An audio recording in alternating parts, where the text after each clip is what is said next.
It's not. I'm pro-human, to be clear. So. Elon. Yeah. It's just like, I'm not pro-Russian, I'm not pro-Ukraine, I hate the war, I'm pro all of my creed. But when you learn that they were using Starlink to rig up robot boats, blow up battleships, Russia said they were going to. And what sound? You didn't sign up Starlink. It's very fair to say, my company's not. Oh, yes, this is interesting there. Crimea, they had the receiver Crimea was officially sanctioned area by the United States, and we were not actually, so the Starlink cells were not turned on in Crimea, the area around Crimea, because of U.S. law that would prevent us from doing so. There was the Ukrainian attempted attack on Sweden's festival, and I got an emergency call saying like, hey, we need to turn on the cells around festival. And I'm like, well, there's currently a U.S. sanction, so we need permission from the U.S. government to do so. And in fact, I don't, and it would also mean that we are directly complicit in an attack on the Russian fleet directly. But this is would be, so there's no plausible deniability here. If even though I'm not the biggest fan of President Biden, but if President Biden had said,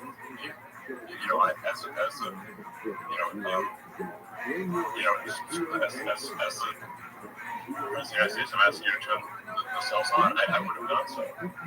But we did not get any such call. We were only called by the Ukrainian government, and the Ukrainian government is not my boss. So it's like, and so it would actually be illegal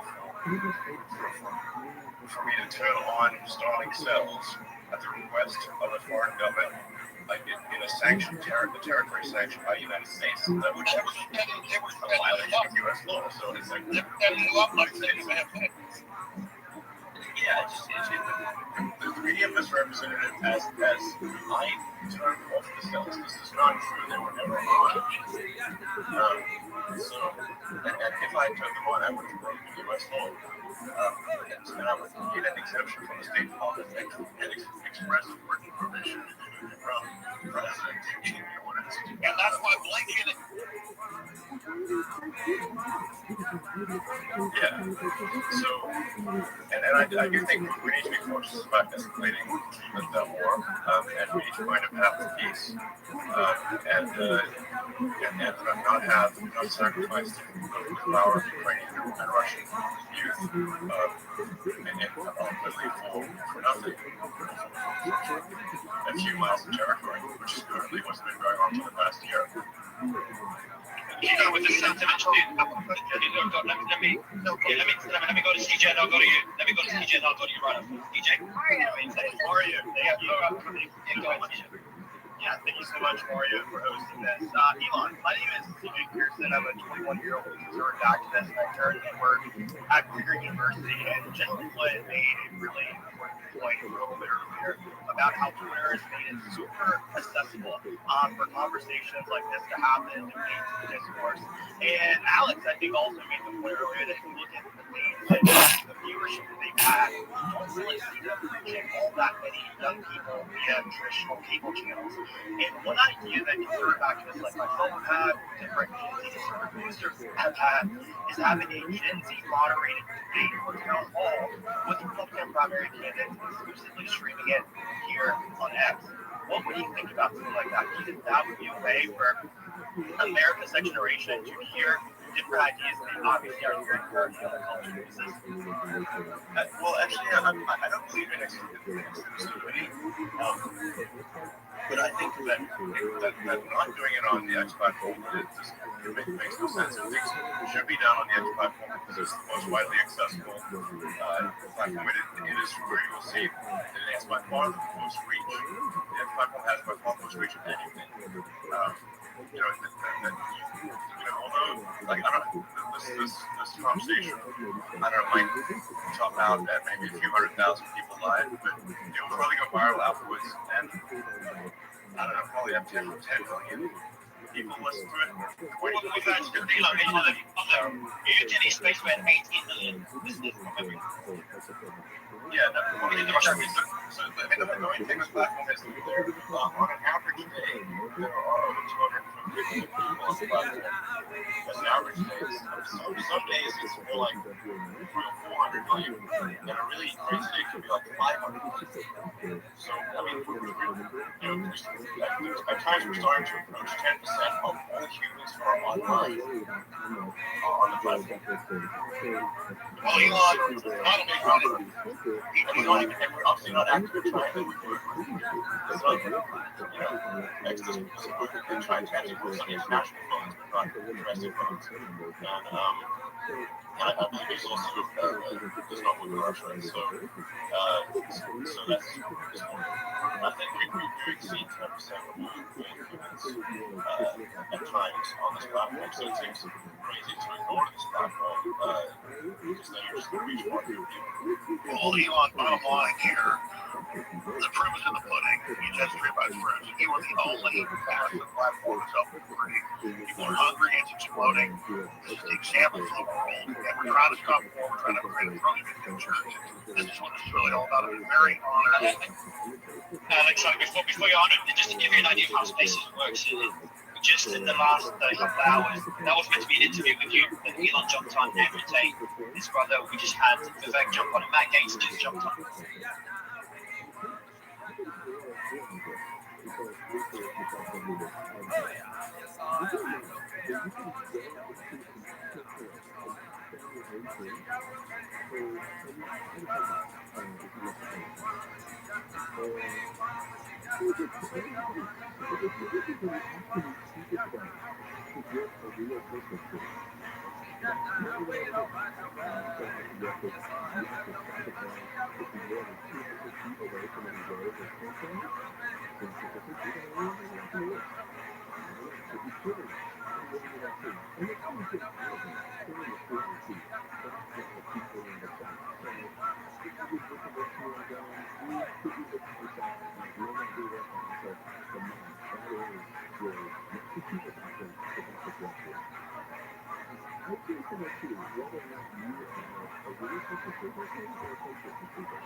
hopefully violent. So what I'm trying to say is I'm extremely law-abiding. Elon, I totally agree with you. I don't know how you have energy. People talk about Trump's energy. Your energy is insane. Where does your energy come from? Going back to being a child, you kind of, because we know the universe is a loop or a big right. It doesn't just go in one direction. Did you have inklings of the big things you were going to do? Or when you were a child, did you have any, like, foresight about what you were going to be doing? No, not really.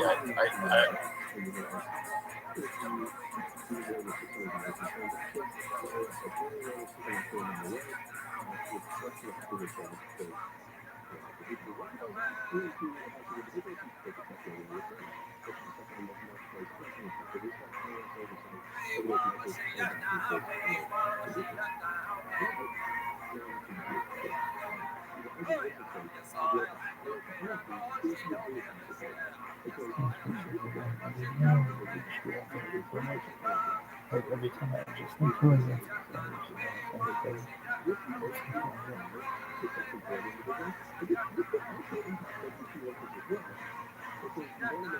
I remember that.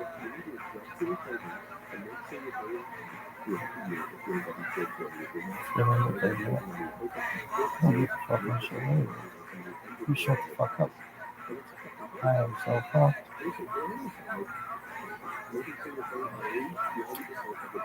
We had 3 bad signs.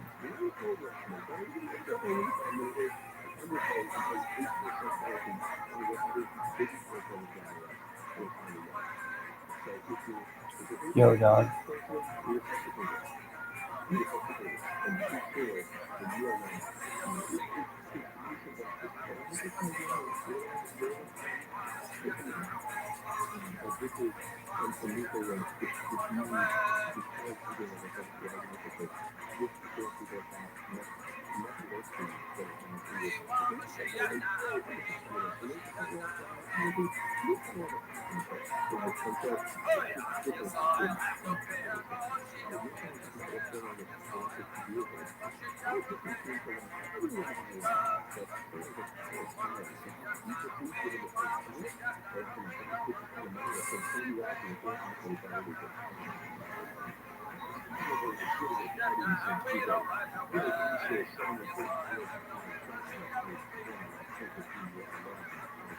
Yo.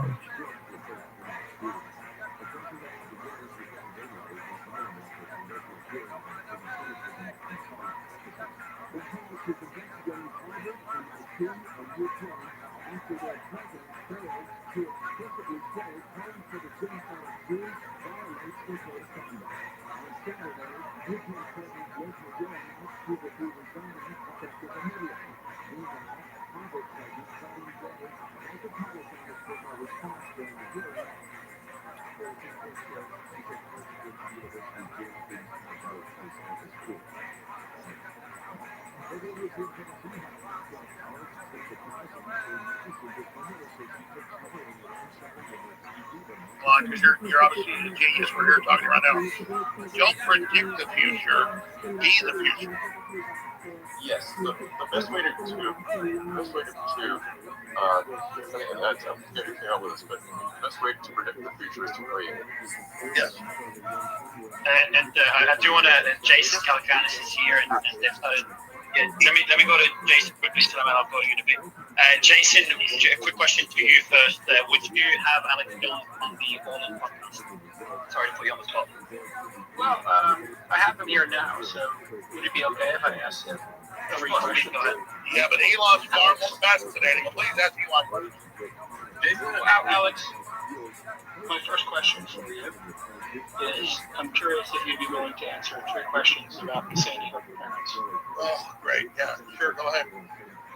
Well, I mean, you now have your freedom of speech in here, so I think a lot of people are wondering what theory or evidence led you to believe that was a fake, staged situation.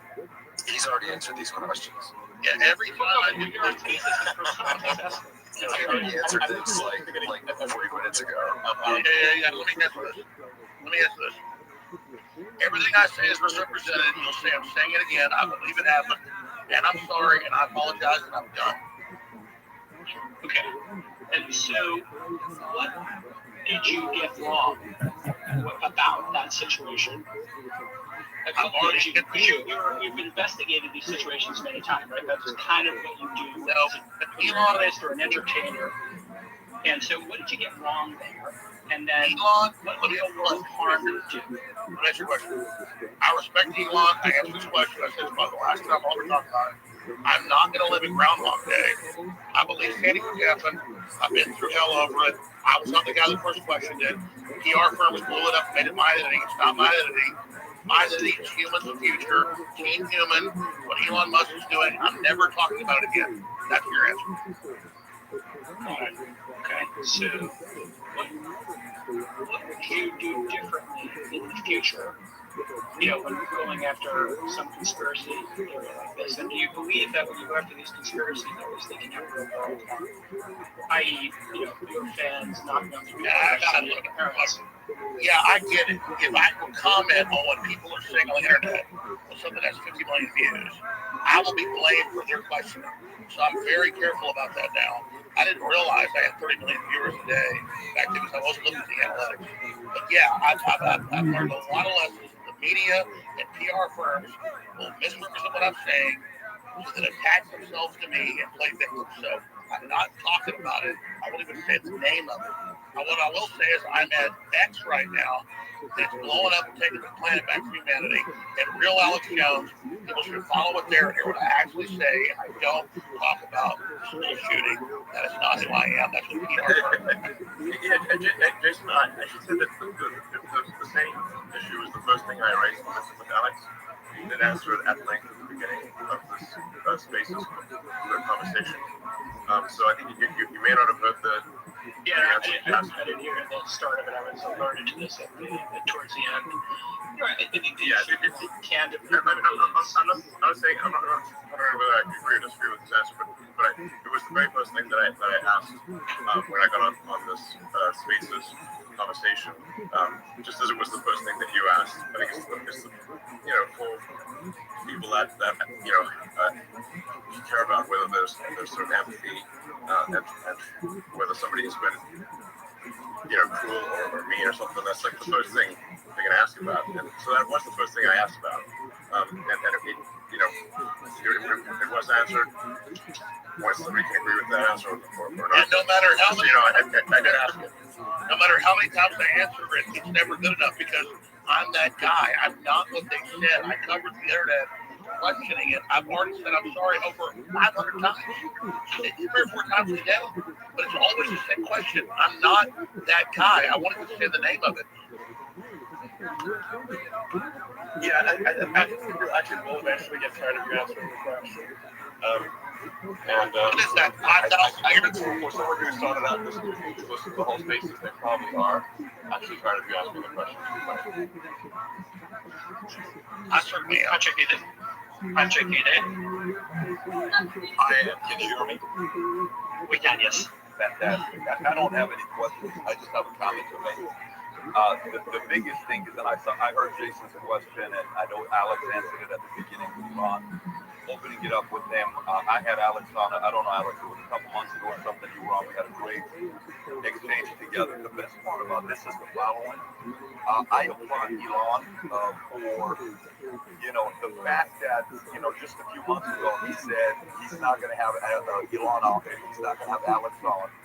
And then after seeing what the audience wants, the survey comes to 70-30, and keeping that commitment for allowing Alex to be on. The people who have different strong opinions, who are humanists, who want to defend freedom of speech, defend the same rights that we have, we're finding each other. And I just want everybody to remember this. Go back to September of 2022, when Professor Galloway said Elon is full of it, he's not going to buy his coin with all of it, and Elon bought the company. Whatever the price of the company was, some said it was 50% more, it was a $20 billion company, $30 billion company. He paid the entire number. He didn't have to do this. If that purchase wasn't to be made, think about where America would be today. I want everybody to think about that part.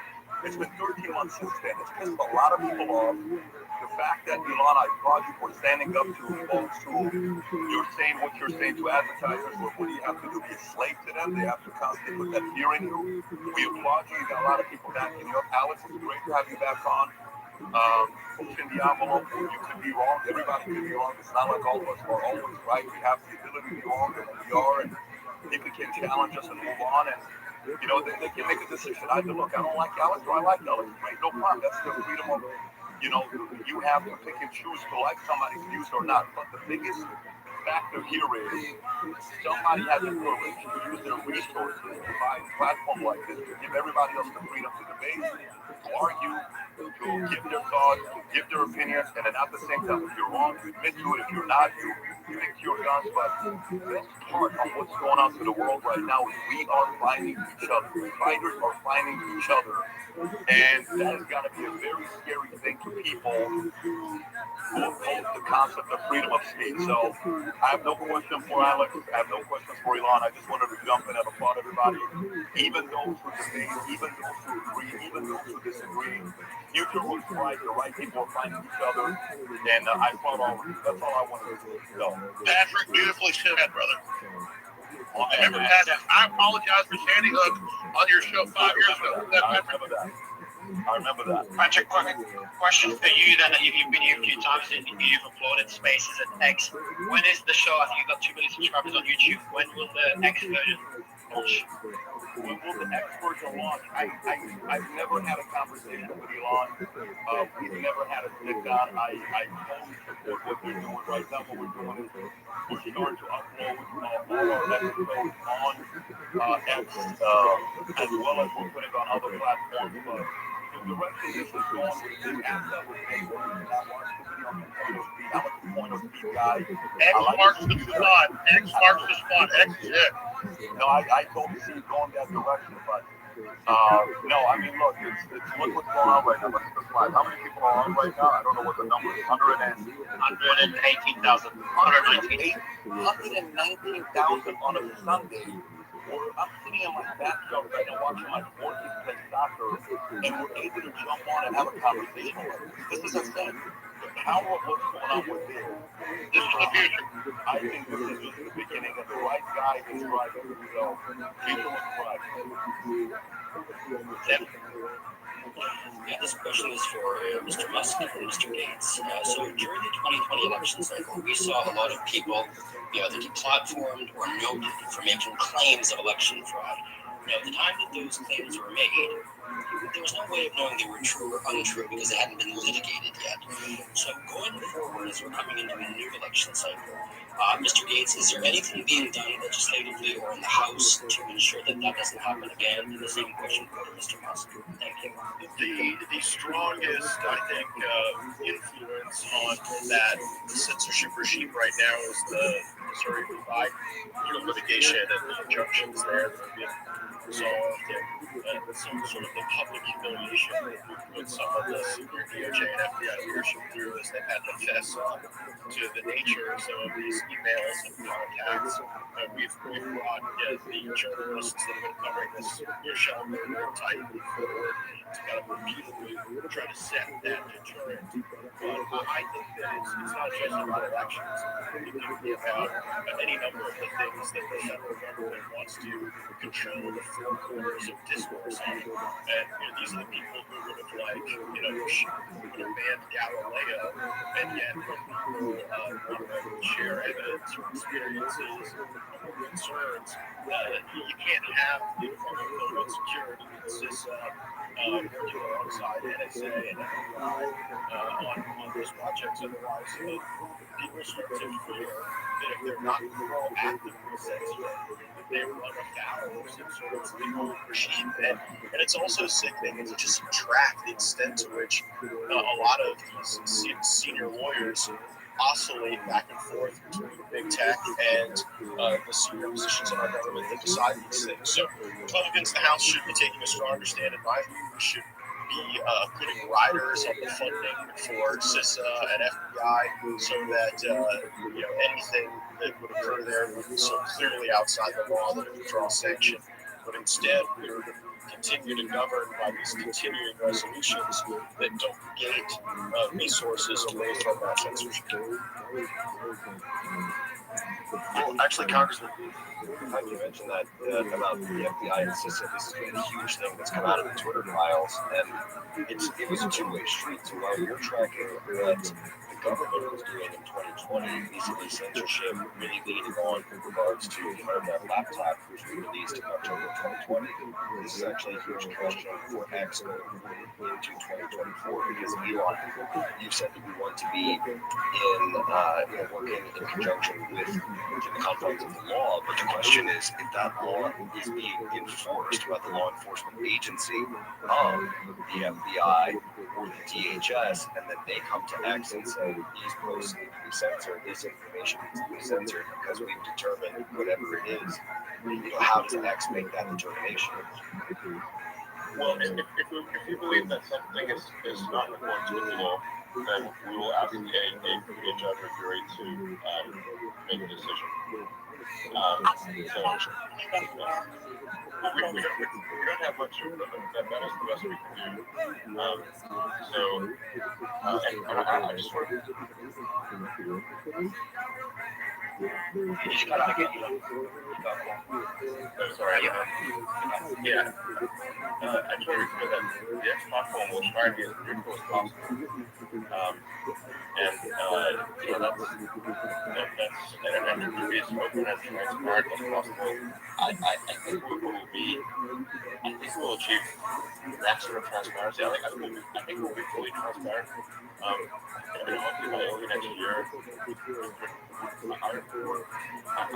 I'm confident we'll be fully transparent by the time that there's an election next year. So basically we'll just see anything that is happening on the system and nothing will be hidden. That is the goal.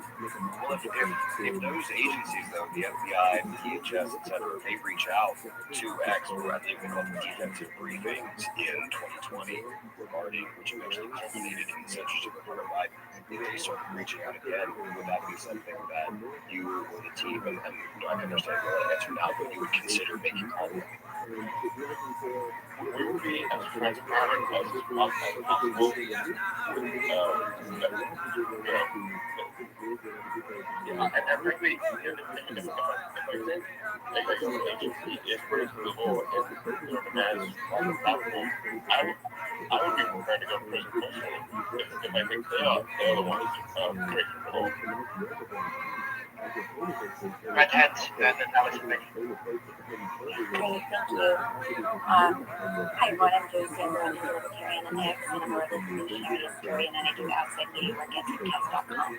I just wanted to jump back to X as a free speech platform. Elon had mentioned constitutional speech will be protected, and there's some confusion as to what that constitutes. Constitutional speech. So I just wanted to kind of clarify that for some listeners who might have questions. So the speech and expression, which are not given protections in America under the First Amendment, include incitement, defamation, fraud, obscenity, CP, fighting words, and truth threats. The government does have power to make blanket regulations on speech, including time, place, manner. That's usually done in the form of permits. When it comes to slander and libel, those are defamation adjacent and need to be proven, as there's no such thing as a false opinion under the First Amendment, only a false fact. But many times, by the time the due process is through, the damage has already been done. I mean, we saw that with the Me Too movement, particularly with Justice Kavanaugh, about thrilling the states, Nick Sandman's written house, where the kind of propaganda machine took over, and truth was lost for a period of time. So when it comes to obscenity, that's the hardest constitutional violation to prove when it comes to the expression of that, because it has kind of a standard of I know it when I see it. So there is something called the Miller test to determine whether something is deemed legally extreme. So I hope that helps. Yeah, so we're not doing drag queen story time here. We're not calling for fouls. We're not acting upside. We're going to freedom. That's what we're saying. Yes. I like that. Yes. Alex, hey Alex. I just wanted to thank Elon for his speech and sending Alex, of course, welcome back. And I just wanted to, I think it was one guy earlier phrased this, with Owen Schroyer's ban. I just wanted to note that it didn't have anything to do with the worst thing. It actually had to do with the fact that he called for people to come to a rally, and Media Matters actually refused. And they said that it would violate Texas's social distancing order. So that's how they actually got him banned, was through a Media Matters release. So in response, Twitter 1.0 banned. So I just wanted to get a thoughts. It's perfect timing. Elon, maybe you can also give us an update if there is any on Media Matters and why it's banned. Yeah, Media Matters is an evil propaganda machine. So I just generally am against evil propaganda machines, and so we are suing them in every country that they operate. And we will pursue not just the organization, but anyone funding that organization. I want to be clear about that. Anyone funding that organization, we will pursue them. So Media Matters is an evil propaganda machine.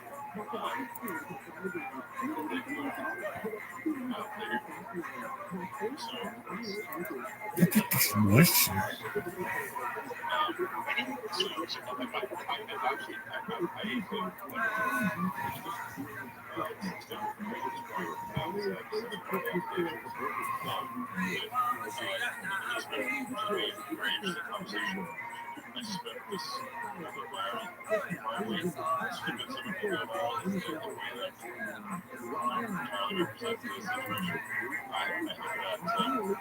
anyone who reads the entire space's conversation, it will be saved. I suspect there will be probably many millions, if not tens of millions of people listening to the conversation. I just hope they listen to the whole conversation and not just the small parts of it. Elon, I totally agree. Let me just say, thanks for reinstating me. I'm going to do the best job, not being misrepresented. Thank you. Thank you for the freedom of promoting the approach in the future. We're on Team Humanity. Thanks for spending 2 hours with us plus. And this has just been surreal. It's really been amazing. So next is where it's at. Thank you, Elon Musk. You're welcome. Like I said, I'm very much in favor of supporting the United States, supporting the United States. We saw eroding freedom of speech. We erode the foundation of democracy. The bedrock of democracy is freedom of speech. One must very possibly protect that. Well, thank you, Elon, for all the time. And I want to thank this whole crew. I'm going to be posting a lot of stuff at Real Alex Jones on Twitter. You can follow us there. And this has been the most epic interview ever. I love this new space system. And it's just good to have my identity back to actually say what I actually said versus misrepresenting. I'm not perfect, but God bless you all. And I really appreciate Elon Musk. Everybody else that is promoting free speech. That's this. We don't have free speech. We have nothing. Appreciate it, Alex, and Benny, maybe you can give us a final word. I know he's been waiting for a while to get that. Oh, hey. Hi, how are you doing, guys? Big kudos to Elon. Thank you so very much for creating this space. Obviously, for believing in principle more than money. Jack, my question, I was going to ask about 2024 election integrity and government interference. So instead, I'll ask about Bob Iger. When you told Bob Iger to go fuck himself a couple times, you're asking Elon? yes. Yeah, he's jumped off. So I was going to give you the final word to wrap up this thing. Yeah, he jumped off. And Alex is jumping off. Well, I mean, that was the moment Global cut their back rope. Stop giving in to their intimidation. Their blackmail. They'll fuck yourself in real work. I was going to ask.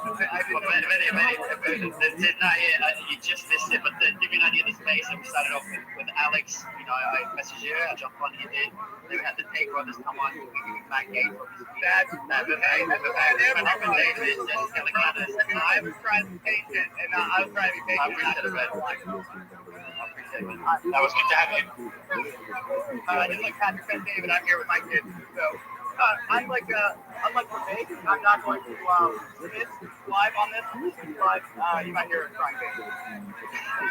Good to have you, man. Good to have everyone. Alex, your final thoughts on this basement is pretty epic comeback to Eggs. I don't think it's pretty epic. It's way better than on the show. It's humanity deciding our free speech is paramount. Those who try to not have a free speech are enemies. You should actually hear what we actually say. What we're told somebody said. Elon Musk is doing a incredible job. Everybody that's helping me back on X. The whole thing is historic. The deep state, the empire is going to strike back. I'll see everybody at infowars.com/show, band.video. See at Real Alex Shows on X. We can hear what I actually say versus what they claim I say. You're adults.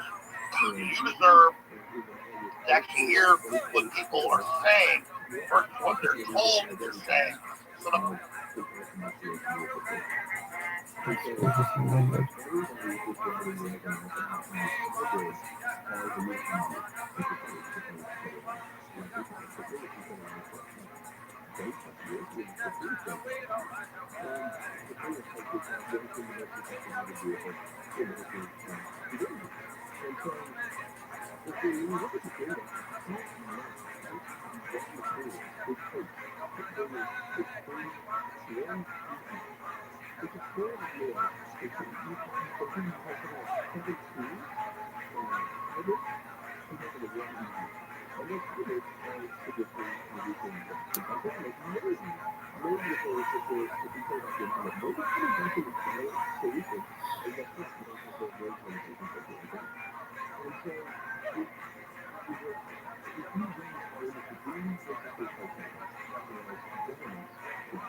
Now what?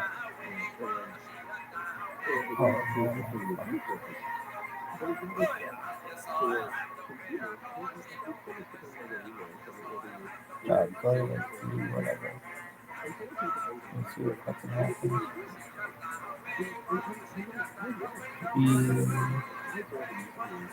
Be fine.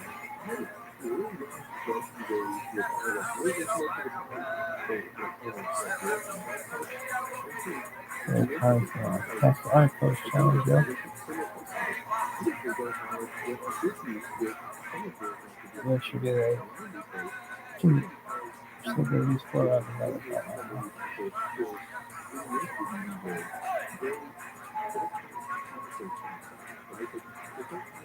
4 out of another 5.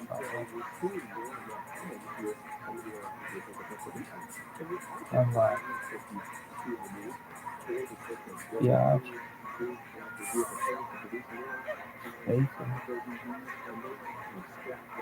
335, about 336.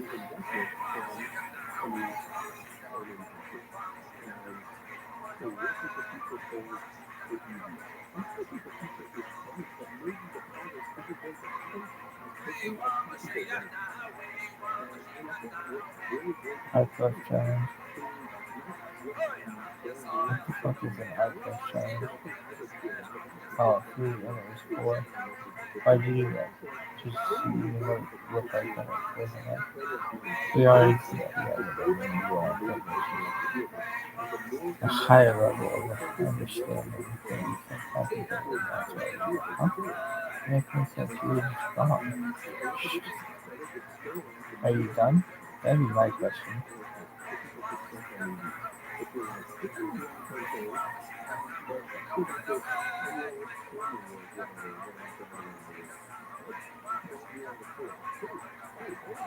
That motherfucker almost ran all the way. Keenan Williams, he's my boy. Alright, you done? So, now what?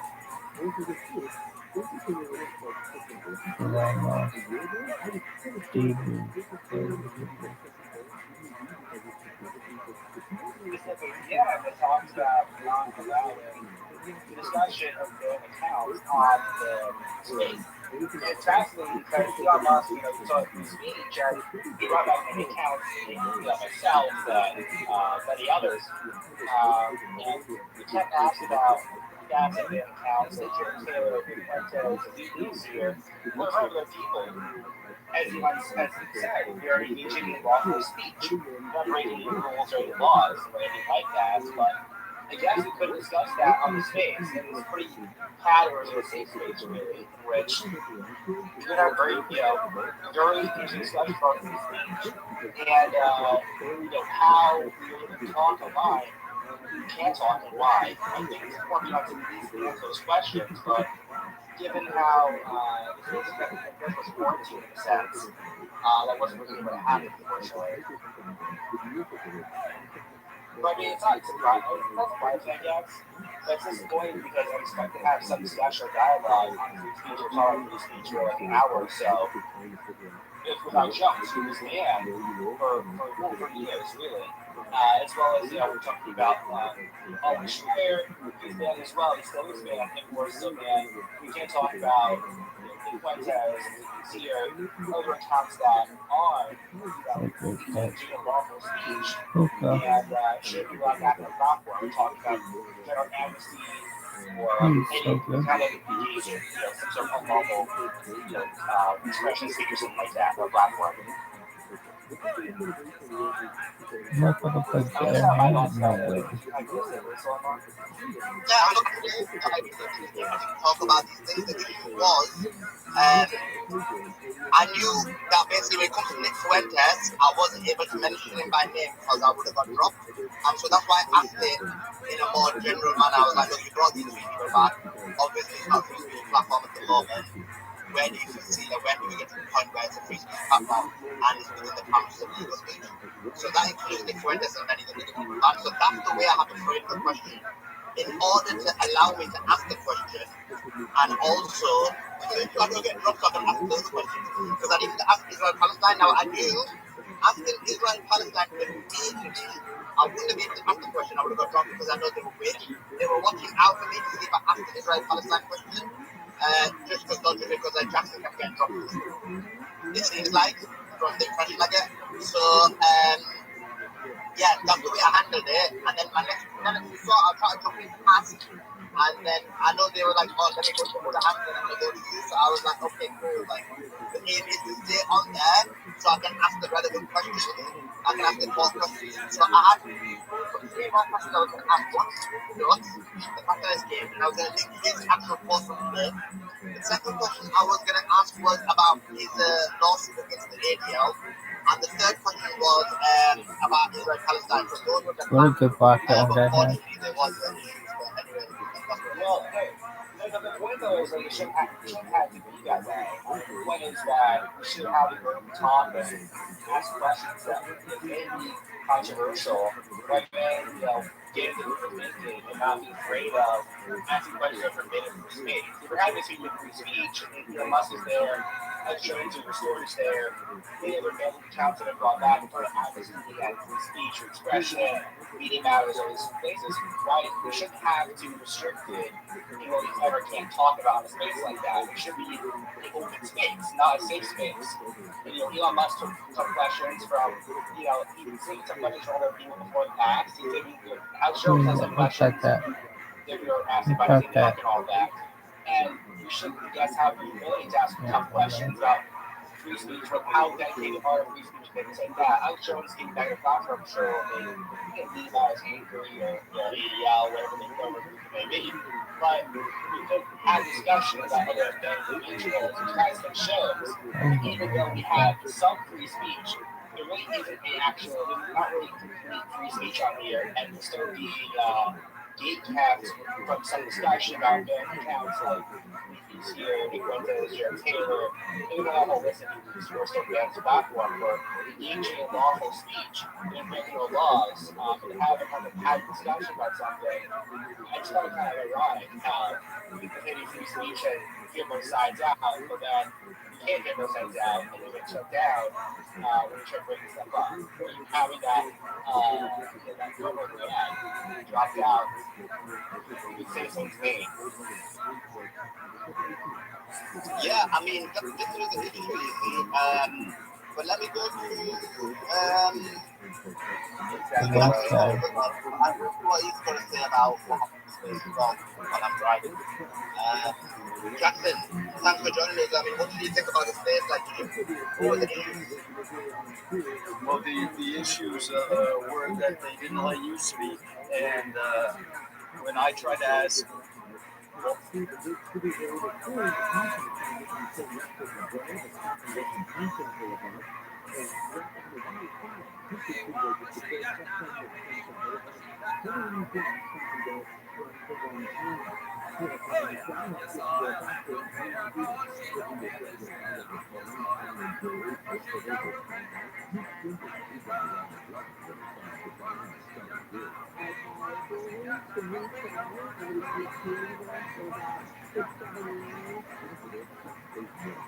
Jackson.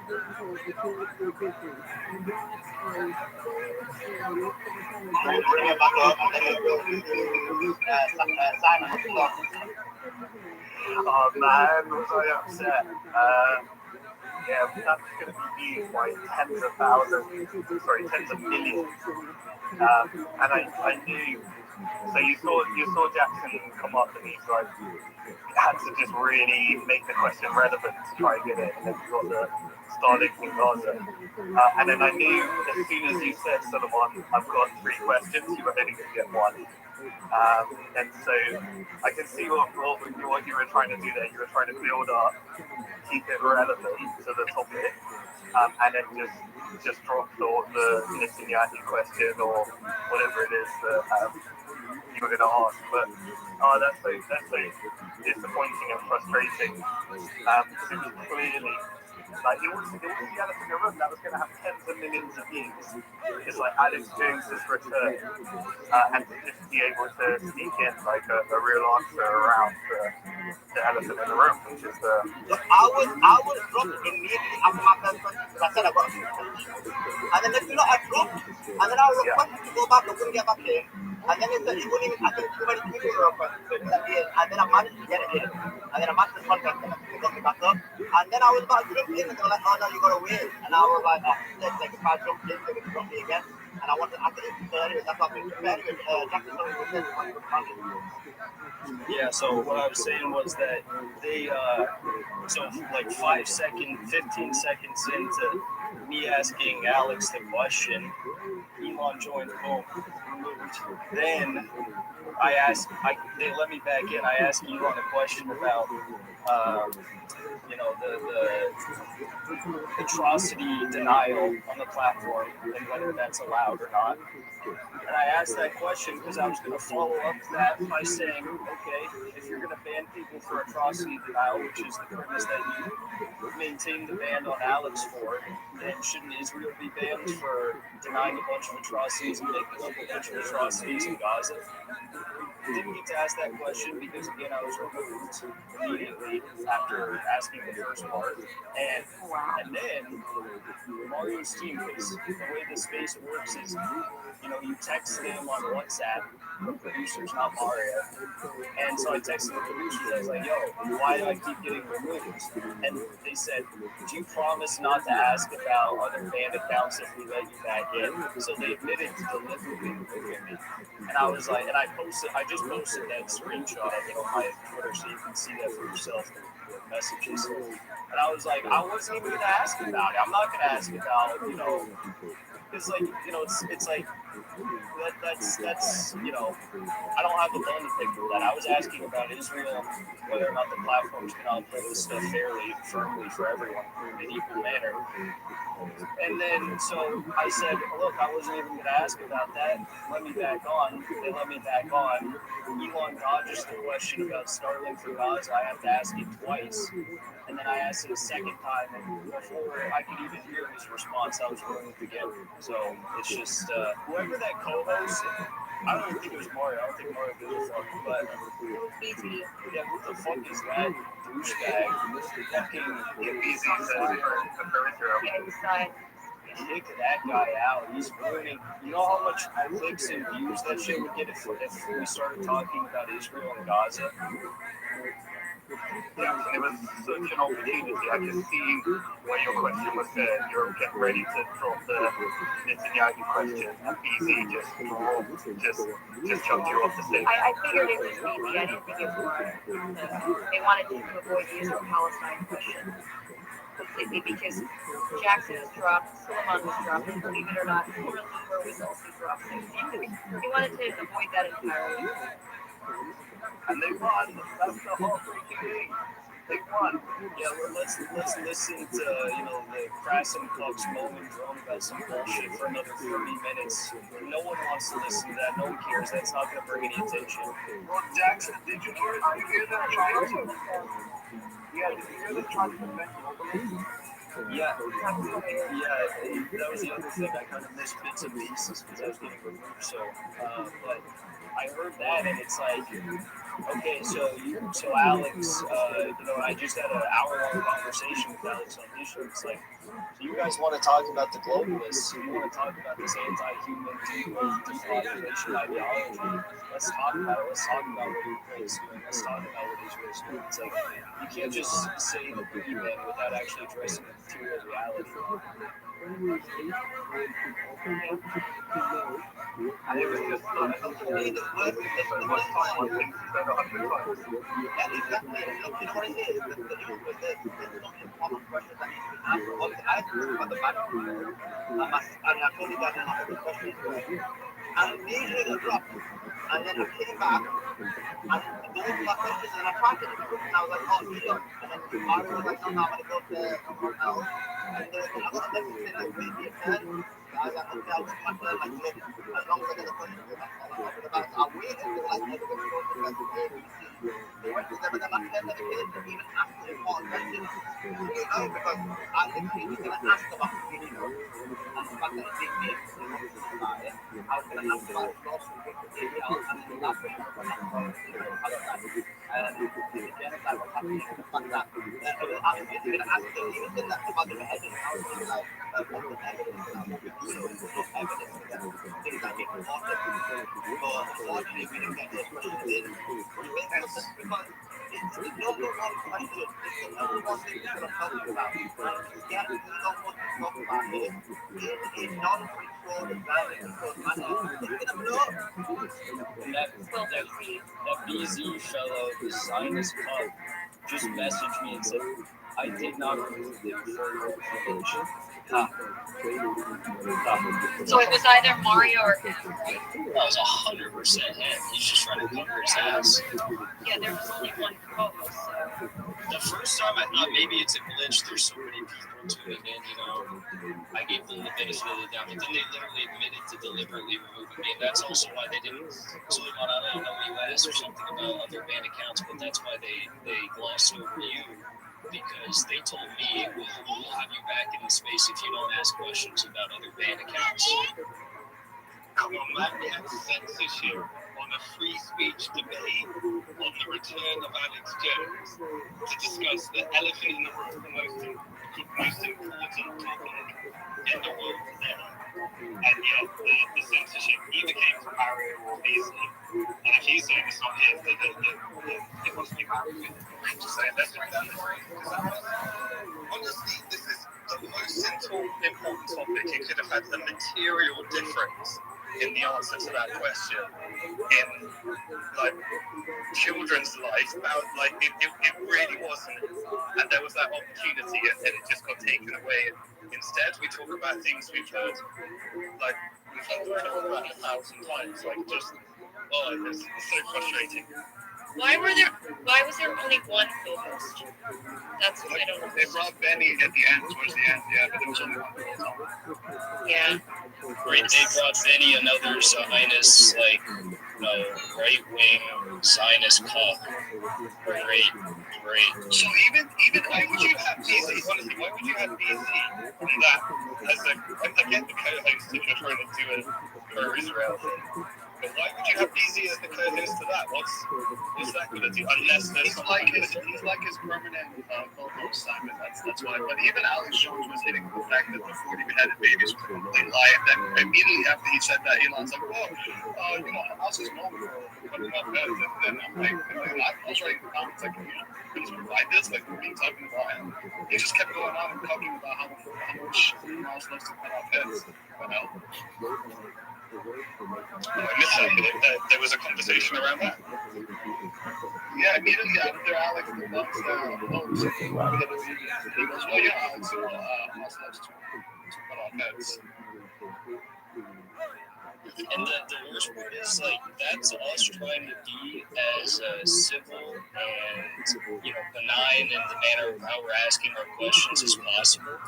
I could have turned it up by 100, but I didn't because I obviously didn't want him to leave, and I don't want to send the guy that decides whether or not I get a paycheck at the end of the month. So, but like, it's just crazy, and Alex understands it all. I think he's kind of not allowed to say certain stuff right now because of his lawsuits, but he understands it, and that's why he has people like me on the show and other people on the show. So, Elon's just being, absolute cuck. Yeah, and what I completely agree with you, Jackson, because I did the same thing. Like, I will try my best to ask the questions in a way that, first of all, obviously, I don't want to be kind of marvelous, but Romeo, there was like hundreds of people requested. At one point, when I got to there was hard to talk again. They basically, there wasn't too many people requesting, so I couldn't even click on. So, I was trying to be fair to Mario because I don't want to do his intro. I don't know what's going on, but at the same time, I was looking for this one. So the first question I asked was the reason I didn't mention Nick Prince today, but I made sure I asked the question to say that, look, this is how people find so I'm just going to have to say that. And none of the people have been after the fact that I missed one time. Because that's what Nick Prince said, like, for example, other people are looking to now, the simple thing, in addition to that, even the other questions I was going to ask, I would have asked it in an extremely nice manner, but just get asked the questions. So I think we were being really, really bad, so I don't get why we weren't able to ask those questions. I wasn't actually surprised you were allowed up in the first place. That was I'll be honest with you, I was like pretty nervous, but I was not asking questions. So that was my agreement. Because I was like, because I knew that we didn't want to make it intro as well. Because there were so many people asking questions. I didn't really do it with people even in the intro as well. So I did agree with them that I won't ask a question in English. Because I think his original plan was he was going to bring me up like maybe in the last half an hour. I was going to get in there with Elon and what's his name again? Jones when they both together. Because I thought Elon was going to drop the greatest Jones reached 2 hours. So that's the reason I made that agreement. But yeah, other than that, I did great to meet you. My first thing was off good to see you. But yeah, that didn't happen.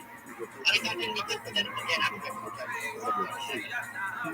Very important. Very important case, silly. Can I ask you, sorry to interrupt, but I assumed that you were sent an invite, but you're saying no, you were not sent an invite. You had to ask Maria to bring you up. No, I wasn't sent an invite. So basically, what happened was,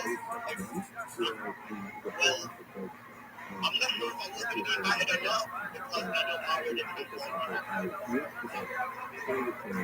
but then when I saw the place, I was like, damn, I was going to be in immediately. Because I told you, it was me, right? And then I saw your message, and I was actually aware of it, and this is like the picture I joined in or not. I was like, 50-50.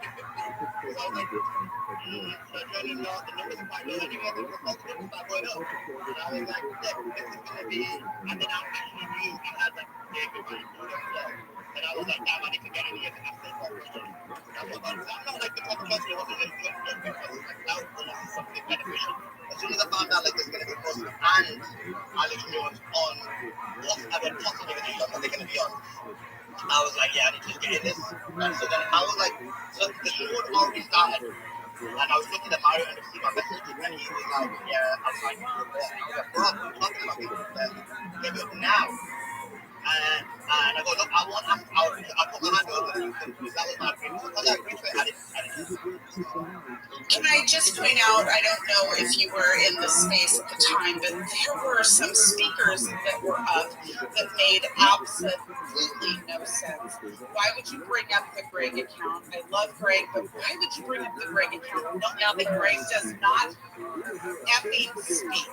Numbers, yes. And when you're playing a numbers game on a space that's supposed to be, quote, important, that I found that to be not only a little bit disingenuous, but many people in the audience were commenting on it, the little pill. And so he was playing a numbers game. And he also had absolutely zero pushback. If somebody wanted to push back on anything, they were immediately dropped. Now, regardless of your feelings of Alex Jones, I'm not a fan of Alex Jones. He can go fuck himself. However, if anybody wanted to push back on anything, Mario or Benji, whomever, would immediately drop them. Also, Jack was out there and he didn't say anything up there. Exactly. He didn't say one word. Samira, because I know that Suleiman may not have been there from the beginning, and I didn't see Khaleesi in there at all. But did you notice at the beginning that many of the accounts that were actually up were not accounts that took her speak? Yeah, because of numbers, right? I'm assuming that he wanted to get all the numbers in first and then pick and choose who to bring up. But I find it so funny that Laura Loomer was dropped and she made a whole post about it and she basically blamed Islamic toxic masculinity for getting dropped. And I was just like, that's ridiculous as well, because like that chick had so much community time. Laura Loomer, I didn't think she was able to speak at all. I did miss several minutes of it, but I didn't think that she was at the start, she wouldn't shut her mouth. She wouldn't shut her mouth. I would have dropped her too. I wouldn't have even allowed Loomer up on the stage. She can go fuck herself too. I'm sorry, Suleiman, I'm saying bad words. You can block me. Listen, like this is like on like drama as well. I like that Jackson right. Because again, I listened to a little bit of it when I was talking to the children.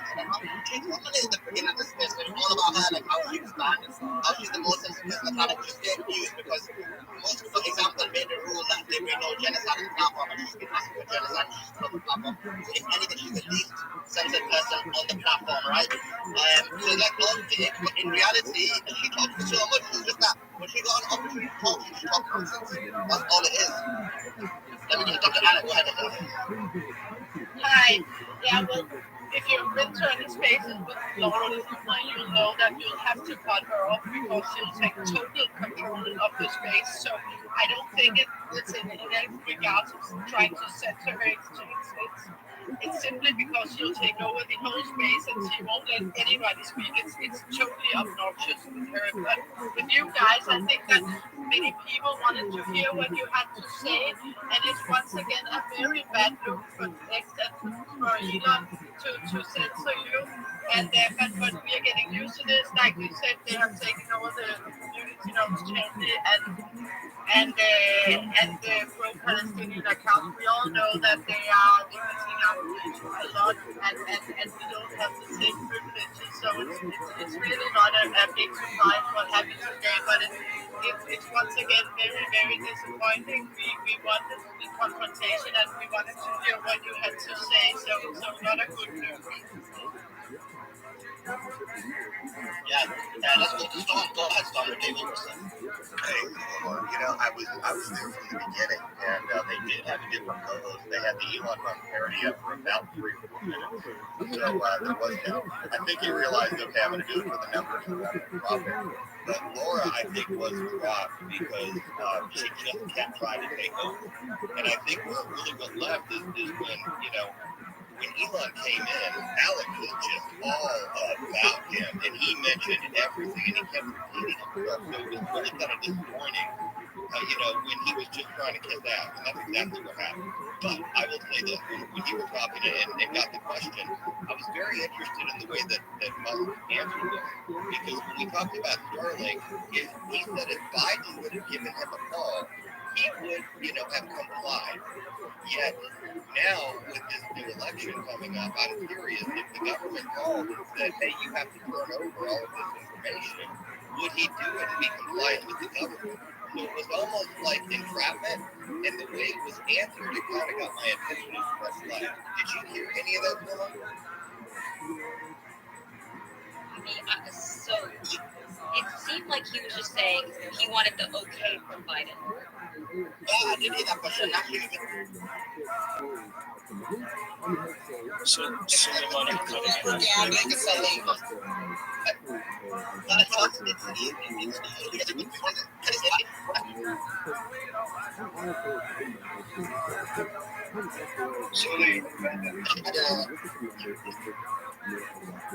Yeah, so I heard that part, and it seemed like he wanted an okay for the Biden government because there was a lot of controversy over that question, Starlink for Gaza. I don't think that, if Biden asked Elon to turn over all of this stuff, he would comply. I don't think that's analogous, but because we know that Elon Musk is under attack by the Democrats in particular and all of their affiliated, oligarchs, etc. Media Matters, for example. So yeah, I don't think that's related, but no, I think it was very concerning for sure. Yeah, and here's what. Sorry, I just wanted to say this because, when you were trying to talk about the ADL lawsuit, he did touch a little bit on Media Matters, and that's where he started to say, okay, I have to go, because I think he realized any legal questions he could be responsible or liable for. So even if you did get that question off to him, I don't think he would have directly answered it. I think he would have skirted it because he realized he would have put his mouth. He had to be in the foot and immediately, You know what was great though about the Media Matters question? Because he said he threatened to sue, quote, anyone funding Media Matters, who is the primary funder of Media Matters, the Soros family. Yeah, no, glad to hear that. Yeah, we can hear you. Yeah, you sound good. Right, yeah, so basically, I agree with what Storm said, but in reality, and he asked this question to his biographer, but he made the same point, and they basically unequivocal. If they get this question from the United States government, they will comply. So it's a good question, actually. If this type of questions, if this type of is put in a similar situation, what do you do? Because he said he's a citizen of the United States, so he will comply at the edict of the United States government. So yeah, so that's actually a very quite bad. So what do you think of his Starlink, Ukraine Starlink stuff? Because he went against the U.S. government on that. And No, he didn't. It was the other way. The U.S. government was under the impression that he was just providing Starlink to whatever Ukraine needed. And he was informed that Ukraine wanted to do that attack in Sevastopol directly on the Russian fleet. And that's why he pulled it, because it wasn't just at that point for operations on the Donetsk-Lugansk front. But what I find interesting about the point Storm brought up about the liability with him as a U.S. citizen, only what the current administration requests of him. I asked the question about Starlink for Gaza, and he gave a bunch of jibber-jabber nonsense, didn't answer anything. He was for 8 minutes. But he doesn't care what the Biden administration thinks about Starlink for Gaza. He had to go to Netanyahu to ask Netanyahu if it was acceptable to provide Starlink for Gaza. So that whole argument that he puts forward about Ukraine approval from Biden, it goes out the window. yeah, it's not making sense.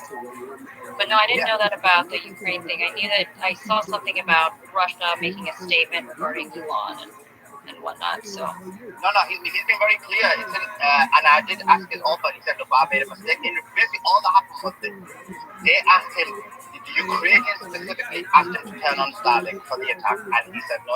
He actually said, if the United States government had asked me, I would have turned it on. So he's very clear. wow. Okay. Let me go to Truth. Go ahead, Truth. Jump in. Yeah, I just kind of wanted to echo some of the ideas that came out of the space, especially with you and Jackson being taken down multiple times. And I think what we're seeing here is essentially the building of a fake opposition, a faux opposition. That's what we're seeing develop, and that's what I think the whole space was about. Because Alex Jones was long the symbol of like rebelling against the establishment, and we're being new and we're being brave. But then when you're taking down people who asks you questions about Gaza, Nick Fuentes, and others, what you're really saying is we're not actually rebelling against anything. We're just creating this fake image so that we can calm the public down. And so that's kind of what I derived from the whole thing. I mean, when Jackson was taken down from asking about Gaza and Starlink, like that's all that meant. Like it was basically saying we're ignoring this topic. We know it's the topic of the day, but we're going to shift the conversation because we don't want people to be addressing this. So I really think it's all just a faux opposition. I think like it connects to a lot of the things that we've been seeing. I remember another example of someone in this faux opposition, in my opinion, even though he says smart things, is Tucker Carlson. Because remember, Tucker Carlson was all over endorsing Javier Milei, and he's kind of one of these people that they bring up all the time. But what they're really endorsing are these like faux populist Zionist people, and I think that's what the whole space was about. It was about we're bringing back Alex Jones, come and support us.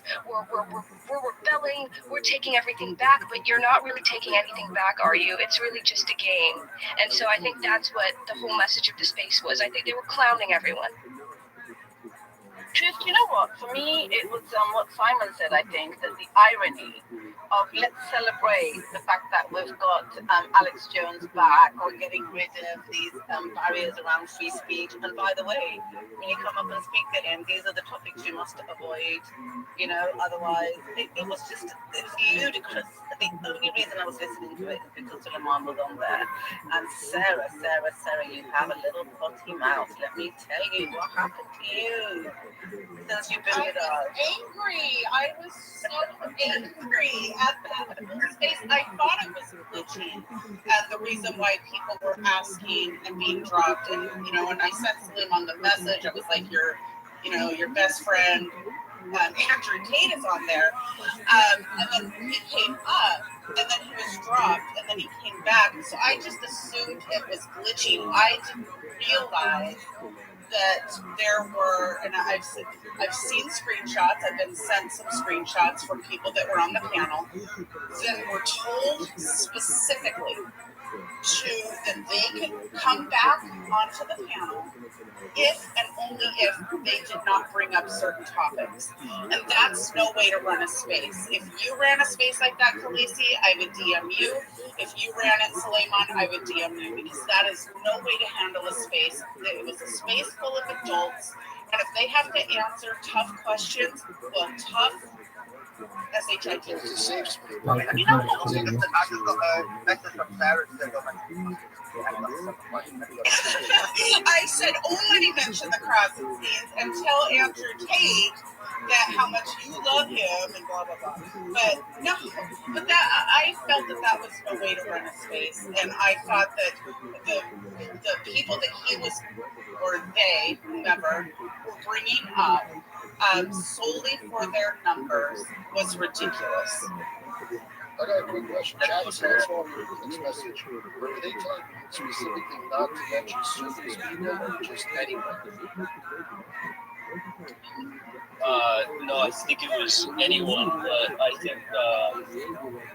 think that they thought I was going to talk about, I don't know what they thought I was going to talk about, but I was just going to talk about how Alex was banned under Elon's watch, which he initially denied, and then he admitted, yeah, no, that is right. That Alex was banned because of atrocity denial relating to Sandy Hook, and I was going to say, well, why isn't Israel banned for atrocity denial in Gaza?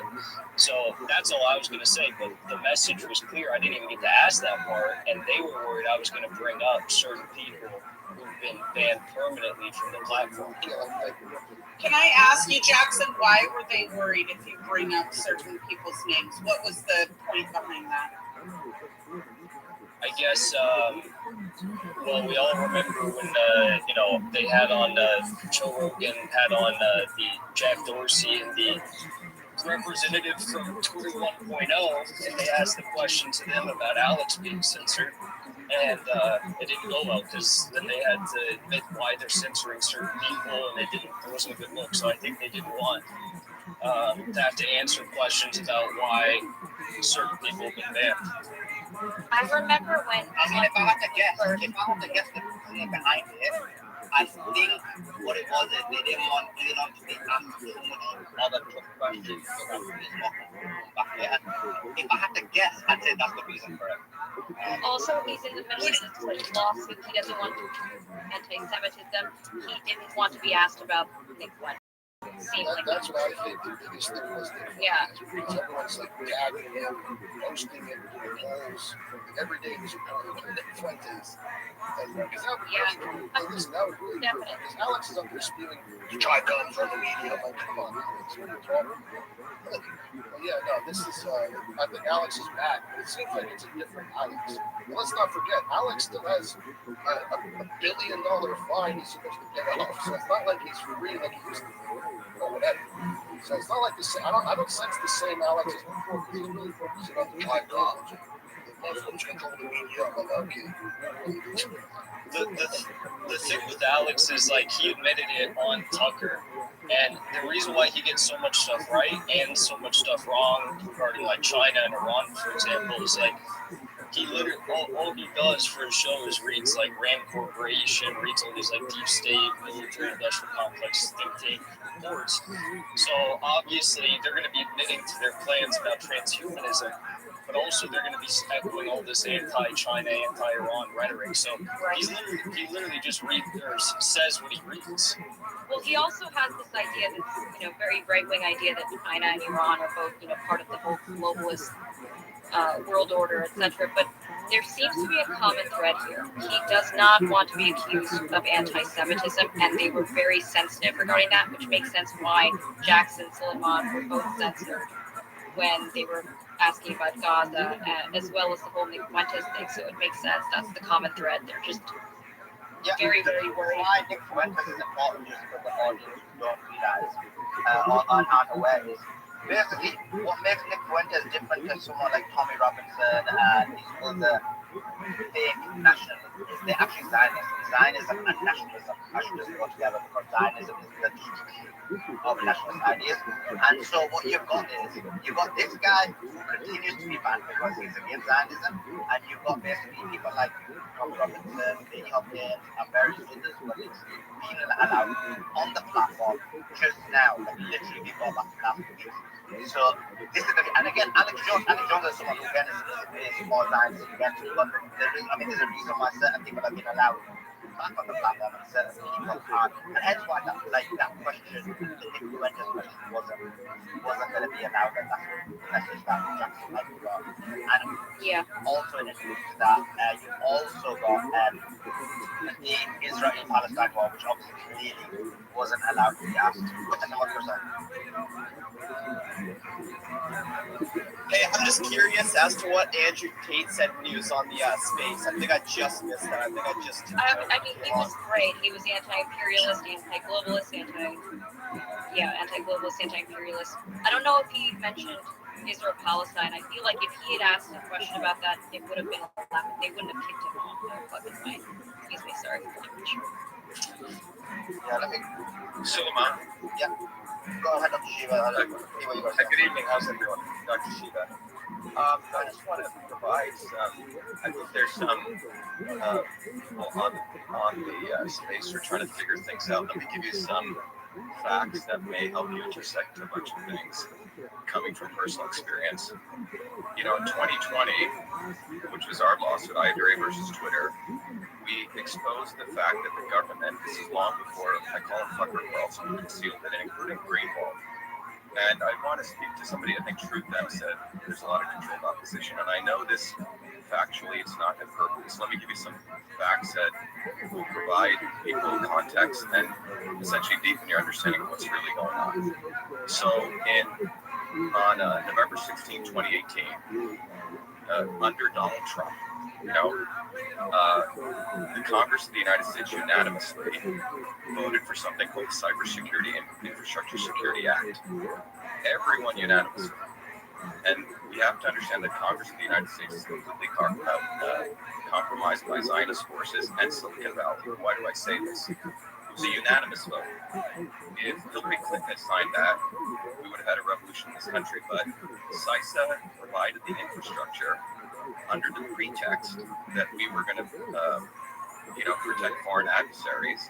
Under that pretext, including Thomas Massey, including Jim Jordan, all of these guys, some token constitutionalists, signed off on that. What did CISA do? And this came out in our lawsuit. You guys should go through the transcripts in testimony, where I represented myself because no lawyer in Massachusetts wanted to take it on in federal court. We exposed the fact that the government of the United States created an infrastructure of backdoor portals into every social media company. If you go to winbackfreedom.com, everything's documented there. All of this was shared with Tucker Carlson in 2020, Glenn Greenwald and ACLU. And I've talked to Tucker. He chose to conceal it, then he did the limited hangout 2 years later. So, and this occurred during the middle of my U.S. Senate campaign. Now, why am I sharing this? After we were thrown off and put back on a deplatform on February 1st, 2021, it was during the course of that lawsuit, a few days before I had to do opening testimony. At that point, it was me against 7 lawyers from Twitter. 3 from Twitter, 3 from the government of Massachusetts. We uncovered a set of documents called playbooks, funded by the Atlantic Council in the United Kingdom, put together at the Harvard Belfer School at Harvard under the Defending Democracy Project, which laid out the step-by-step guide manuals on how every U.S. citizen would be censored by this backdoor infrastructure where government launder censorship through a nonprofit called the Center for Internet Security, funded by Pierre Omidyar, again, Musk, Peter Thiel's friend, and that's how you did the censorship. All of this was laid out in gross detail. It was a second PhD project. And when we presented this in court, the federal judge was appalled. He said this lawsuit will be taught in every constitutional law class. Then he appointed me a Zionist lawyer, which I came to find out he was representing Epstein. And I was doing well by myself. At the end of the day in that lawsuit, they wanted me to compromise and just go back on Twitter like Berenson did and drop all the claims against the government. Now, I didn't sell out. I refused. Under criminal charges, I walked away from that lawsuit to essentially sue them recently, which is CISA under DHS. So you see what happened was at that time was Vijay Gadde and Jack Dorsey we sued. Everyone must understand where government ends and Musk begins. Nobody knows. So please look at the facts. SpaceX funded by government.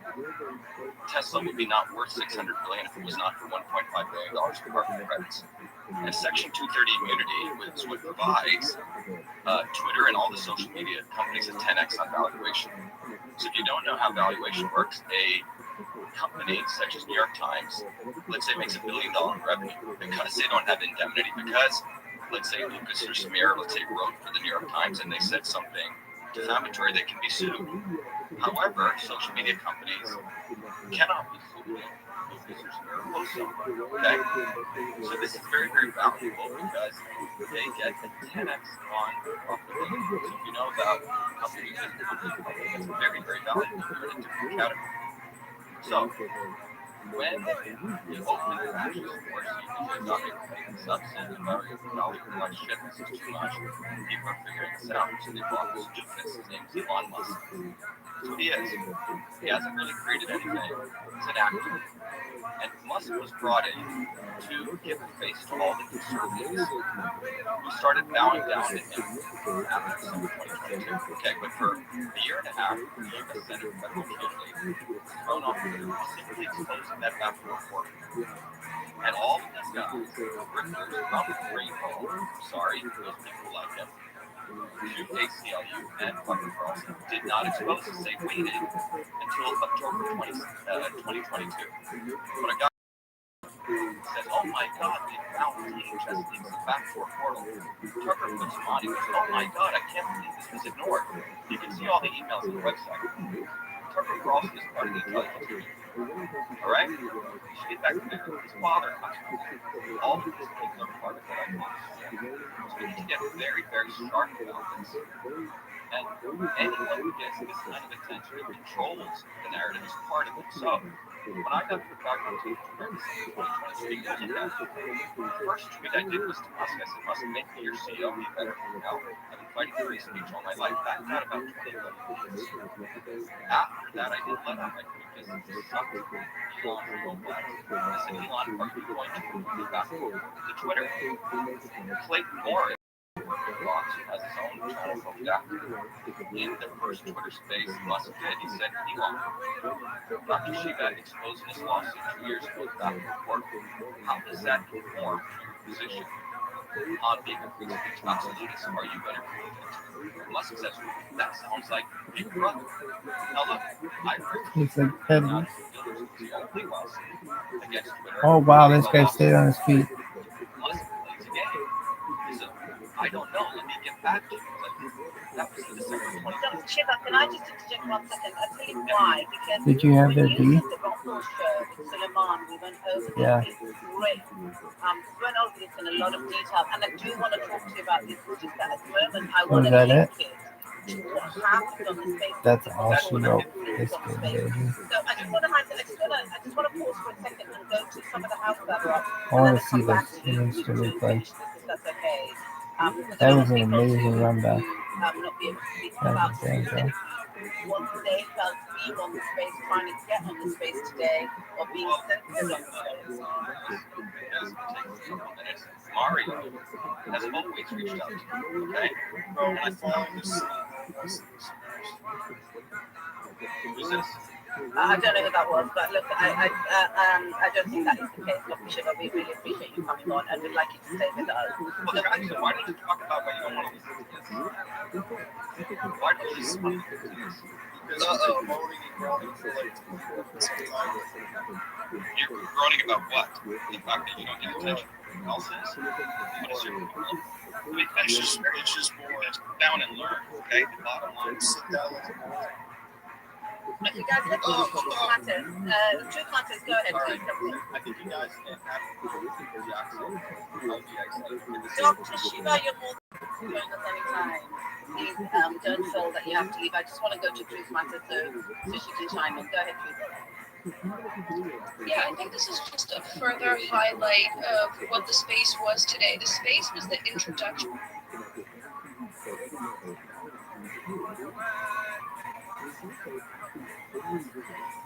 Wait, am I? I guess I'll just go.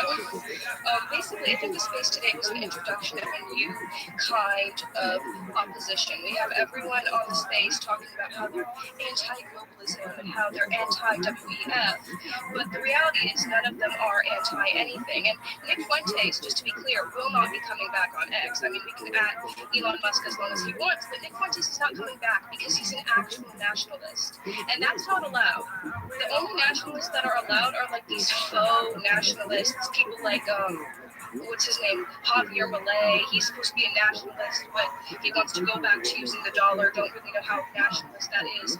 Or, for example, the Vox parties, Abascal, the one who's constantly being funded by Zionists, or George Maloney, or the people associated with Tucker Carlson and that kind of side of things. So Nick Fuentes is not going to be coming back because he's an actual nationalist. He's actually like, no, America first. No, we're not getting into all these countries. And the second thing is, Alex Jones and people like him, you know, Alex Jones says a lot of true things, but the reality is he's watered down over the years. And when Alex Jones in the future is going to be talking about the globalists and the threats, he's going to be diverging from the actual globalists to talk about other countries.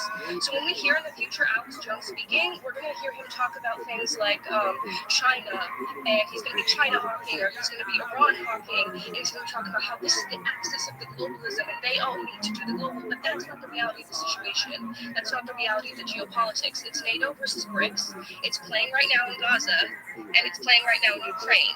And so this entire space was really just a divulsion from that reality. And honestly, it was disappointing because with everything that's going on in Gaza right now and all those innocent people that are dying, like we should have had at least a little bit of a conversation about that and a conversation about how much power Zionists exert over free speech. So honestly, I found it generally disappointing, but this is something that they're going to push onto the American right and onto the European right. It's something that I've been seeing for a long time. That's why they have their accounts infiltrate everyone from lips of TikTok to end wokeness. These accounts and these people are infiltrators because they've been talking for years about nationalism and about protecting family values and all these ideas, but in the end, they just showed their true colors as Zionists, and the whole point of it is to protect Zionist interests. The point of a bitch is to listen. This bitch like didn't even know about the website. Didn't even know anything about the website.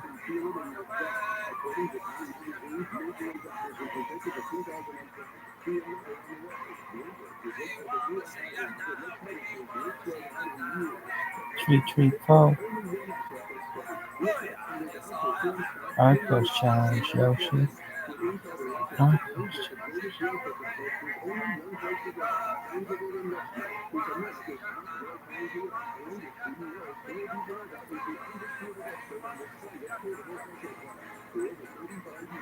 Arcos challenge Yoshi. Arcos challenge.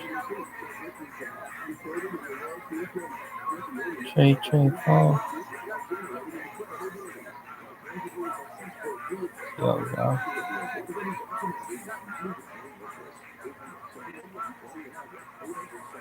Cybertruck. Juice Command. Can I just jump in at 256? Or no? It's gonna do like he's so far. Where she is.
He's so fun. Oh, yeah. Oh, yeah. Oh, yeah. I hope it's not raining. Oh, yeah. I want to together. Oh, yeah.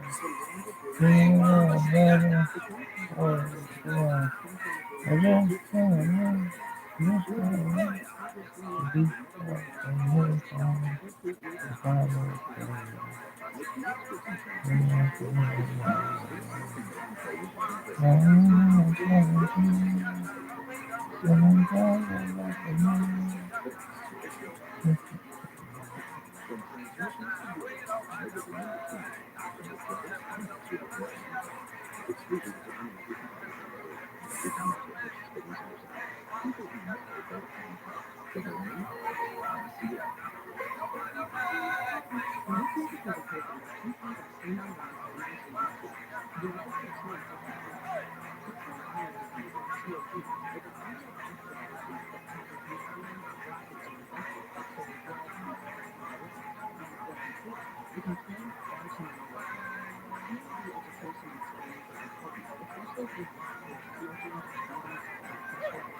So cute.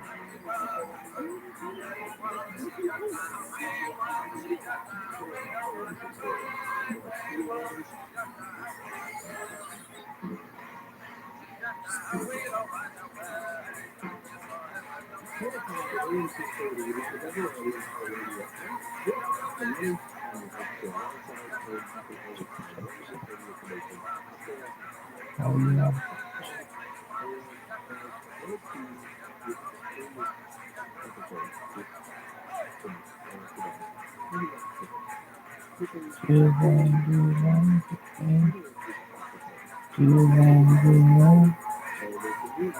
He's so fine.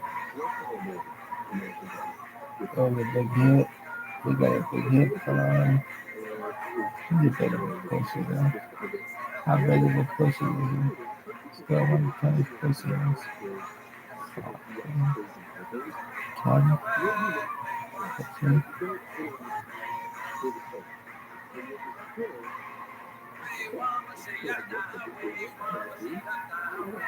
I'm supposed to just let him hit me? Hell yeah. Hell yeah, Beast Hall. I'll repost that. By AJ Terrell. Jets must get to the 25 for a first down. Pass is caught by Hall. He will not get there. Stopped about 4 yards shy What? by AJ Terrell. Jets must get to the 25 for a first down. Pass is caught by Hall. He will not get there. Stopped about 4 yards shy by AJ Terrell. Jets must get to the 25 for a first down. Pass is caught by Hall. He will not get there. Stopped about 4 yards shy by AJ Terrell.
To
have a Jace figure, So, space, People like that stuff. people like the WWF. People like junk. And that's he's trying not to have the business completely fail.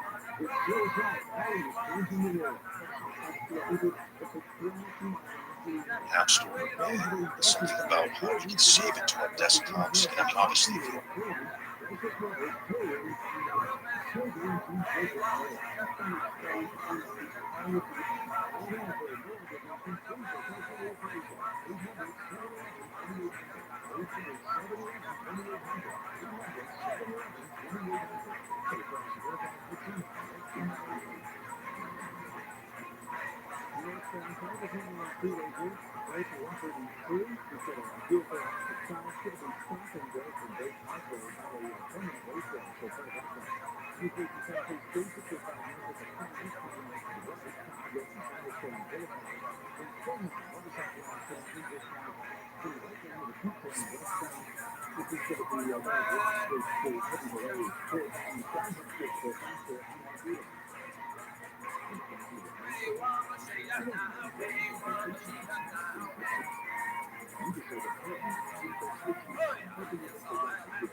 But when you have like trying to get prime ministers and stuff, it's not that good of a look. So funny when you're not trying to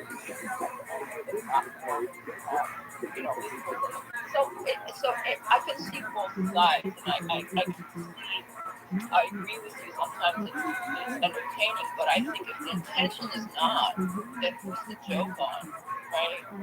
So I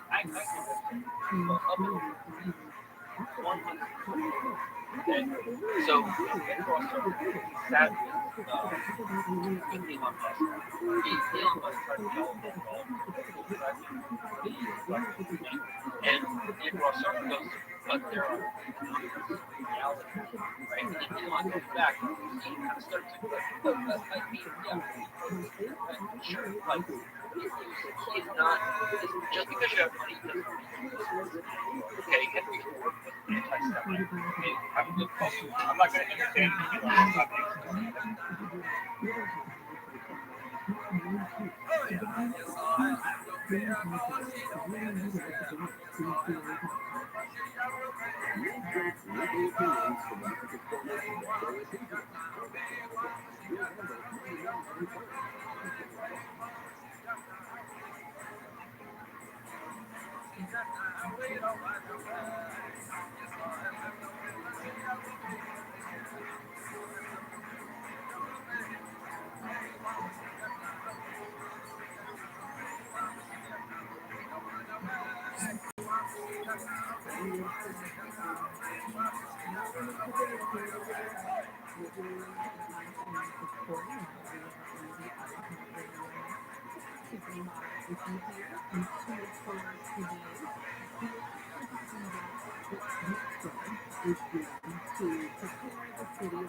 Amazing.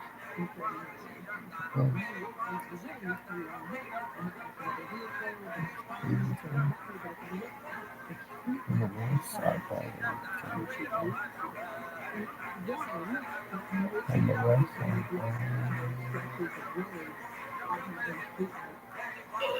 But I agree with you, the dollar amount, the bank account size doesn't necessarily matter. I will say people need to realize something else that I reminded me of. It's not just brains, it's sensitive.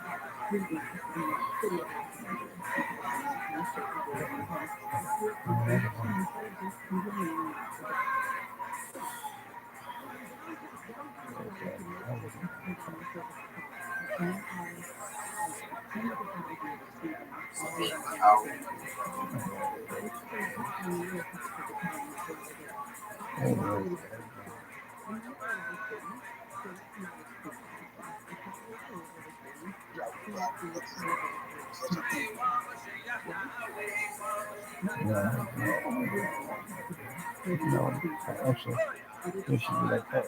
No reason to wait. No one else will play this. That's awful. Oh, that's.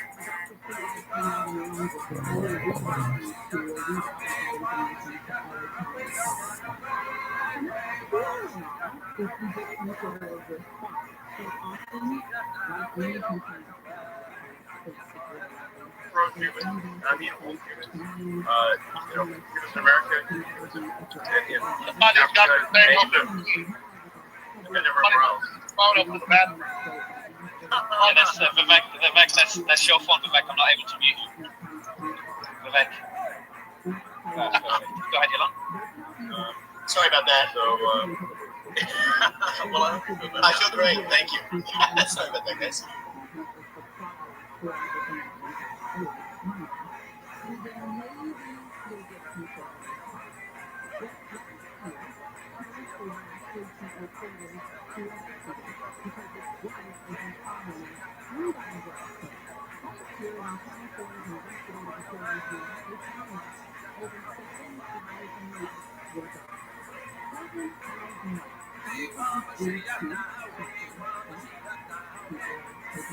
Yoshi.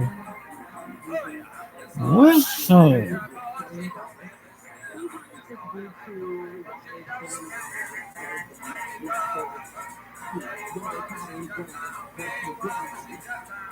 Who the fuck is following? Big move. Alright, wait a minute. Just found this one. My point is, Don't be a dick, right? okay, well,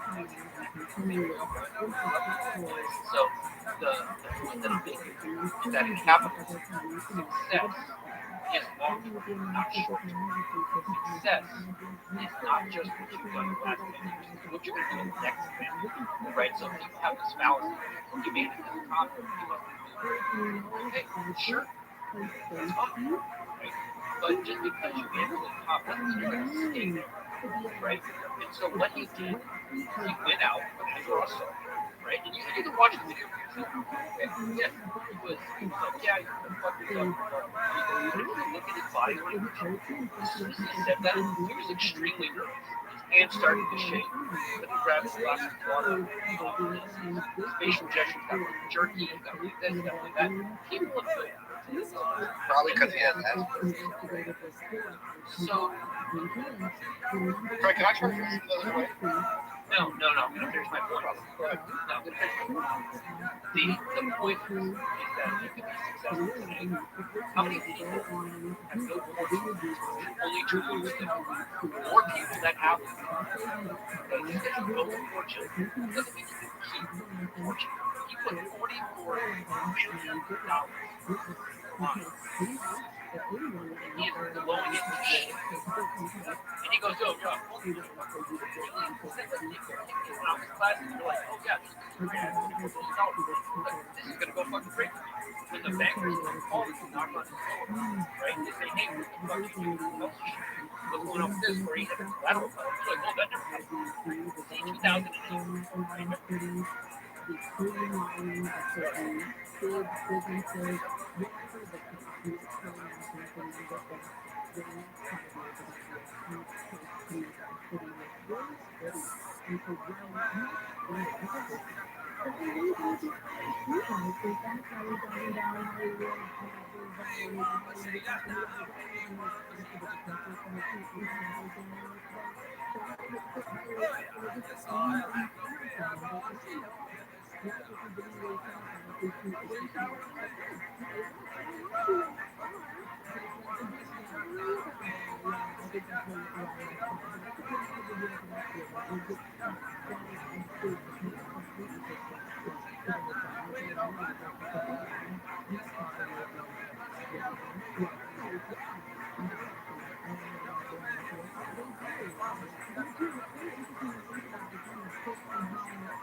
Interception, so is it good for you?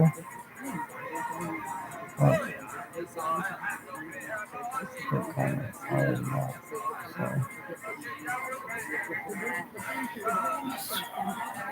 Yeah. What's up?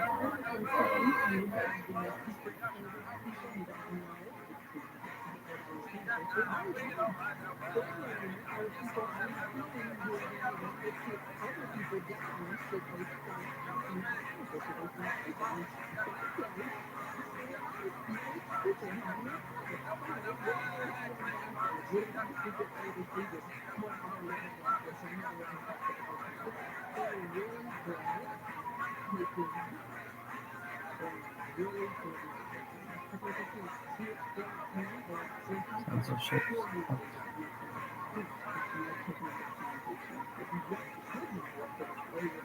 Listen.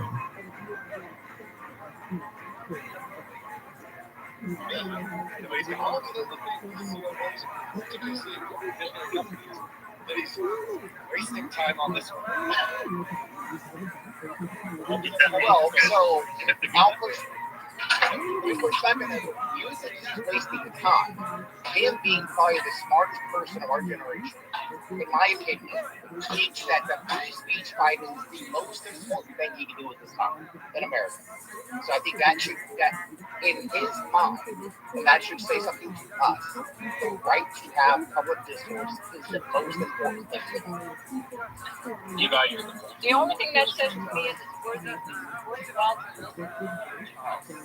I don't take what someone says as gospel just because they're supposedly the smartest or the richest. That's the only point that I was making earlier.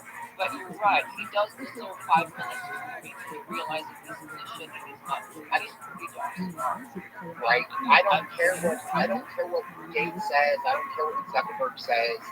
They don't get any of my money. But when Elon talks, I listen because I probably agree with him about 90% of the time. And I think he's important to our society in a way that I want.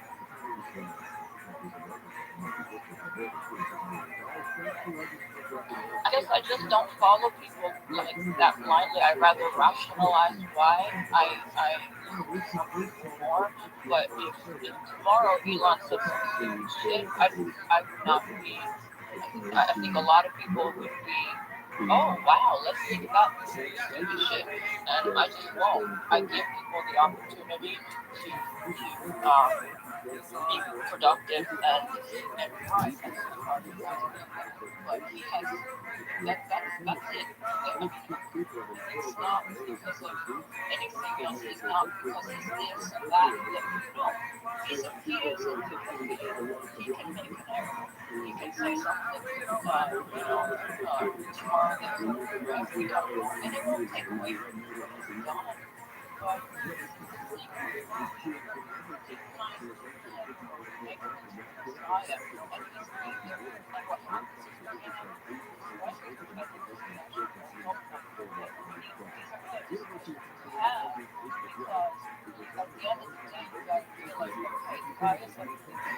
But I'm everyone, right? Trump, you have your brain. Telling every, for example, every child under 15 don't jump off a cliff as an intelligent, reasonable adult. Do not call every child.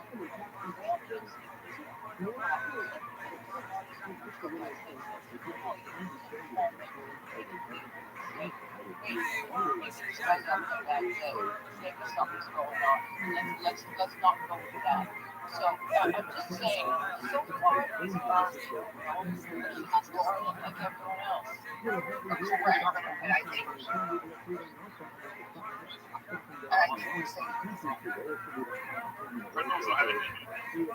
I try to say the same thing. I didn't try to get it. It's more like a math guy probably has to, it's not my forte. Everything he's done, but that's the thing that I respect. He speaks, I want to listen because I do analyze what he says, right? And if you say, tomorrow,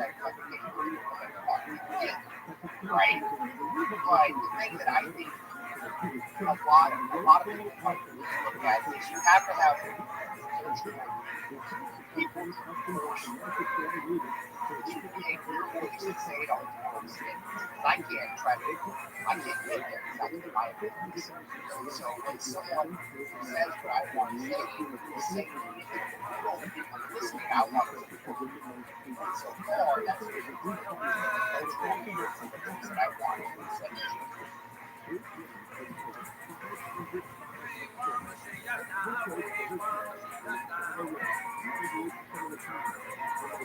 No, I don't think that's half the public squares.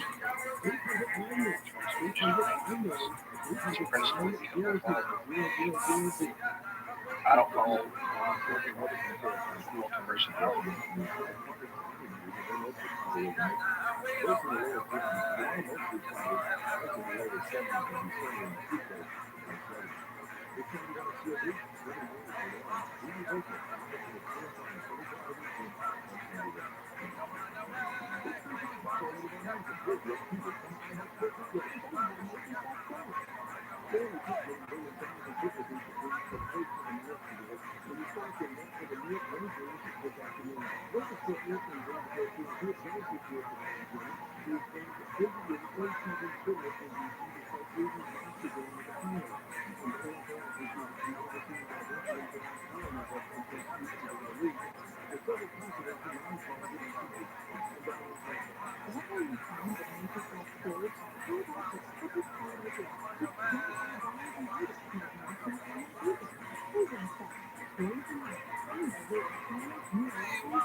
We've been for probably 5 or 6 hours. Okay, but this is where I want to be a bit open as well. I realize I came in late. But, the reality is just give people substance. It solves people's intelligence and helping them here. But fundamentally, there seems to be this kind of like envy of Elon, this kind of envy of people. And it doesn't, like, this was made a 6-hour podcast that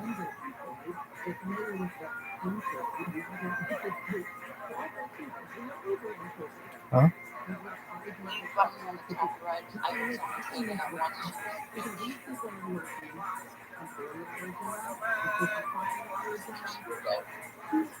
Yeah, I can't hear. I don't know. Rubber banding. Craig, you should leave and come back and get that co-host button by glitch. The last time you just left us, Just take a break, everybody needs to go cut grass. So go do that for us. Everybody needs to go and smoke some grass as well. Hold on. I just heard Spain say somebody. Before we got to hear me, Somebody just said, Yeah, I got you. yeah, just kill the space and come back. Sphinx, you just said touch grass continues terminology when homes. No, I said slap that ass. One person said touch grass, the other person said smoke grass. Not everybody likes to smoke grass. Except for Alex, who took the invite.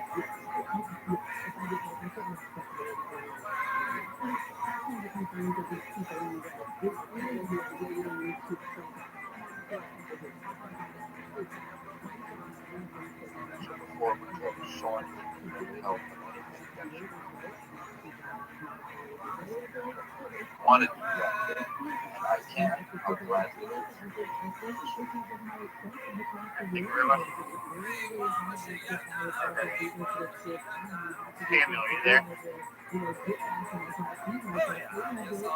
Oh, I guess we're circle with coast. How long can you coast for? Sean, that's it. No, I have it. No, because I have the clues now. I have one coast. No, I see. Oh, God. Sean, take a break, goddammit. That's sick. Gonna take a break. I'm not in this thing. We're gonna.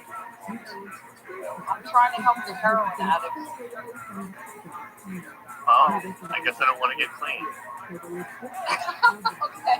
It's actually, by the way, it's actually story how specifically Switzerland and Portugal actually got their population clean of heroin, which is by providing heroin to them. So, like methadone but with heroin? No, that's a very interesting thing. So, there's a very, very good book about it. It's called Chasing the Scream. It's by Johan Hari. He was actually on Rogan's podcast, I think, like 2 times. And he discussed how Portugal, and specifically Switzerland, how they handled their opiate situation, their heroin situation. That they discussed what gets people actually addicted, and it's not the actual substance, it's the their life situation, job, divorce, money, a place to live, things like that. So what they decided is to have like clean clinics. People can go on their sterile environments, sterile needles, none of that dilute shit that you get on the street. You can take the heroin, but then you have to go to work, and you have to make your life better. And slowly but surely, people started basically to fall off, and less people started to come back each week until the situation. But now I think Switzerland is one of the lowest in terms of heroin. Prostitution got into like 0%. Crime also dropped. It's a very, very interesting case study.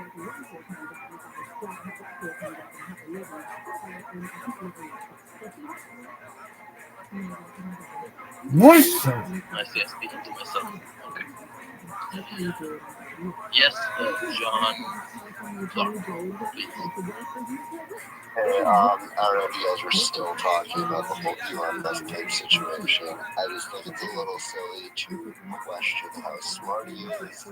Not that I fully agree with him or anything, but what he's trying to do for someone who is 30. Let him try to make his everything happen if he wants to.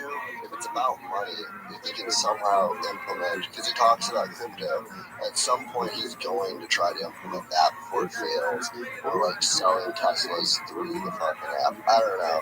He's gonna get his money back somehow, but it seems silly too. John, I just want to say one thing. I'm definitely not going to someone else wants to take it. comfort, even if. But one thing Johnny said, maybe he does want to make money with everything. Of course he does, but that's not a bad thing because he's a businessman, and there's no good that he can accomplish if he's not successful financially.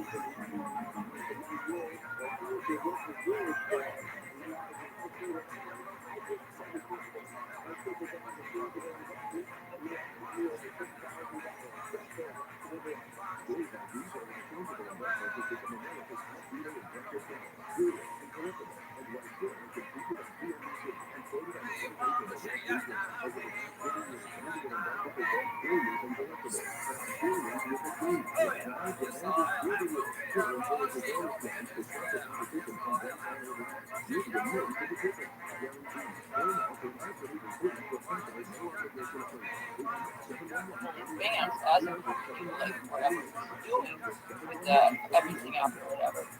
As it advances, does it also advance those good things that we were talking about? So, but I don't think I want to shy away from this that someone is interested in a business venture towards making money, that there's something wrong with that because we have to have our business make money. Otherwise, we can't do anything else anyway. I will just say that we did have the President of the United States banned on there, so I don't really know if you can put a price on that kind of free speech with what he did. I think that alone was maybe worth it. If the dialogue going forward in America changes, because up until about 5 years ago, you couldn't say anything to anyone, and realistically, even this past year has been kind of difficult.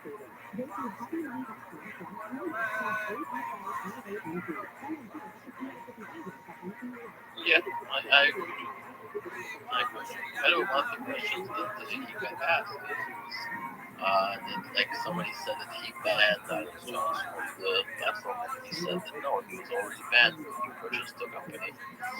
And then he discussed it. By the way, I don't think him going to do this whole survey, would you like to see reinstated? I think he made up his mind even before that. Wanted to make it seem more It's hype, exactly. He was building hype, which is, as I said earlier, exactly what I would have advised from hype. Oh, you want to make a move like make out in real estate Alex Jones? Well, you could be the idiot CEO who just does it, right? Or you could make a huge thing about it, get all kinds of attention, all kinds of media attention from mainstream media, from other, and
Second receiving touchdown this season. That's it. It's week 14, dog.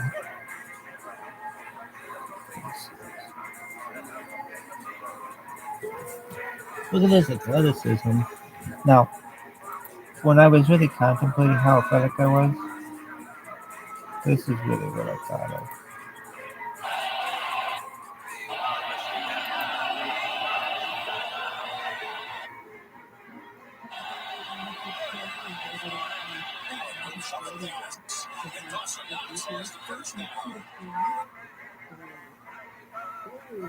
It's not going to be too cheap. After review, passes incomplete. Do you think yours no Shohei Ohtani? But the question is, does Shohei Ohtani know yours? Good point.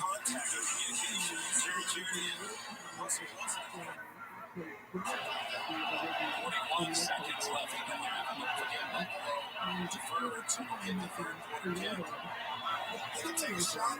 They want to downfield. First down, they go to an open man. It's Diggs. Boys, he's slammed back by Bolton. Everybody hurries to the line. This was great patience coming to the ball, but Josh Allen didn't rush for that season to get out of there. So now timeout.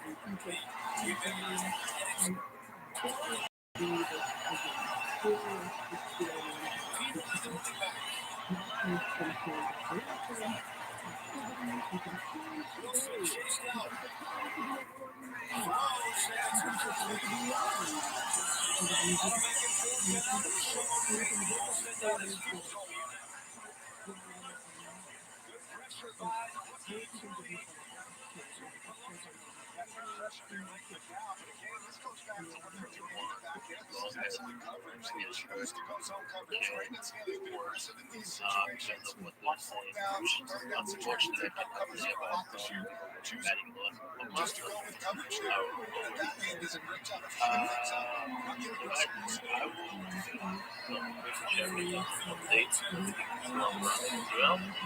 Meanwhile, somebody wants to talk. Something. Yes, Captain Capitalist. Sorry, I have to bounce now, touchdown plunge.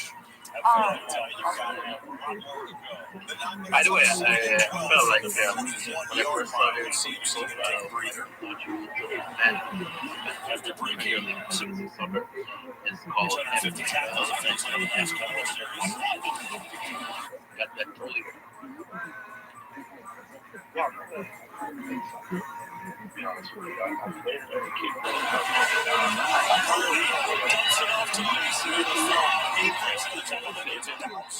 outside and out of bounds there. Raymond Jones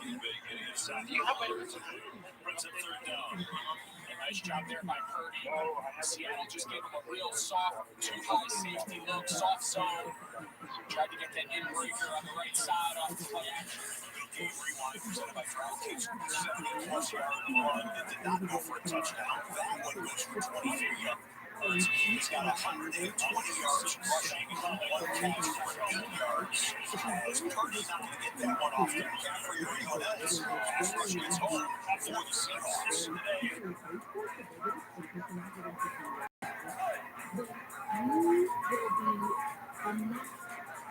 Here comes the punt team.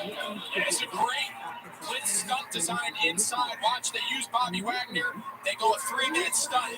He's initially the flash on the pick game that forces Purdy off his spot, and he runs right into the hands of Leonard Williams. Secondary down at the 11.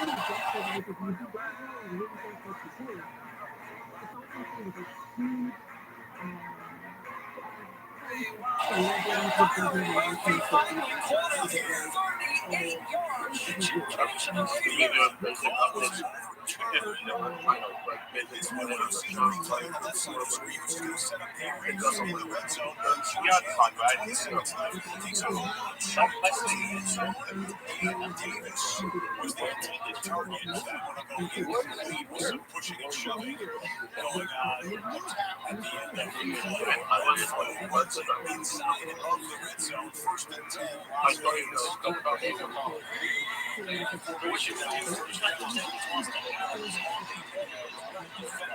He tried to knock Caleb Edwards out of the way.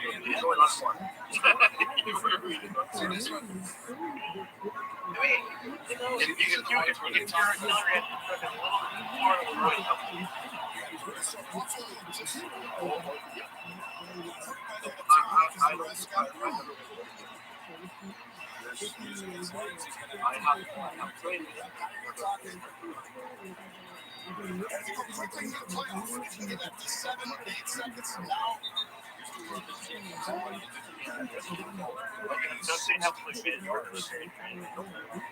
you go for that, in pregame, you had a little help when we saw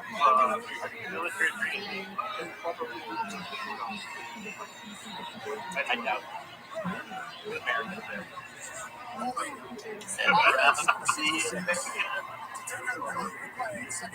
That might work if you're talking to I am Mary, you throw a quick out. It takes 2-3 seconds. If they cover it correctly, you throw it over his head.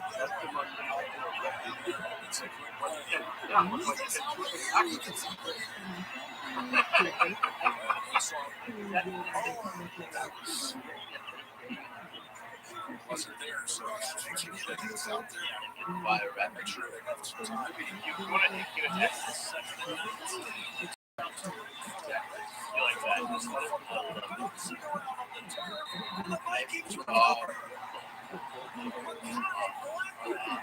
God, the Raiders have turned away on the turnover.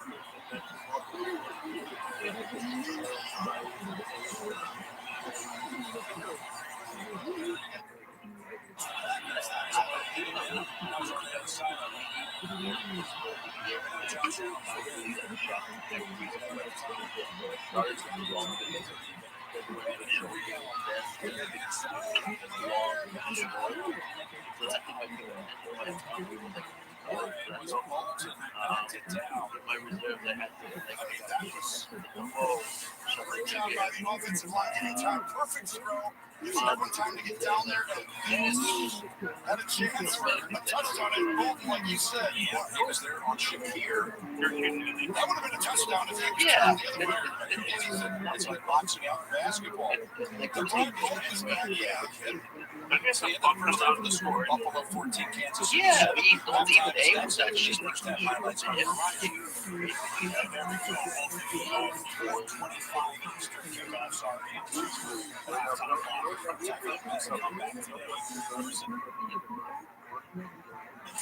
guys have not even touched the crack on it. What I like to see South, the Buccaneers coming in with a record of 5-6, coming into this drive. Fourth quarter with a deficit. Big catch for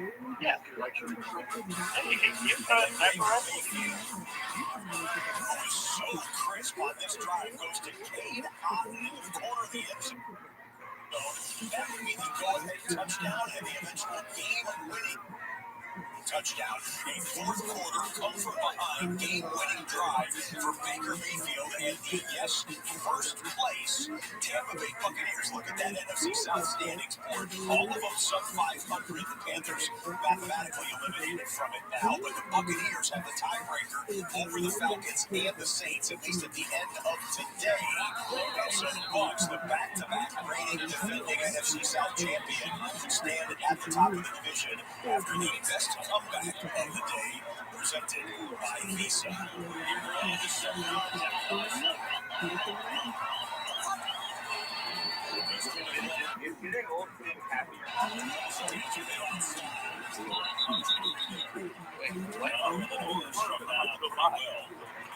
Like today, Walker making his return to the line about the last 2 games, but he hasn't really been a factor.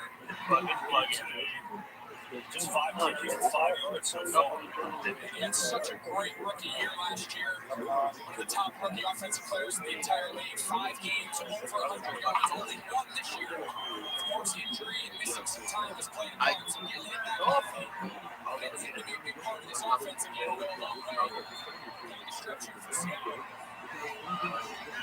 What happened?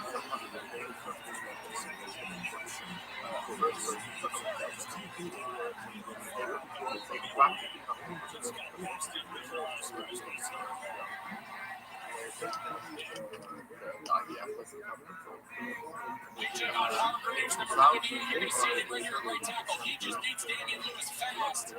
That's what forces TRUMAN to step up in the pocket. And now they just call it retrace. The outside defensive ends rush up the field and they win a quarter. He's under the pocket. They got him from behind the Jason. For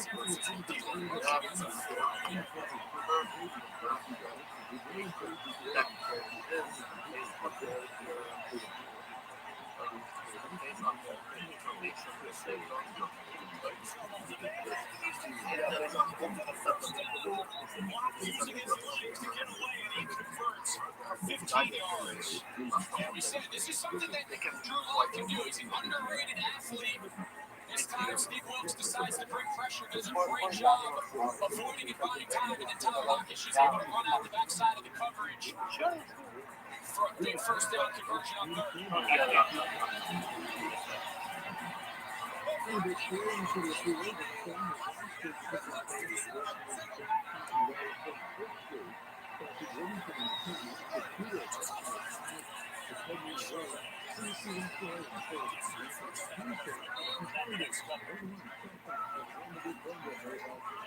Where's DK Metcalf been? Yeah, we said at the start of the show. He's questionable to return, but I see them continuing to work on him. He's coming out of the tent right now, trying to work on him on the sideline. He's getting a bike as I speak. 10 carries for 66 yards for Madison. I think that's another touchdown. On first down, compete for the ball. They always have to be open to be open.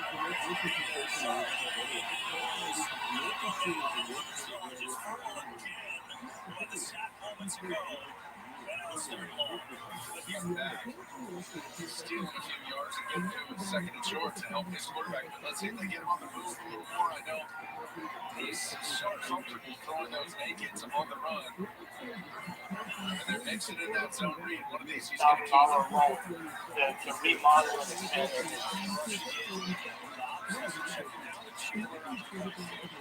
hey, wait, I can't wait. I cannot wait.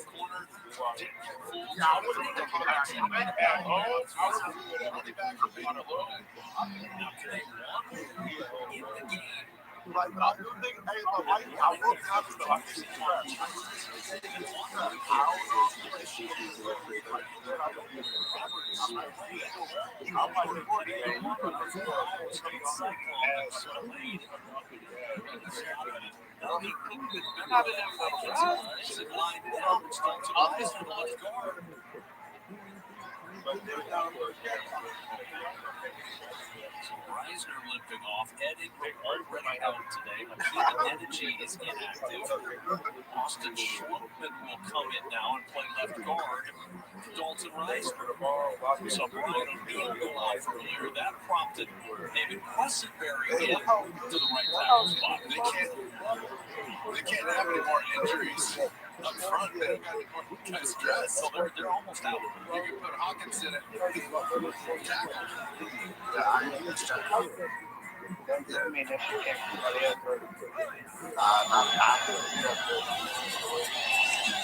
Pressure on the set up Chandler is caught from behind. A lot of traffic to try and pick through, and the rookie from Texas Tech, Tyree Wilson, in there to make the tackle.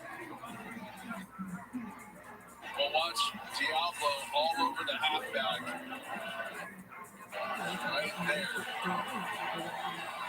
And all the alignments, so he's got to pick them off. And he need one of them to come back. And peel back up.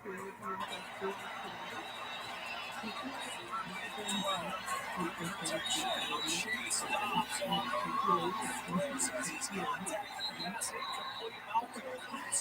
About one step from a sixth grader sack. It's the force deflected it off to the Vikings. I thought he was going to dump this thing down to Hawkinson quickly. And I think that's, something he's still working through, something Viking fans are so used to with Kirk Cousins. If it's not there right away, he's already moving on as his feet and his eyes progress. His arms already getting in that throwing motion to dump it down underneath on plays like that. And so I'm telling you, if you break a tackle, I'll pick it up. But if you're initial instinct, this is just fleeing the pocket, it makes it really. I've been 4 out of 5 in the away game. Inside, Like a tackle, 20-yard line. like a tackle. In the rings. That's what 5 is. Not doing that shit. I'm going to mess all the fuck up today. I ain't gonna lie.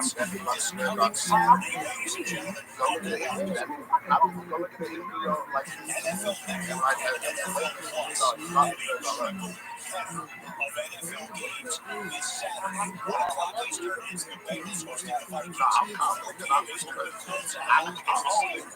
And the Denver Broncos go to Detroit for a primetime game at Ford Field at 8 o'clock Eastern. It is Sunday. There will be pregame shows and postgame shows during all of those games and after those games. NFL Network and NFL Plus. It'll be a beautiful Saturday.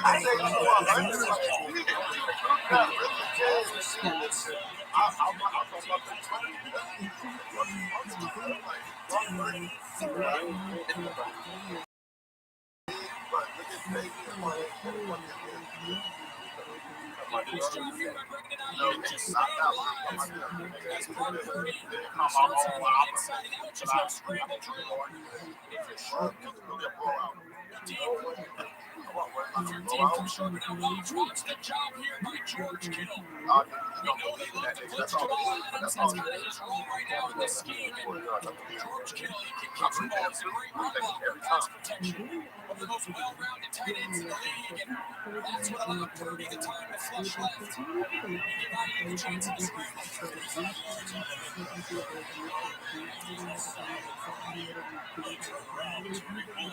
Rick Williams is now known. It's on the coverage. Greg, I told you, Devin Witherspoon went out early this game with back injury. He has not come back either. So both teams lost their starting quarterbacks early in this game. Witherspoon is such a go, ladies and gentlemen. We're about ready to get second half kickoff between the Chargers and the Broncos, and we just got word from the Los Angeles Chargers. Justin Herbert has been downgraded to out. Justin Herbert done for the day. He has a finger injury on his throwing hand, and so he's been skinned.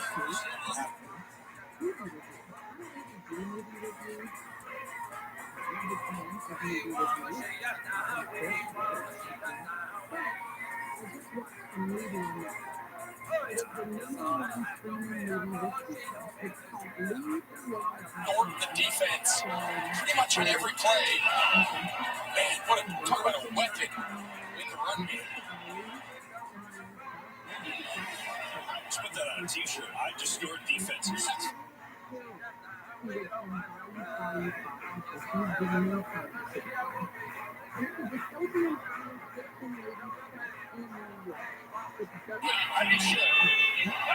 This week, and he said, when I first got to the Niners, people were like, yeah, Trent Williams, this and that. And he's like, all right, he's played a long time. I never really understood him. Then Purdy said, I watched film, and I'm playing it with him. And I look back, and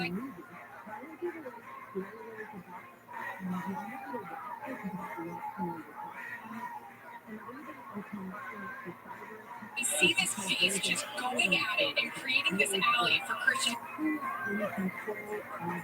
Get 6'7", 6'8" beast out there.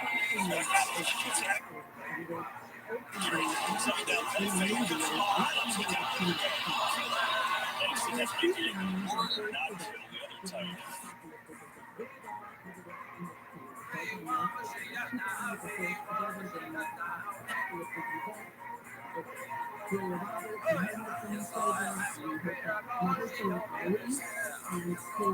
want to bring him on blitz. They want to get him involved in the run fit. And if they need to add a fifth rusher, he forced Purdy to pull up on him. Do you get in the Buffalo stance when you're the Buffalo nickel? And we can have a whole conversation about the evolution of the Buffalo nickel, but we'll have to wait for a different time. Let's talk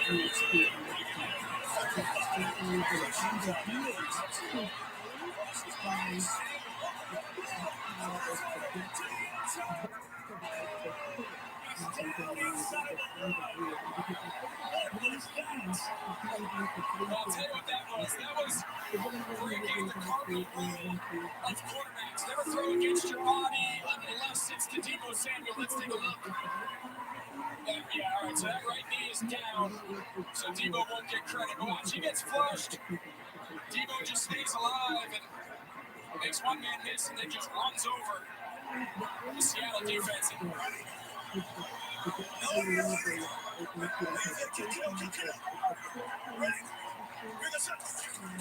Wilson's running to himself. Looks like he's short. Good start.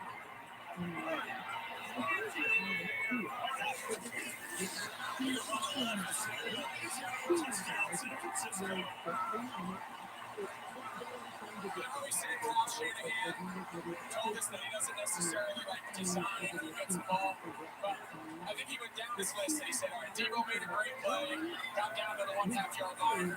I'm playing my list and I give him the ball to score, and that's the play he calls. He's going to let his play make. Lining up to go for a 4th down and 1. Maybe they're just trying to get their substitution shot. That's Truman under center. There's the flag. Offense, 5 yard penalty.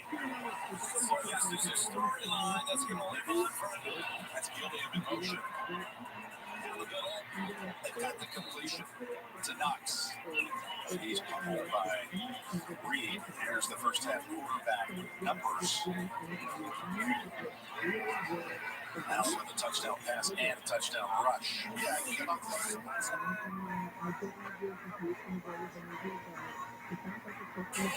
shoots one in there.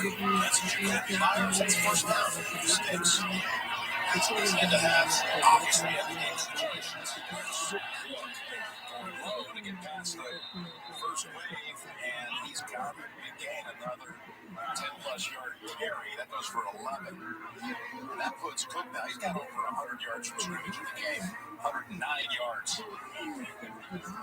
Dawkins coming across from the left side. You called it. This has been, after the coordinator change and Joe Brady comes in, conscientious effort to get him the ball more often. We all know about Diggs. We want to go ahead and take away Diggs. Let's see if this room to take away Cook. Here's Cook again. This is the 4th straight game he's had.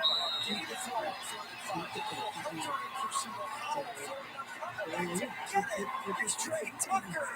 And Tucker with a first down. Now they're going to converse on the sideline. Was he juggling the football as he went out? Conversation between the two officials on the sideline. I guess they're going to call it a catch. We've seen no ruling either way. The Raiders are going to hustle up the middle and try to get a playoff. We'll see. And there's the challenge flag. Before the chain gang could even get set. So challenge flag. Antonio Pierce is time to turn it off. On the sideline.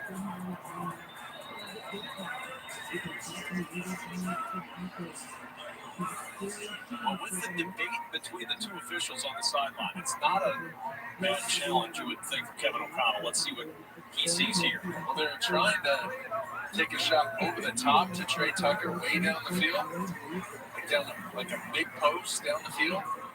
And then it just turned into a scramble drill. He just veered his quarterback, found an open area.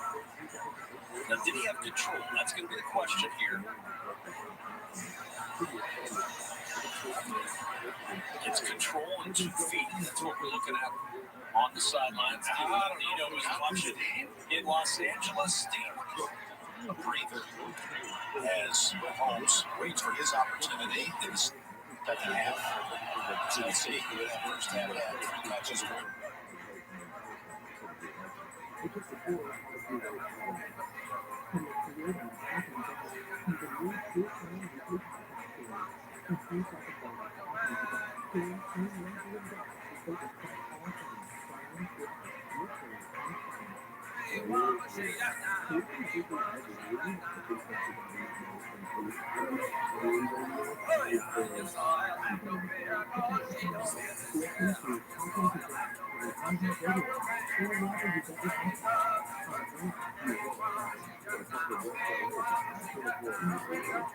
But I'm no longer buying NFTs. I'm going into something else that I'm good with. So you.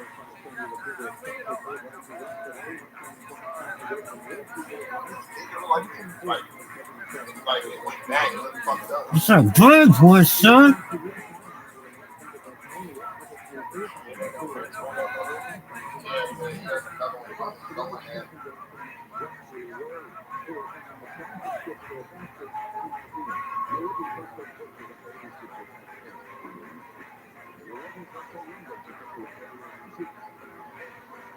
Right, yesterday banned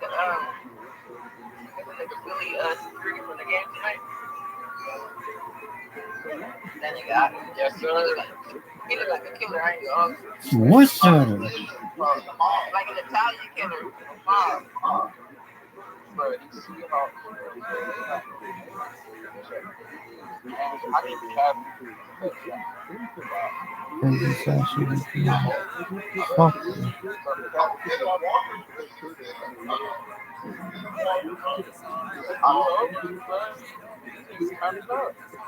What's that?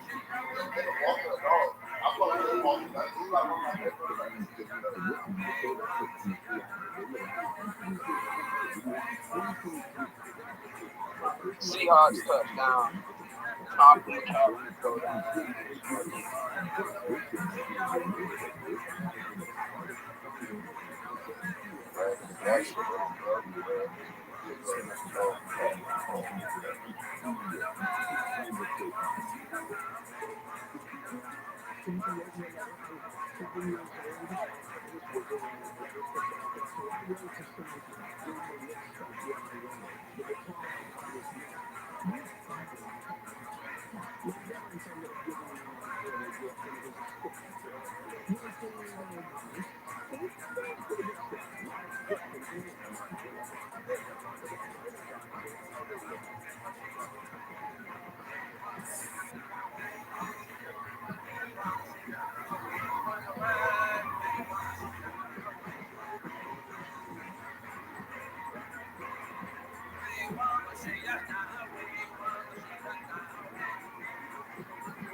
Biggest West Side ever.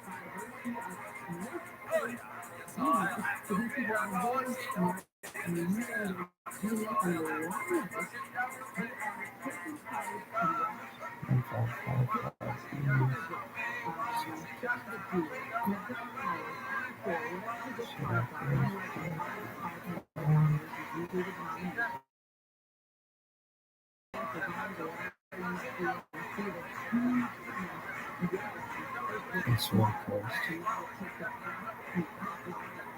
Vibes. Don't let me down, Vibes.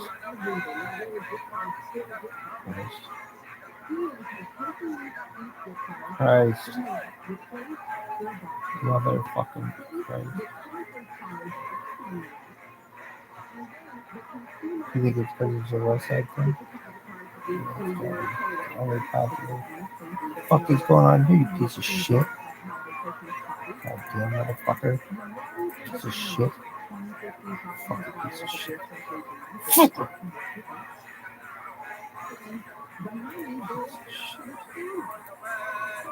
That's a vibe. Listen. Do you wish they'd execute this person? No. It's going to be West Side. Who's the West Side?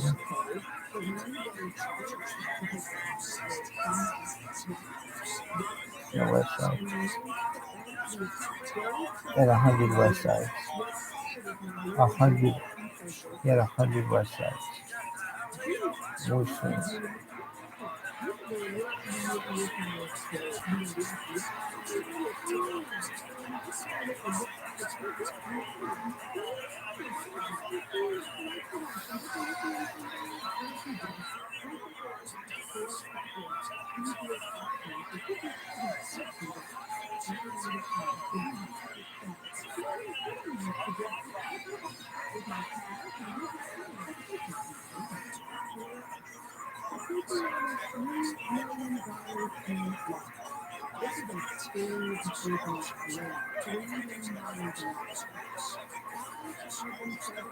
That's so bad.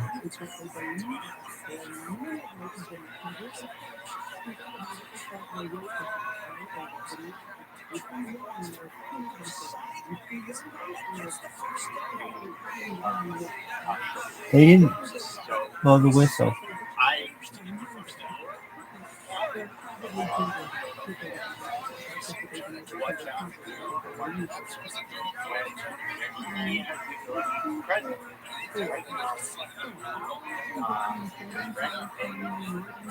That's a fumble.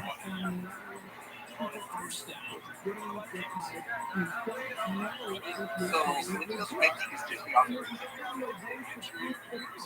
and how it translates, how it operates. So I think what is the crucial thing like what is it? How does it track?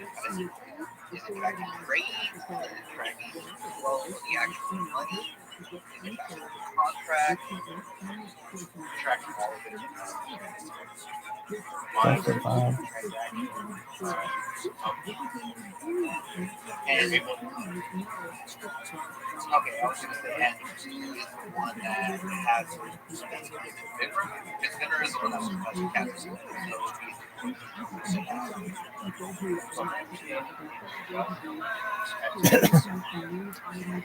That's a vibe.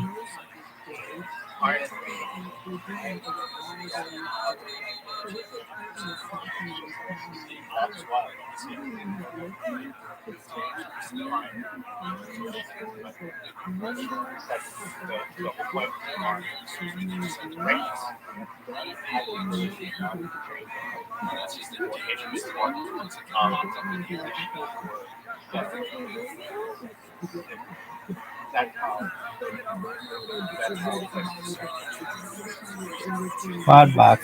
Wizard.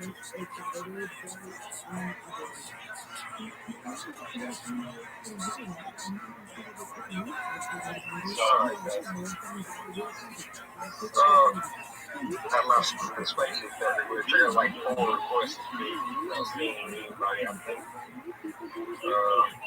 I think it goes.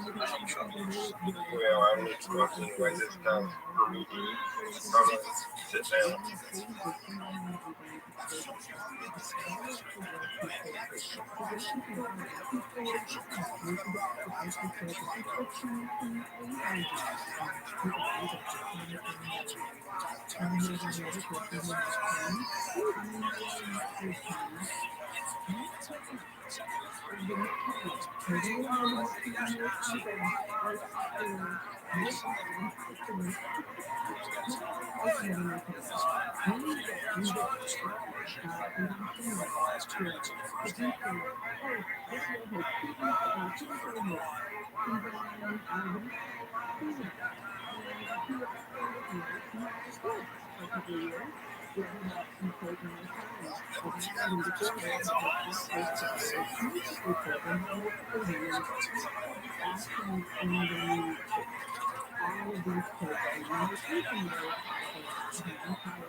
Something really like 1 million people. Oh no,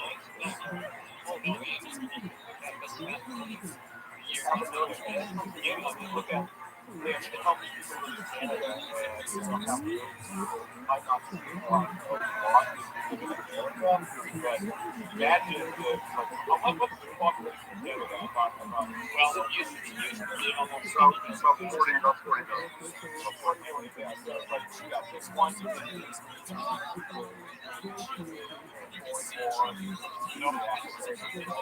It's higher than that now. Yes. Yes, not thick and bright. It's really true. Our population in 2015 was about 37 million. It's now about 41 million. If you go to Toronto, you won't recognize that city anymore. You'll feel like an outcast. Something is happening in this country, and it's not good. Well, it's not. Your faces I agree entirely with you. It's not even so much that as they're being a lot easier to change the very nature of the culture.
Probably they got what I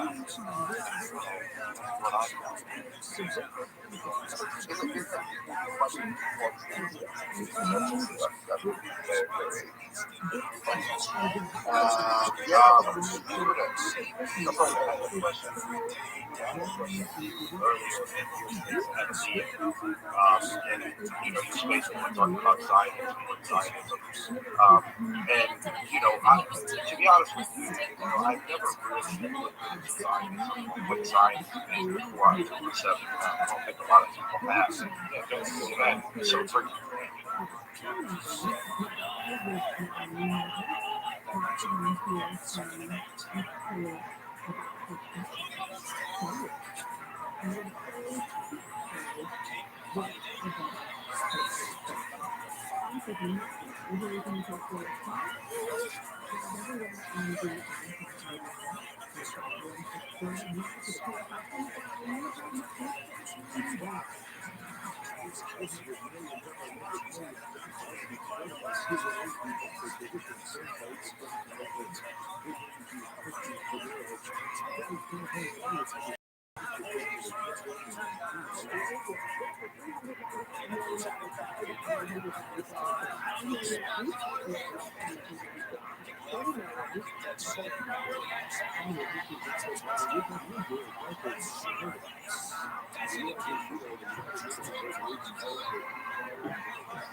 Let me answer.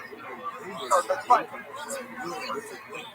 So let's get the answer so that they will know what is not what happened. There was an article that was referenced, and the article referenced a lot of topics like black politics,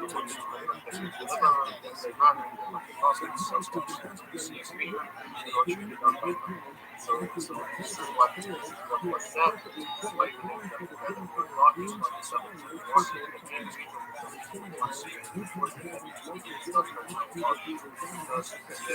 it is the power to see how it's especially when breaking those things are trying to creating faster not faster with other words. So that can be not talking about but give up maybe people that are doing the absolute sound is a lot of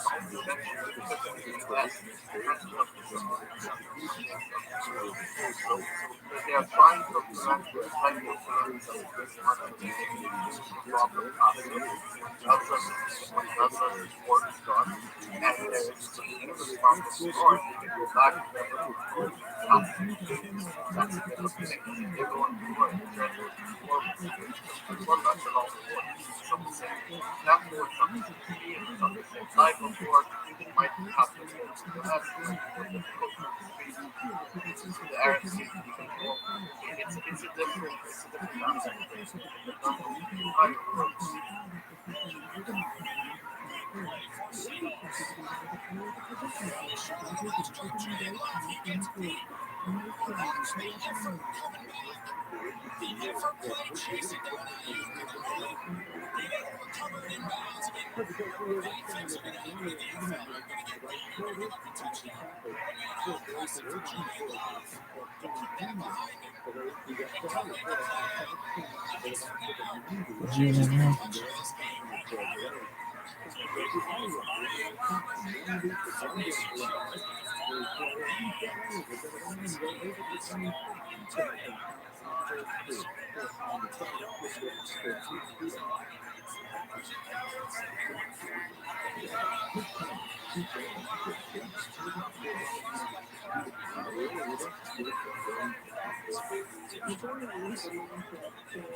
Question. You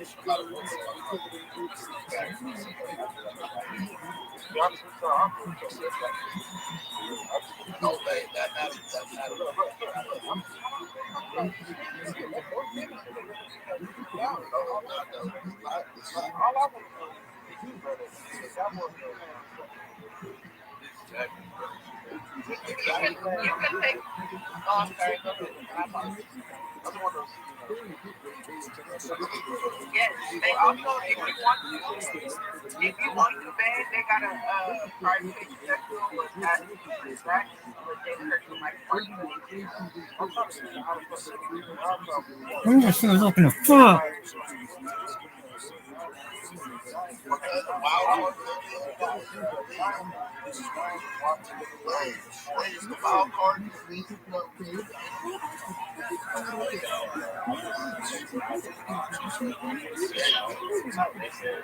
Yeah, it's dead.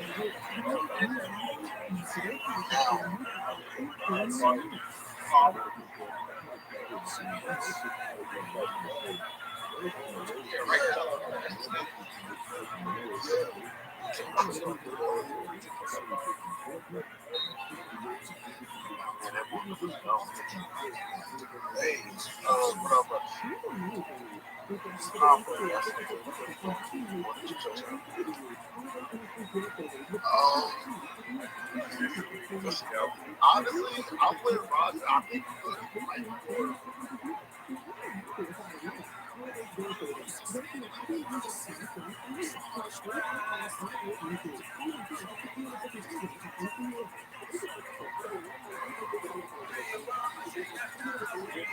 I'm the biggest sort of those makes through time.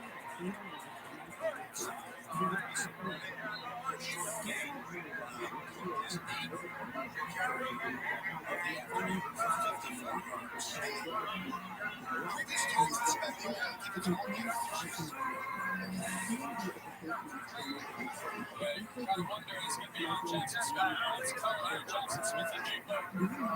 Straight into his face, the launch. Post is working. Evan Brown, the center.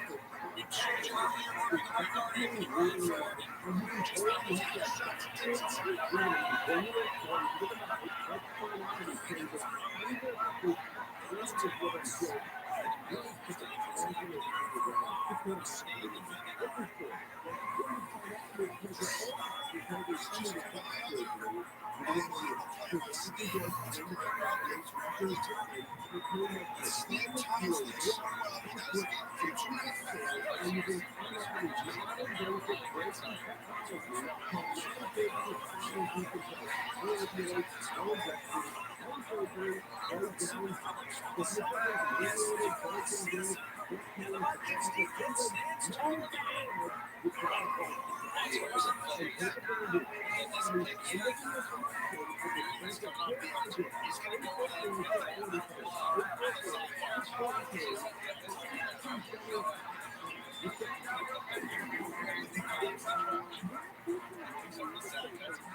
Happy Beanie TV.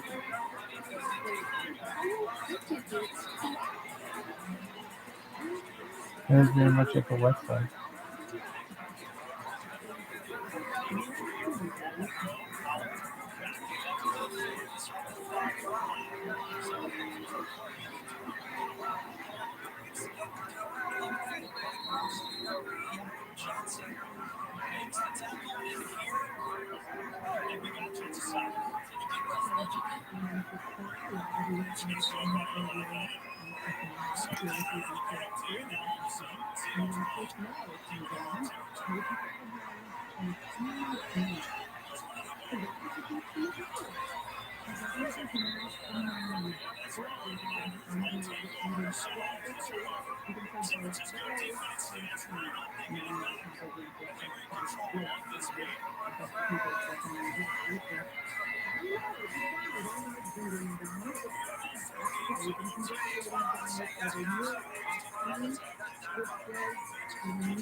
David Jackson.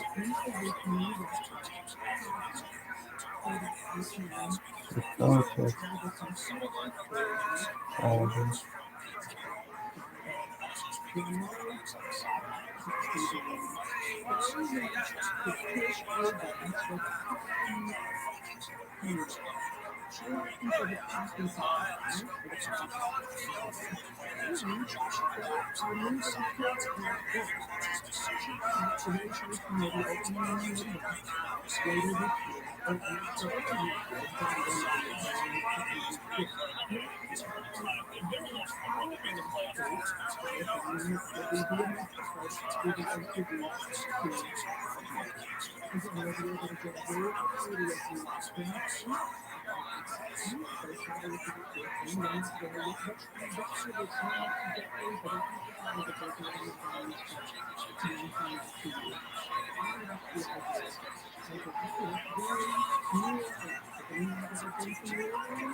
Yoshi.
Success and the abilities of the people around you.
Just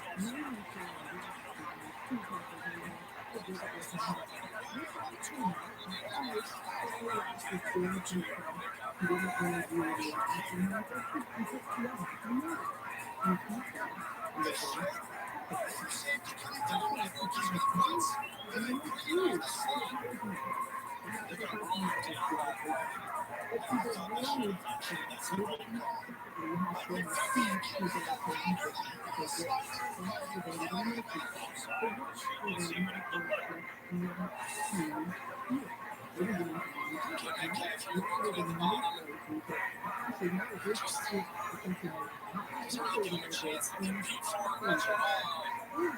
Didn't know that there was the free play aspect. Then DK Metcalf involved in the game with December's body language.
27 yards to touchdown.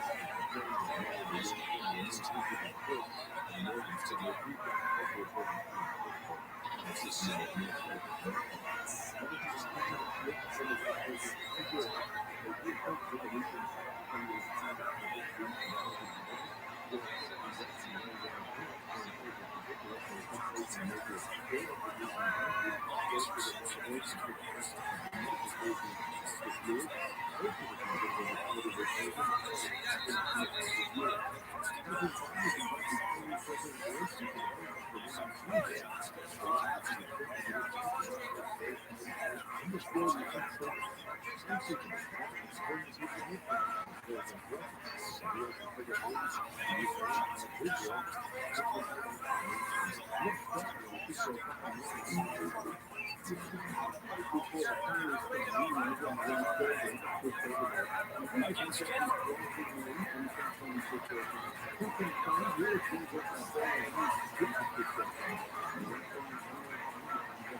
How can it be prior to the snap?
I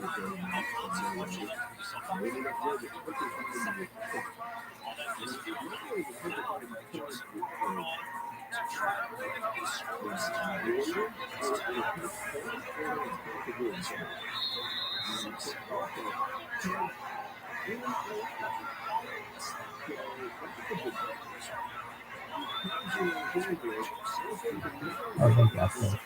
It's easy. Yeah, take it.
It's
the Eagles.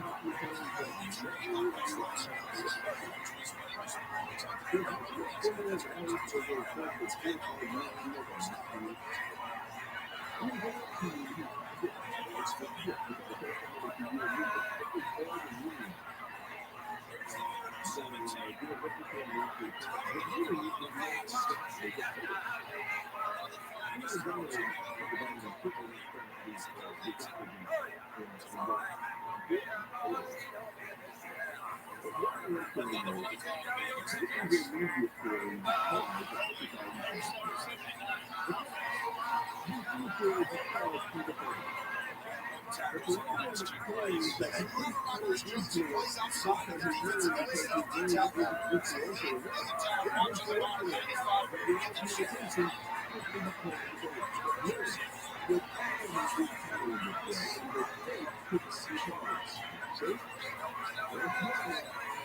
There's something funny in here. I got it. That was fucking amazing.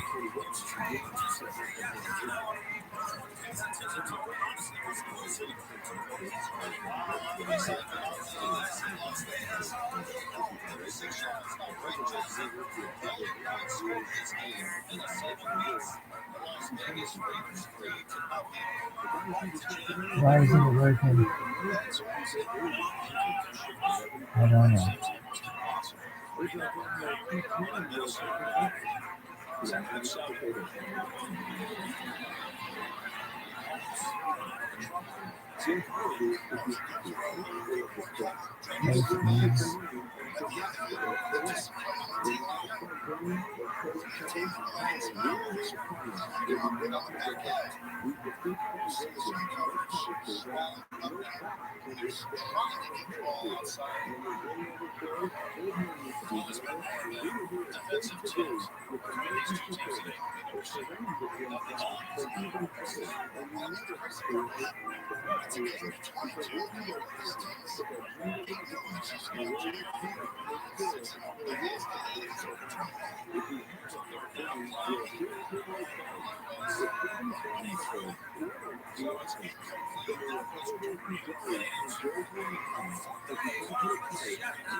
What do you do?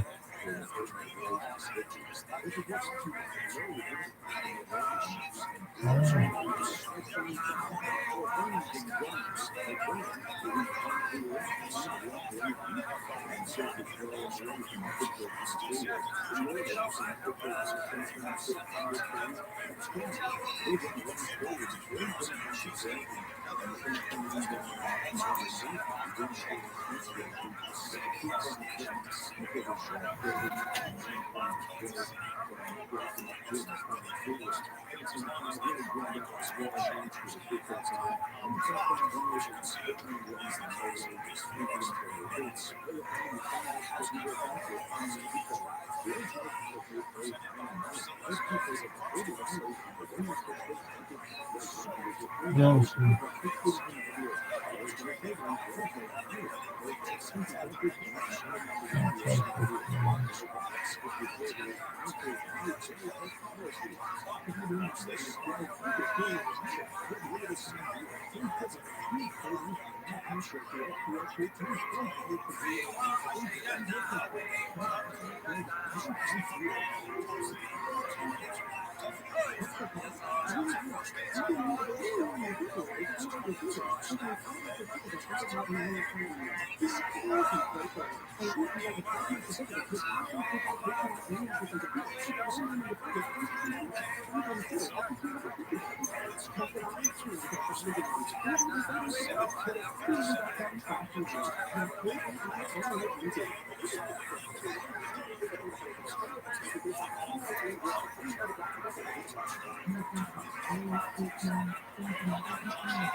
How much do you say?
Let's see.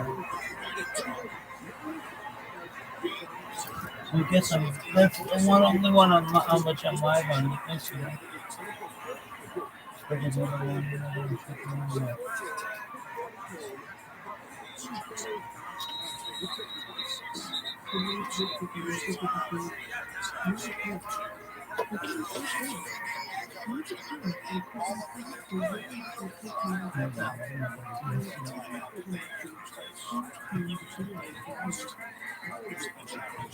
Look at this move, Yoshi. Yoshi.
Do you still call him Buffalo in the championship?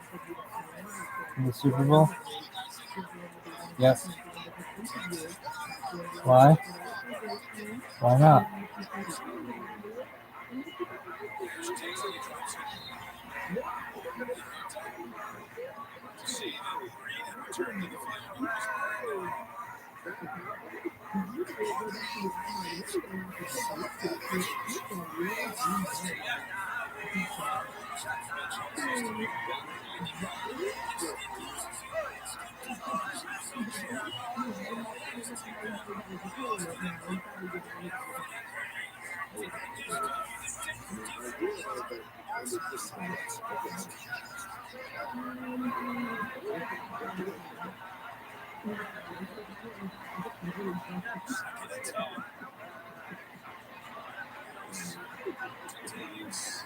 How is that not a penalty?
Seven, six.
Many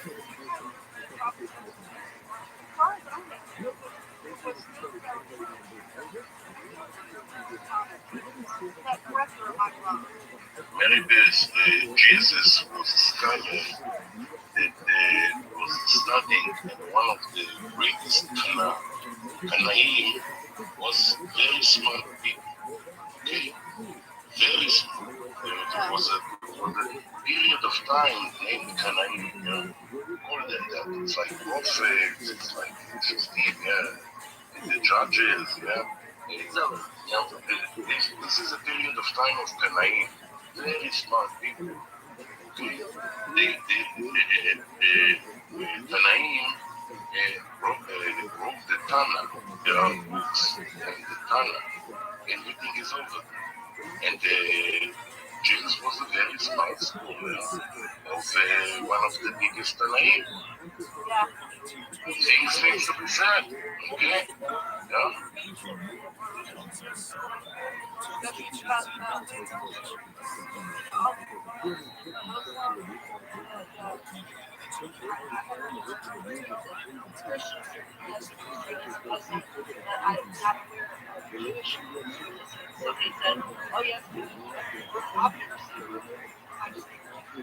This is nonsense. It is nonsense.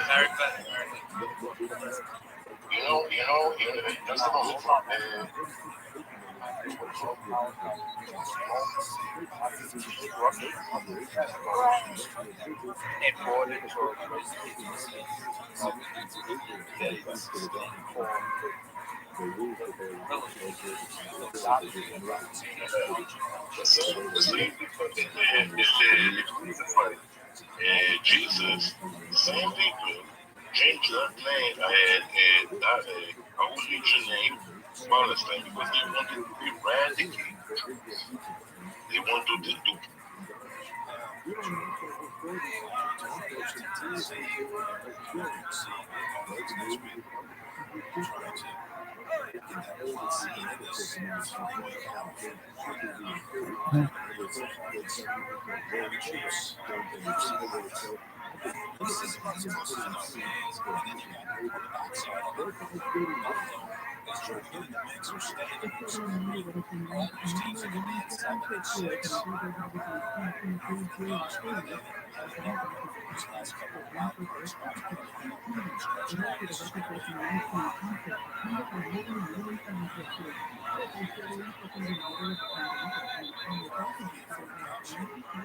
Over there, just because they said no, this is God. You can't come in. Yes, you can't come in into the city of God and bring your barbaric, psychopathic killing and blood and all this nonsense. Bring that into the city. Okay, that's what they said. That's why they crucified him. Jesus and many Jews. Yeah.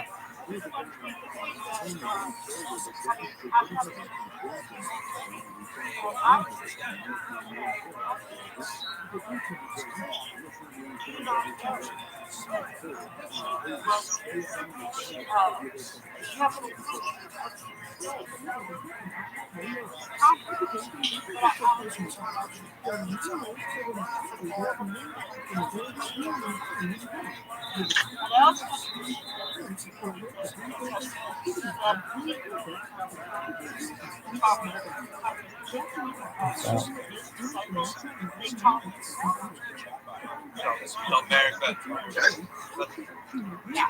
no doubt, obvious also exactly by itself. Somebody to his right and somebody to his left. No, it's not a catch. One guy got free.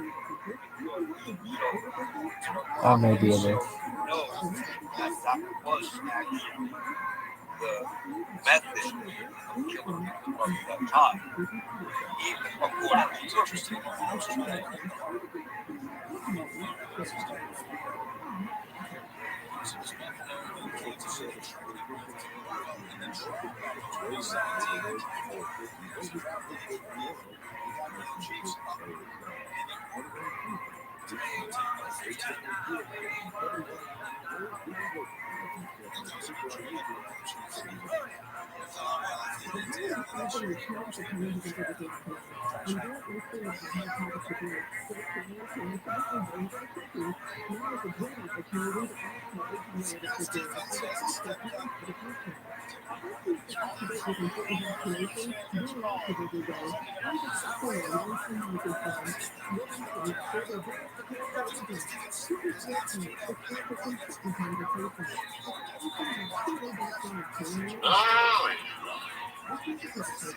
So first of all, since the beginning of the war, Jay Sullivan will actually participate this week. It's the first time he's Israel since the beginning of the war. He will meet with some elected officials in Jerusalem. One of the things to be discussed is the increase in humanitarian aid into Gaza. That's one. Second of all, Zelensky and Biden will meet in 2 days in the White House. It's also something that was important. And on the same day, Tuesday, the EU will try to vote again for a humanitarian policy. Those are the last few things I actually see here. Anything about that?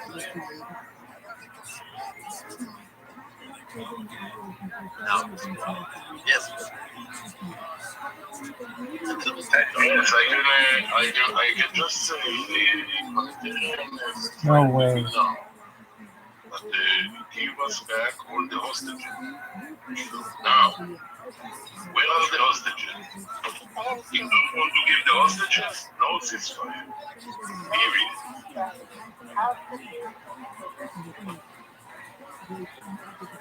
Yes, man. Hi, can you hear me? Yeah. You can hear me okay? Yes. I hate to do this to you guys. Just listen to a whole bunch of theology, but I'm 72 years old. I'm a great grandmother and a grandmother, all of that. But when I was young, coming up in my home, we always had there was always a lot of Jewish people around us. My mother wouldn't buy products unless she was being sold by a Jewish person, which as a young girl and listening to the things that went on, because I was born in 1951, so I heard about a lot of different things that were going on with the Jewish nation.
I know for a fact.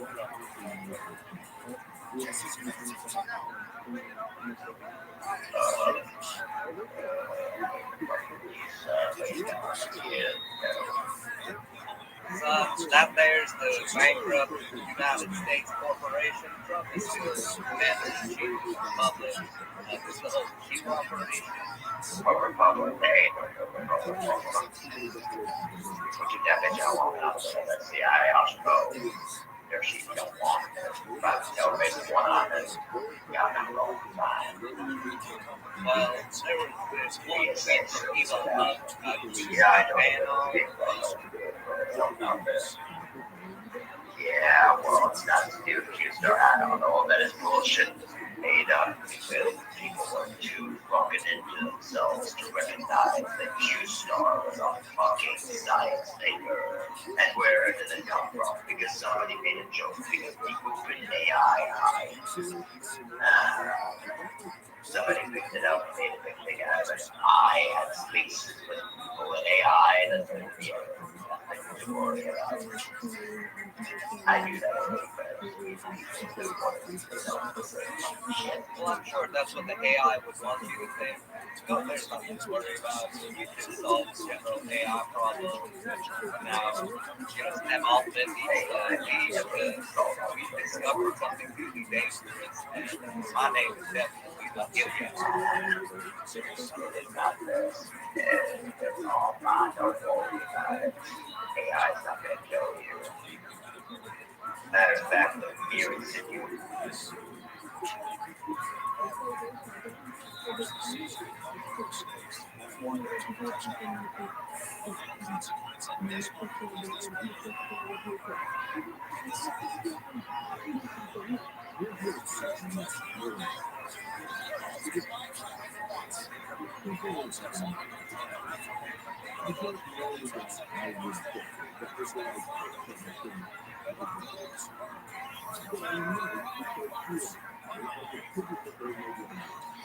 Mother and my husband both passed away before I got a chance to tell them.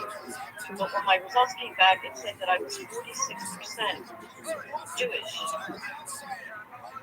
And I was just blown away. I just didn't know what to do with that information, But anyway, and I went through some like, what do you call it when they look up your 72 sometimes the words get away from your ancestry. When you're looking up your ancestry and you get somebody to help you with it, and they traced back Jewish women in my mind from Sicily, about 7 generations it went back.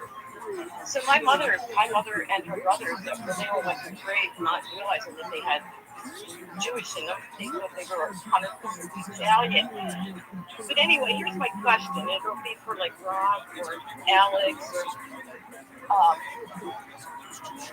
I've always felt that urge, and since I found out, of course, it's even more in me now. I realized that the urges that I was feeling was, I think, like Hedda said, there was Jew in me.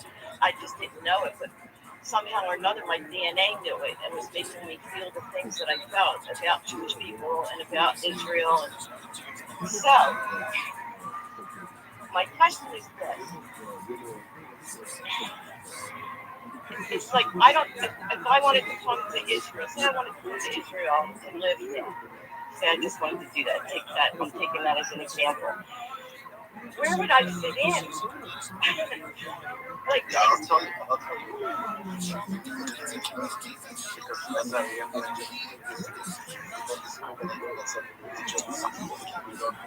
That's not how it goes.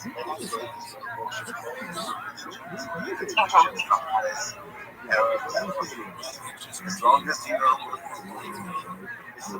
this country and you live in this country and live peacefully next to each other.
Stop really doing things as well.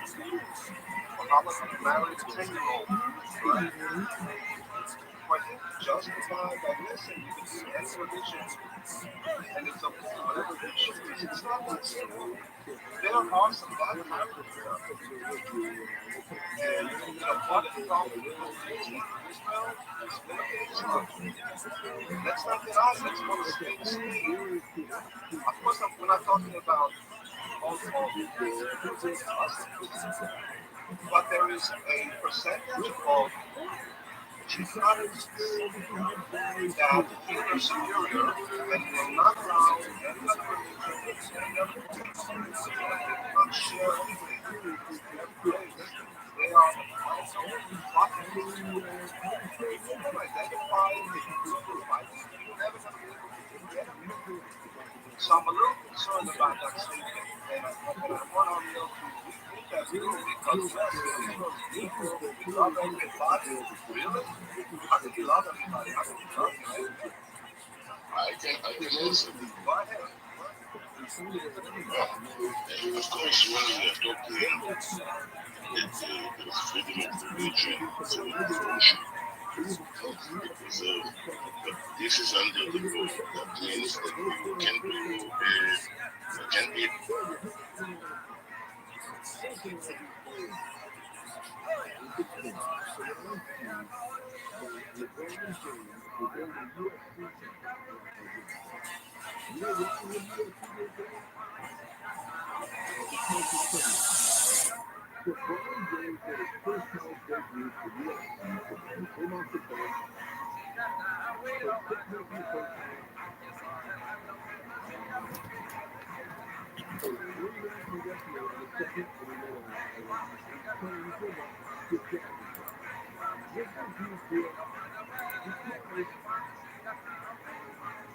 I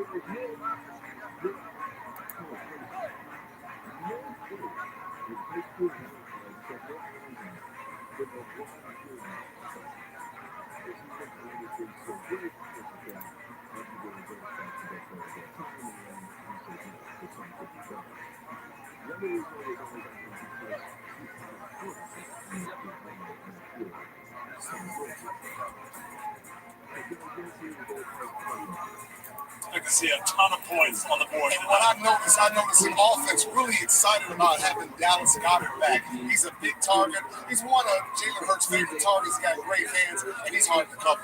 We got the chance to be down here watching Philly warm up. There's a real sense of calm with this team right now. They're playing a lot of big games recently. It was business-like watching them get ready to go to work. Back into you, Maria.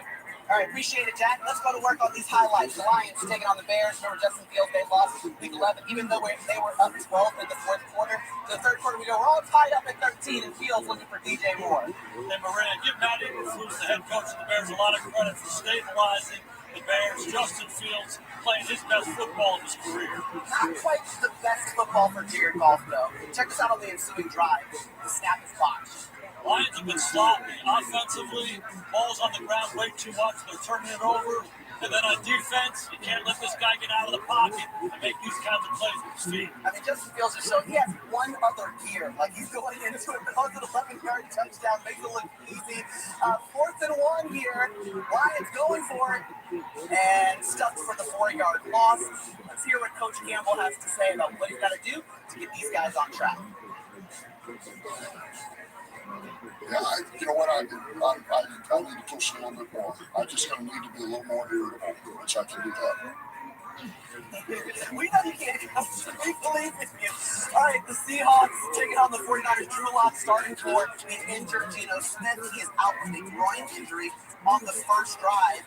Lock looking to DK Metcalf. That's a good one to look to. Oh, he definitely is. One-on-one, DK Metcalf. I don't care if he's covered or not. Give him a chance. Great body control. Gets 3 feet down.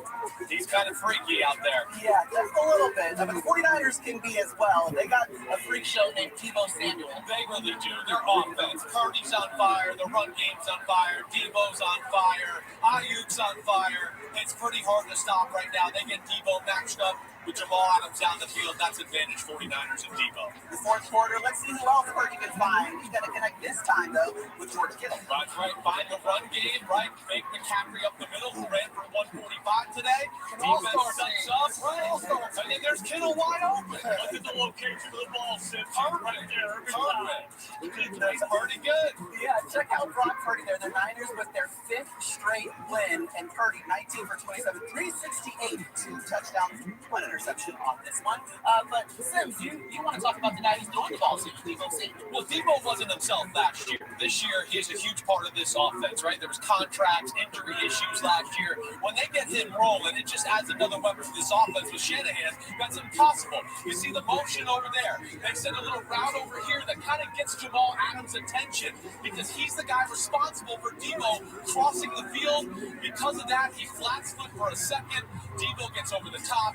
Purdy throws the ball perfectly. We know they can run the ball up the middle, right? The 49ers, they're going to fake run the ball up the middle. They get 2 great blocks on the edge. You can see it right there. Big Trent Williams seals the edge. Deebo, I don't know, is he a running back? Is he a receiver? He's awesome. I know that. That's all that really matters. Just a football star. Second straight multi-touchdown game for Deebo Samuel. All right, we got the Bills. We've got the Chiefs. Josh Allen, they're looking to stay in the playoff hunt here. Second quarter, we go. This is not what you want to see, though, if you're the Bills fan. Yeah, right here, Josh Allen. He throws the ball. Connor makes a good play. Never sees him. But Buffalo came out hot. They get up to a 14-6 lead due to Josh Allen. So let's not hold too much against him on the interception. Okay, so the Chiefs, though, they want to battle back into this bad boy, taking advantage here. No Isaiah Pacheco, McKinnon showing I got a little beast mode in me. Bench president. I like that celebration. Third quarter, Chiefs down 10. Mahomes looking for Rashee Rice. This is not an easy throw. He just fits it in that small window. And Rice continues to step up each week. They're going to need more of it. Yeah, all right. Then we move forward to the fourth quarter. Bills driving. Allen sacked on third down. Big stop for the defense, but Watson, he's just holding on a little too long. His past 5 yards. Don't do it. Don't do it. Okay, so that just extends Buffalo's drive, though. The Chiefs on the final drive. Mahomes hitting Kelsey deep downfield. I love the play call. Get it to Kadarius Toney. Flag already on the field at this point. No one knows what's going on. But you're like, what a play! What a play! Tony's offside. At some point, though, for the Chiefs, do we have to take this guy off the field? You can't keep having plays like this. How does that happen? And then you go into 4th and 15. Mahomes, I think, he's trying to make something happen. Nothing there. That's how the ball game ends. 20-17. Sean McDermott breathing a sigh of relief. Patrick Mahomes, I've never seen him so upset at the end of the game, right? But you can see there, 271 for Patrick Mahomes. Josh Allen, though, did a little bit of everything. Which is what he's done throughout his entire career. We've talked a lot about Josh Allen and the burden that he has. Week in and week out, he puts the city of Buffalo on his back, and he did it again today. So many great throws from the pocket. James Cook was big for him in this ball game. He moves around. He stands in there, and he just throws strike after strike after strike. 9 different receivers caught the ball, and then when the big fella runs it, especially down and close, like, who is this? Pretty darn good. I mean, but look at this play right here. Is he going to go out of bounds? What's going to... No, don't do it. Don't do that. No. I mean, this is unbelievable. Yeah, Mahomes right there. Seriously. I can't tell you how many times you guys are sitting here, you're like, no, yes, do what you want to do, Josh Allen. With both of those quarterbacks, but Buffalo, we got to give them credit. I mean, they looked down and out a few weeks ago. They're battling back here, and they're back in this AFC playoff picture, and it's because of that guy. He takes a lot of flack, but Josh Allen's one of the best in the game, that's for sure. All right, well, we are hearing that Patrick Mahomes is really upset with the call by the officials on that Kadarius Toney penalty, so we'll hear more about it as we get to the post game. Let's check in with Steve Kornacki, because a big blow for the Chiefs' chance at that number 1 seed, Steve. Yeah, big blow is putting it mildly. Look, the Chiefs came in today chasing the Ravens, chasing the Dolphins, but actually they had the head-to-head win over the Dolphins. They have a better conference record than the Ravens. The tiebreakers were sent to root for them if they could get in position, but instead they lose the game. Baltimore wins. Now the Chiefs are 2 games behind the Ravens. If Miami does what they do best tomorrow and takes out a team with a losing record, they'll also be 2 full games behind Miami, and so just a 9% chance now the Chiefs staying with the top seed. Significance, Patrick Mahomes has played in 3 Super Bowls. Besides that, 11 playoff games, all of them have been home games for him. There is a chance we see Patrick Mahomes on the road in the playoffs this year. All right, thank you, Steve. It's time now for Barry's Bet, presented by DraftKings Sportsbook. Thank you, Maria. Okay, so quickly, a quick reminder about my DraftKings replay from earlier tonight. I like the under on Jalen Hurts rushing. We're going to watch that football, over on receiving and over on Jake Ferguson receiving yards as well. As for my bet tonight, listen, been running hot, and I'm playing with house money here, so give me a Jake Ferguson anytime touchdown. He scored 4 of the last 6. No tight end in football has more end zone targets than Jake Ferguson. Oh, and by the way, only 3 teams have allowed more touchdowns to tight ends than the Eagles. It's a plus money. Give me Jake Ferguson anytime touchdown. A reminder, on DraftKings Sportsbook this season, new customers can bet $5 and pocket $150 in bonus bets instantly. Plus, all customers can get a no-sweat same-game parlay every single day. Here's what you do. Download the app. Use promo code SNF. And when you sign up, DraftKings Sportsbook, the crown is yours. When we come back, the best of Week 14 on Football Night in America.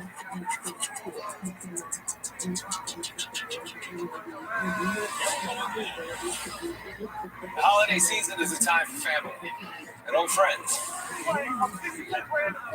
to come together to watch movies.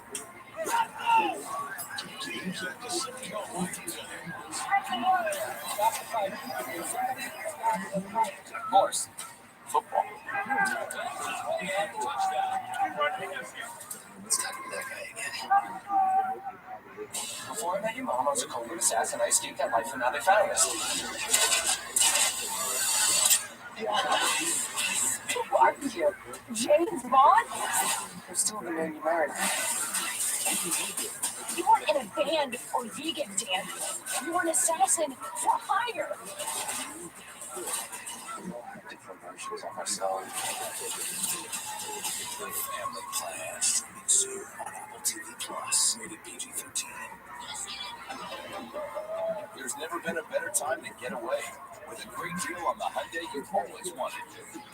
Plus, America's best warranty, committed for 3 years, complimentary maintenance. It's your journey, own every mile at the Hyundai Getaway Sales Event. Now's the time to get in and get away. Sign and drive a Hyundai policy with 0 down, 0 first month's payment, and 0 security deposit. Now, during the Hyundai Getaway Sales Event. I'm at the football game. I'm at the grocery store. I'm at the combination football game and grocery store. Is it the football game and the grocery store? You don't have to choose between football and the grocery store. Oh, boy. What you doing? I'm looking at my prospects. I just pick one based on player stats. If I get them right, I win big. Yeah, like what? I got you. Oh, blackjack. You picked two right. You win 3x. Pick 4 right. You win 10x. And if you play 6 right, you win 25x. Don't get no better than that. Oh, but it does. Because right now, Prize Picks is matching your first deposit up to $100. Prize Picks, daily fantasy made easy. It's a smart center stage and is crushed by a baby grand piano. You're replacing me? Customize and save with Liberty Liberty. He doesn't even have a mustache. Only pay for what you need. Liberty, Liberty, Liberty, Liberty. Now look at that. Never that. Lowe's knows you can win big at home when you have the right support on your sideline. Just like we practiced. I got this. Center slot and twist. I think so that I'm not really looking for voice. Let's run some drills. Thank you for the stage, guys. Alright, so what's the cover? 2 games, Dallas Cowboys. That's a big one. Whether you're a rookie or a pro, the Lowe's home team has the best products and coaching to help you win at home. So you can fight now. It's what it appears to be. But if you really want to find a community, just reach out to me if you're not there. 2 things that lost against Jalen Hurts and the Eagles are kind of bounced back from that loss to the 49ers. Time for the best time. Thanks together, collaborating in AI. Waller settles up at 25. It's a block, comes to the near side. He's out of 1 tackle, 35. Conversations I've done so much. Given the mic to see thank you. It's the greatest gift you ever give me. Your voice and then convinced they're still celebrating Baltimore. Oh, man, look at that. Look at that smile on my heart ball. All the fans are like, come up here, Joe. They needed that in Baltimore. All right, Chris, what about what the Browns were able to do with Joe Flacco? Their defense, we know they make plays, and this guy, Joe Flacco, what? I mean, how old is he coming off the count? 38 years old. They're asking him to throw the ball almost 50 times 2 weeks in a row, coming through in the clutch for the Cleveland Browns in that offense. Yeah, but that's not it. How about Kansas City and Buffalo? It's always a thriller when these teams meet. Josh Allen, Patrick Mahomes. Josh Allen got a goal early in the game. Took Buffalo to a lead. Look at this. You don't want to tackle this quarterback. Just put all those people alone. Just going into the end zone. I mean, this game was unbelievable. Back and forth. Two teams going at it. Yeah, and with that Chiefs loss, how about this? Denver is 1 game back of KC right now. And the AFC South is 0-3 today. It's wild. It's getting wild. Except for what the Ravens are doing, it's in at 10-3. Let's take a look at the NFC, the playoff picture. You see the Eagles, they're sitting on top right there, and they will clinch a playoff berth with a win tonight. Meanwhile, 49ers, let's talk about it. They're 2-3 as well. I have no idea how you stop these guys. So many weapons. Look at the throws that Brock Purdy makes time and time again in this. They got receivers running wide open. Deebo Samuel, receiver, running back, no idea. You can't tackle him. You can't guard him. Look at now it's Kittle. You can walk that ball right out there and place it in the same spot. Kittle finishes it. These guys are hard to stop. Oh, and then we got the Lions, Maria. They don't stop anybody right now. That's their problem. They're letting up big plays. Justin Fields, big plays with his legs, his arm. Cole Quebec, you're going to see here wide open down the football field, right? There was people in completion sometimes were like, where are the Lions? Fourth and 13, we go for it. We got no fear because we got DJ Moore one-on-one on the outside. Yeah, head coach Lions mad right now. You can see that. Hey guys, we're just hearing that Andy Reid said in his post-game press conference that it's embarrassing for the league the way that game ended.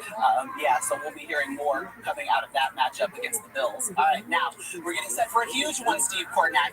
talk to us about what's on the line tonight. Yeah, a lot on the line from two different levels. The first, the NFC East here. Look, if the Eagles win tonight, they basically clinch the division. But if the Cowboys get the win, they move into a tie with the Eagles. And then here are the tiebreaker procedures in the division. And the key is this. You see, it's a 35% chance for the win tonight if the Cowboys win the division. And why? It's because if both teams won out, the first three levels of the tiebreaker would all end up tied. It would come down to conference record, and that is where the Cowboys have a problem. They've lost 3 NFC games. That bad loss to Arizona could come back to haunt them even if they win tonight. And then there is battle. They're going to have a 70% chance at the number 1 seed. San Fran, a 30% chance. You might look at that and say, the Niners just beat the Eagles. They'd only be a game behind. Why such a big spread? Is because look at the schedule left for the Eagles. That is the easiest schedule of any team in the league. And the Eagles, with a loss tonight, they still have a 30% chance at the number 1 seed. They would just need to win out, and the Niners lose one of these games, maybe against the Raiders. All right, thanks, Steve. Now we know what's on the line. Now it's time for the Home Team Picks, brought to you by Lowe's. 54% of America believes that the Dallas Cowboys are going to get the win. I'm going with America, taking America's team. They're playing better football right now. The Eagles have been through a brutal stretch lately. I don't know if they can keep up the intensity off of them. I'm going to go with the Eagles. They burned the last time. I'm going Cowboys. I like their corners, and I like the way their offense is playing. Dallas plays great at home, play great on offense. Philly's pass defense, not real good right now. If I'm the Eagles, you got to run the ball, you got to double CD Lamb on every play. We know where you're taking. All right, Matt, you might. Yeah, I'm shocked they come against taking the Cowboys, but I think he's right in this one. I'm picking the Cowboys as well. On extra rest, their offense is playing so well. Eagles have not played great defense. 14 straight wins at home, make it 15 Cowboys. Let's get it out to AT&T Stadium, guys. Who are you going with? Yeah, Maria, this is the best Dak Prescott that we have seen. If he's going to win his first MVP, he needs to shine tonight, I believe. I'm going with the Cowboys. You love it. Cowboys are red hot, but my question is, can they play with composure in the big moment? I think they will. I'm picking the Cowboys. Coach Sirianni told me, he said, hey, I'm going to pick the Cowboys, too. I'm going to pick the Cowboys. Coach Sirianni said, you got to get after the quarterback. You got to make sure that we create a couple of turnovers. Cowboys picks. All right, set it back out. We're going to tell. Yeah, everyone but me, I guess. Final score tonight's Home Team Picks brought to you by Lowe's. First place in the NFC East is on the line. All right, Chris, Melissa, we're going to have the call. We will see you at halftime. Enjoy.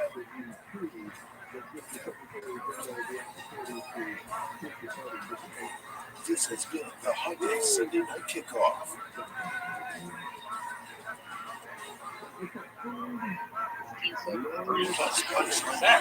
Provided by Inflation can make this right.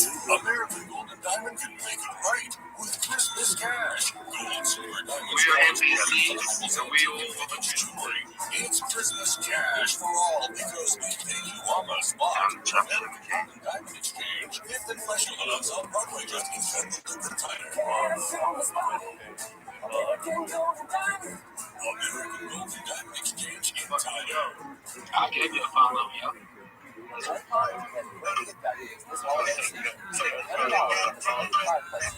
Forget this entertainment center, fireplace heater, light, speakers, Drop us some alpha. $9.99. That's the best Christmas ever at Play Park. Follow me back to the stage. Visit any of our locations in Longview, Q4, or Gilmore. Follow that, follow back. Follow back. Yeah, don't follow me, man. East Texas Truck Equipment is the premier supplier of quality trucking. I love how we can see local channels. I love local commercials.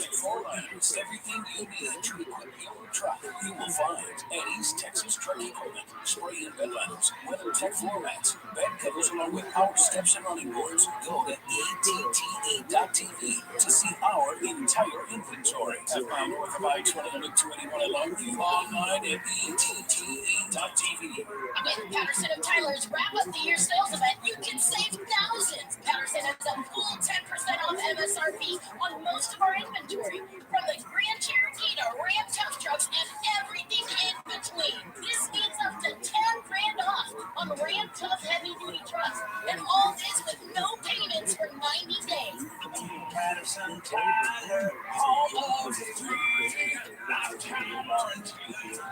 StTyler.com. Strike. Let us be that for you. What was that? No one knows. Oh. True. Let us be that for you.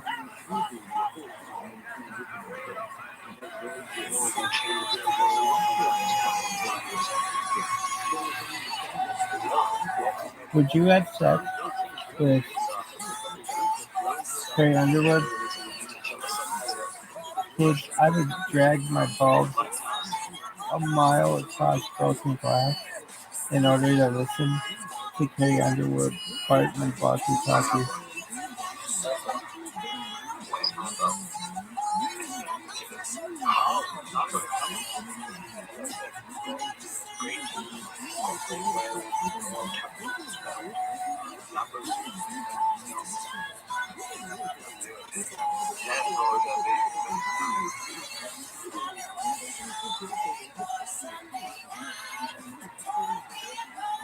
We have everything going for us. We have Google releasing the Gemini AI, everything going for us. So we're not going to stop. The mission shall continue. Let's go, rubbish. Let's go, man. Let's do it, man. And I'm buying every dip that Who I do you can get think's my gonna hands win? on. I hope you guys are too. Really? Yes. Is it in Dallas? Oh, Easy no, way, Dallas. buddy. It's in Okay, Dallas. man. Yeah, I'm buying every dip I can buy. It's in Dallas. I just wish I was a bit more patient. I was aping at 2 million. You really think that? But dips will come, and dips are for buying. I always tell people that dips are for buying. It's an important crypto lesson. When you see a Who would you massive rather dip, it's for buying see because the price beaten to always death? recovers. That bitch It's really or hard to that we're going to get cartoon? more liquidity at this range because as we continue to grow, our liquidity will be a lot higher and help sustain the chart. And since he's adding more, as we get to the higher market caps, you bet we can get to 100 million market cap, no problem, and have some substantial liquidity to help support. Also, having high liquidity also stops manipulation because the price is going to zero. So, what you find is that the pull swingers, they can't really have a huge impact every time they buy and sell. So, it sort of minimizes impact of, when you have low liquidity, manipulation is much easier because the price impact per sale is higher, whereas the higher the liquidity, the smaller the price impact. So it just creates stability in the chart, and you find that it just starts to trend upwards, which is why a lot of tokens, when a lot of tokens have a lot of liquidity added to them, they tend to really move because of that, because it's price stability. Against the San Francisco 49ers, and tonight they face one of the hottest offenses in all of football. We have two of the best teams. We have two of the best quarterbacks. It's going to be a party tonight. Week 9 in the Met in South Philly, and the Eagles won by 5, as the Cowboys quarterback likes to say. Here we go. From Arlington, for the top of the NFC East. The Cowboys and the Eagles, one of the best rivalries in the league. We've got it for you coming up on NBC's Sunday Night Football.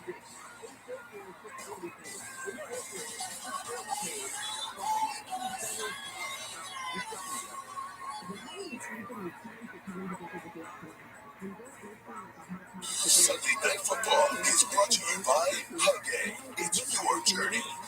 And by Untuck It. Shirts designed to be worn untucked. Untuckit.com. There's never been a better time to get away. With a great deal on the Hyundai you've always wanted. Plus America's best warranty, ended for 3 years, complimentary maintenance. It's your journey. Own every mile at the Hyundai Getaway Sales Event. Now's the time to get in and get away. Get 0% APR for 60 months, plus 0 payments for 90 days, or $2,500 bonus cash on the Hyundai Tucson. Now, during the Hyundai Getaway Sales Event.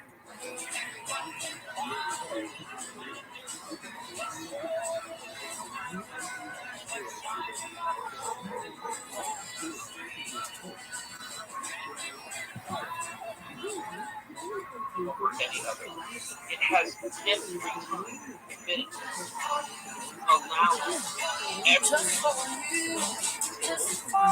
if you want. And for me, What up, my son? What would you say? What up, Trey? What up, Trey? What up, Tom? What up, Trey? What up, Trey? What up, Trey? What up, James? No one there is a national apparatus that is designed to Ain't separate nobody us from each other, crying. that gives me a microphone in a room controlled by a platform, essentially and I rated it women on stage, black women in the audience. There's a woman from England.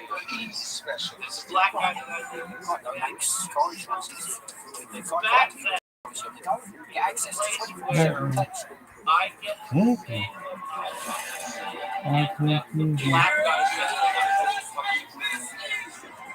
I can't tell you how much that means.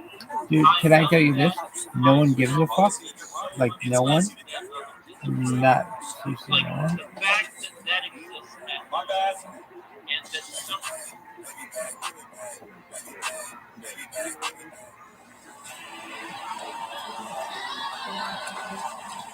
Do you think you could do better than this girl?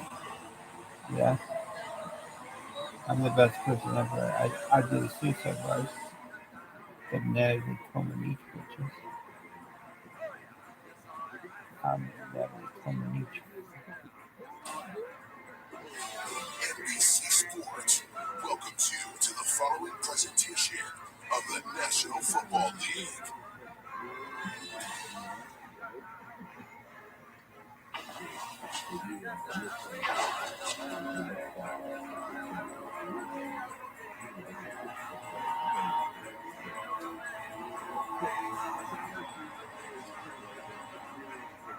Real talk now. When I was a kid, I grew up mesmerized by the blue star on the silver helmet. All the glory and tradition of America's team. I was a Cowboys fan, and then I moved to Philly. And it's gone! Kind of a work thing. Harper's 300th career home run. If you know my city, you know what the Eagles mean to us. They're part of the Philly fabric, Philly pride, and the Philly way. And so I know from being on both sides of this rivalry how important this game tonight is to these teams. All the history. These are two teams that just simply don't like each other. All the memories. You can feel them in your bones. Believe me, as an athlete, when you become part of that, you get consumed by it. So even if they were two of the best teams in football, when these two sides get together, it just matters more. It's just the west side. Philly, Dallas, on Sunday night. West side. Seven-time All-Star, two-time National League MVP Bryce Harper. Now 5 years of Philly. Converted Eagles fan as well. A little perspective on this much anticipated game atop the NFC East. Here, it's been an eventful week for the Cowboys head coach. For more on that, here's Melissa Stark. Hi, Melissa. Hi, Mike. It sure has. Mike McCarthy came to the Cowboys practice facility Wednesday morning complaining of stomach pain. He'd been having it for several weeks. The team's athletic trainer sent McCarthy to the hospital where he learned he had acute appendicitis. He went into an emergency 3-hour surgery, spent that night in the hospital, zoomed into team meetings on Thursday, and was back in the facility by Friday. Yoshi. He told us energy-wise, he feels great. He's just sore. And we asked if he considered calling the plays tonight from the coach's box. He said no. He said he has to be on the field to see the quarterback's eyes, his head, his feet. So tonight, about 100 hours post-surgery, he'll be on the sidelines. One other note, Cowboys linebacker Micah Parsons, he was added to the injury report today with an illness. He woke up with flu-like symptoms. He had an IV earlier. I just asked him, "You're good?" He nodded and gave me a thumbs up. We'll keep a close eye on him, Melissa. Top 5 seeds up to the moment in the NFC. Nick Sirianni and the Eagles control their path to the NFC East title no matter what happens. tonight. Win and the Eagles are 2 games ahead of Dallas with the tiebreaker, and win and tie, and they're in the playoffs. Cowboys win. We've got 3 tied for the best record in the NFC, and the Niners would control their path to the #1 seed. Toss won by the Eagles. Defer to the second half. So that Cowboy offense gets the ball first. Monte Turpin awaits Jake Elliott's kickoff. 90,000 on their feet. Off we go from Arlington. Turpin's aggressive. He's going to take it from 5 deep. And bring it out to the left. He's got a little space there. And Turpin returns it to the 25, where the Cowboys offense will begin. Dak Prescott, Mississippi State. Tony Pollard, Duke University. CeeDee Oklahoma. Brandon Cooks, Oregon State. Michael Gallup, Colorado State. Jake Ferguson, Wisconsin. Tyler Smith, USC. Tulsa. Tyler Gaddis, Wisconsin. Zach Martin, Jamestown, Texas Tech. They lead the league in scoring. 32 points a game, over 40 points per here at home. Prescott. First option not there. Second one is the running back Pollard, 6 to the 31-yard line on first down. Dak Prescott entering the final month of his 8th season as the Cowboys quarterback. Look at the numbers he's putting up. Some of the best of his career, leads the league in touchdown passes, 3rd in completion percentage, 5th in passing yards, and that stat that accumulates all the numbers of the passer rating is 2nd in that stat. For a second throw, and he gets it out complete to Pollard. He's got the first 2, and let's see who's got the first down. That's going to be marked a yard short, be 3rd and 1. Jordan Davis on the stop. It's good just to be here, isn't it? Isn't it great? I do one of these games every single year, and every time I just kind of find myself kicking back and going, just glad to be here. Eagles running some subs here. For 3rd down, Milton Williams, defensive lineman, comes in.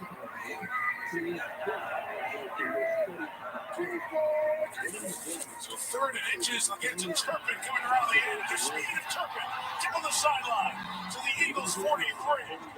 Give them 23, and a Dallas first down. Mike McCarthy, a little time in the hospital. He prepped up a few crazy plays on us here. 3rd and 1, and let's go reverse right off the bat. And it's one thing we've seen out of the Dallas Cowboys this year. When they get in this stadium on this turf, their speed really shows up, and you've seen it already.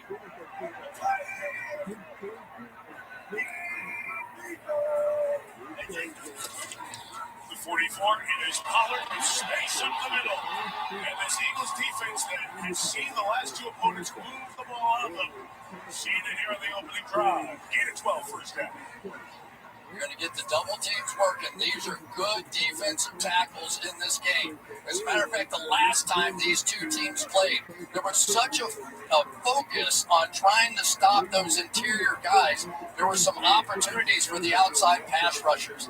Son Reddick, Josh Sweat, Brandon Graham, but they really don't want those 2 tackles inside to beat them.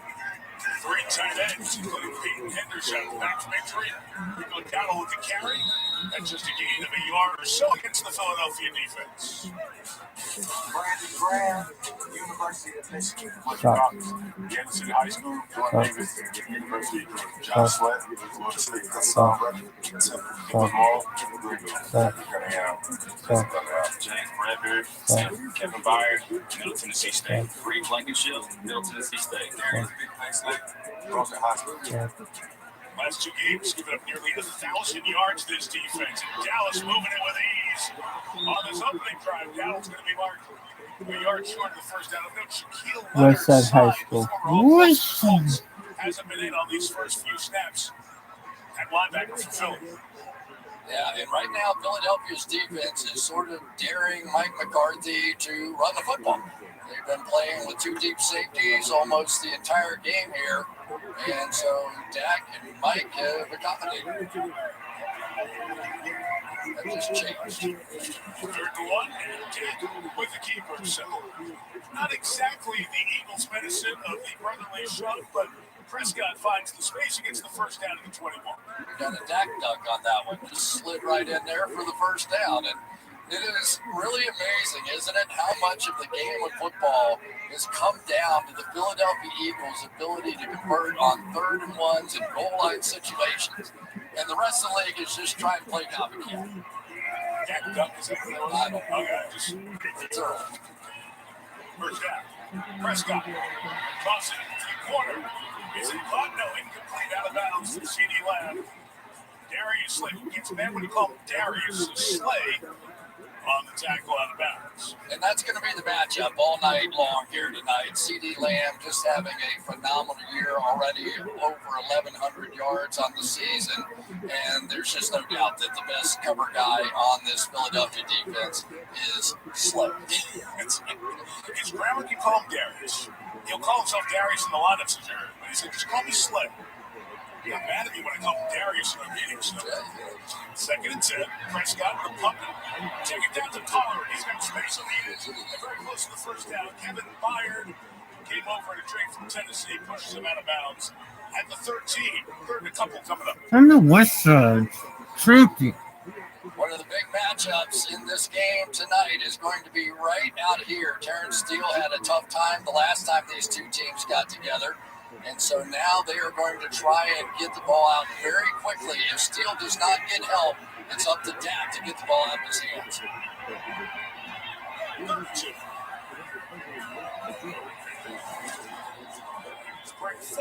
Prescott bouncing, looking, escaping, throwing on the run. Flag is down as Lamb catches it, takes it to the end zone for a touchdown. But there is a flag down, and this is coming back. Preliminary signal is a hold on the Cowboys. Now there's a conversation at the 21-yard line. Our referee tonight, John Hussler.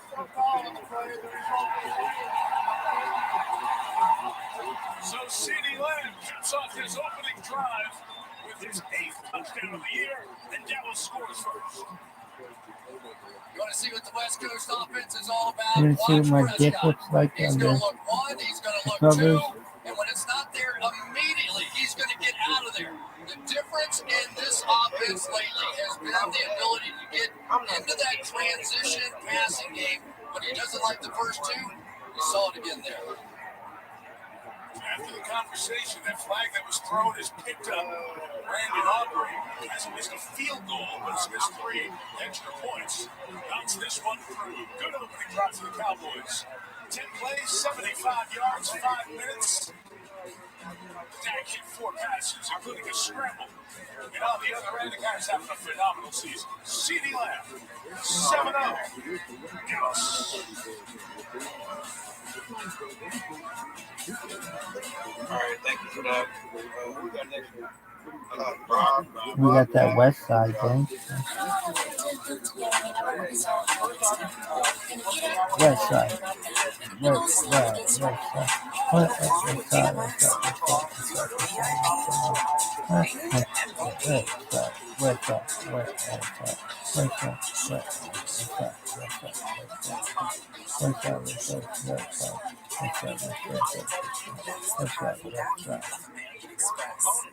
Beat the last-minute rush at Dick's Sporting Goods. Get up to 50% off ladies' clothes and apparel from Under Armour and more, plus 25% off select footwear. Download the Dick's app and get $30 off your next purchase of $150 or more. Order now with guaranteed to get there by the 24th. Holiday starts at Dick's.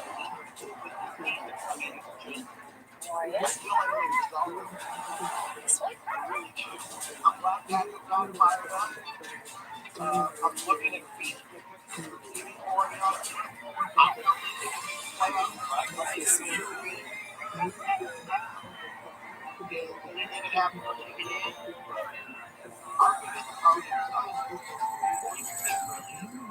didn't lose the ball. Love did this. This is love's fault, and it hurts. It's devastating. But you always come back for more. It's in your soul. You love the game. Nothing is more real. The ball is out. There's a pile. To the Super Bowl. You won't. It's right here. Well, how did you are? I'm a busy man. Look how crusty this is. What's that? What's Too much. Now this. He did. Tight tackle. Not a tackle button. Just clean the pile off. This too. That was easy. When stains and odors pile up, it's got to be time. Sunday Night Football is brought to you by Toyota, the official automotive partner of the NFL. Let's go places. By the Farmer's Dog, a fresh approach to pet food. By AT&T 5G, fast, reliable, secure. By the powerful backing of American Express. Chris Menchie feels like it's every year you're here for Sunday Night Football. 17th time in the 18 years of this series. We've had an Eagles-Cowboys game, so it's not like any other, but I had something outside. Maybe that's staying. Opening drive, 7-0. There's Dallas a on top. program. Aubrey kicks. Touchback off the crossbar. Eagles take over at the 25. Here's their offense. Jalen Hurts, Sean Hurts, DeAndre Swift, Georgia, AJ Brown, Ole Miss, Leo Jones, Alabama. Devontae Smith, Amy Haskell, Dallas Goddard, South Dakota State. Jordan Mailata, Jeff Stalin, University of Landon Anderson, Alabama. Jason Kelsey, University of Cincinnati. Cam Durgan, Nebraska. Brian Johnson, Groveland High School. Biggest news there is 88 back in the lineup. Dallas Goddard returns, fractured his forearm. The last time these teams played, week 9 in the Lincoln Philly. Yeah, all sucks. Yes, all sucks. Hurts begins to the 25. Does everyone suck? And DeAndre Swift runs up the middle for 29-yard line. Scoring for Jalen Hurts as there's pushing and shoving downfield and is broken up. Despite the season-low completion percentage last week against San Francisco, he's having a very good season. His total touchdowns, and the 19 passing, 12 rushing, 31 starting the week, second to Josh Allen, and second in the league for those 12 rushing touchdowns.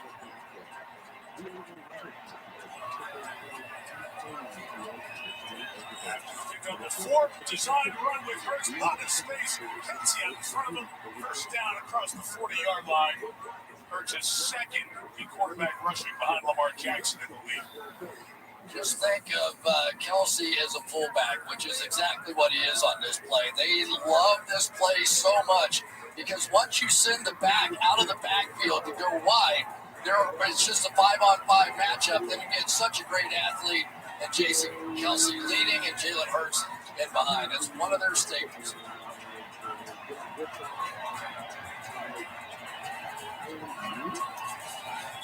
From the 40, first drop back of the night. Chase, flag down, gets rid of it, incomplete. It takes a hit at the back end. Micah Parsons, right there, along with DeMarcus Lawrence.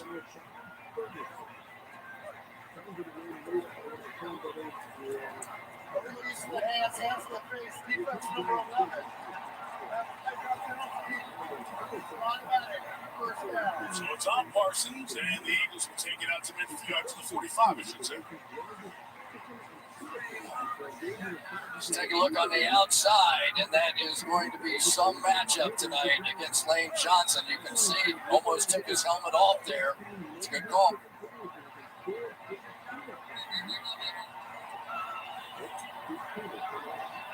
See, the hands in the face there, so they mark it at the 45, and it's a first down for Philadelphia. Talking about best on best now. Lane Johnson coming off one of the best offensive line performances I've seen in a long time last week. Going against absolutely one of the best players in the NFL, Micah Parsons. Swift is the back, stays in to protect Hurts, and takes a sideline shot downfield. A.J. Brown, the intended receiver, step for step with Stephon Gilmore as they exchange words on the way back. Yeah, that's getting heated up already out there, and it's going to be one of the great matchups. A week ago, Stephon Gilmore switched in the second half and went over to cover DK Metcalf and probably won the football game for the Dallas Cowboys. Very similar receiver now in A.J. Brown, and that battle has begun. They've been going at it already. A.J. will catch his breath, second attempt. Guaranteed out of the backfield. And Hurts throwing in the middle, incomplete. There he is, good to have him back for the Eagles. Dallas Goddard, tackled by Donovan Wilson to safety. Mike, you watched the tape last week, too. One of the weaknesses for Philadelphia offensively was they didn't have much of a presence in the middle of the field with their passing game. That all changes here tonight. Dallas Goedert comes back, tough catches, over the middle, a real presence, throw it up high, you'll feel confident, because what Jalen Hurts really wants to do is work outside the numbers. That's his comfort zone. Goddard in the middle of such a good season when that injury was suffered. Boston Scott's the back. He's got it running inside for 4 to 41. And here's the Dallas defense. Marcus Lawrence, Butler Community College, Jonathan Hankins, Ohio State University, Toso, Digazua, UCLA, Michael Parsons, Penn State, Clark, LSU, Marquise Bell, Florida A&M, Stephon Gilmore, South Carolina. Jaron Hurst, Donovan Wilson, Texas A&M, Malik Hooker, The Ohio State University, Rob Bland, Fresno State. And Bland has been the takeaway man. 8 of the 18 takeaways for the Cowboys. And defense is top 5 in the league in points and yards allowed per game. Small foot. And flag with the movement. Like not Bigfoot.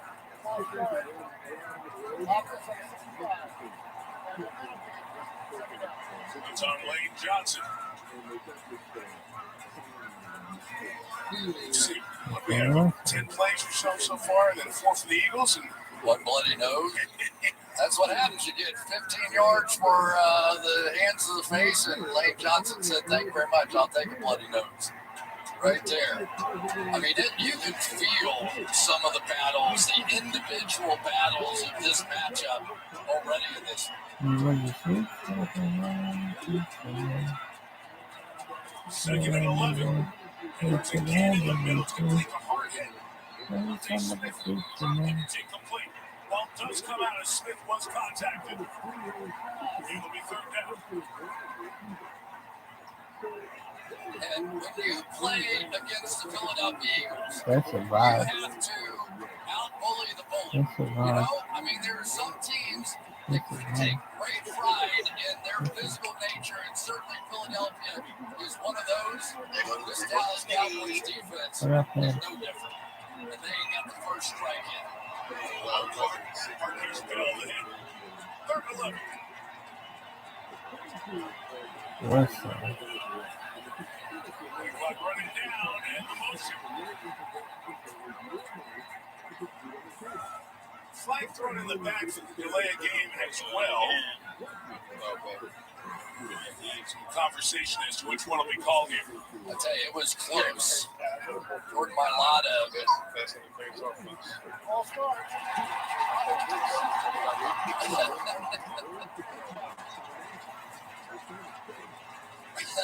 So Mailata's going to jump, and about the same time, Dorrance Armstrong's going to move. So I wasn't positive which one they were going to call, but Demarcus Lawrence was so happy that the Cowboys played. He actually picked up the ball, handed it to the official, and said, "Here you go. Start the march back."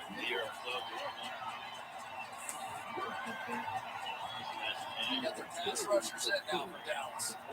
3rd and 16. Hurts stepping up.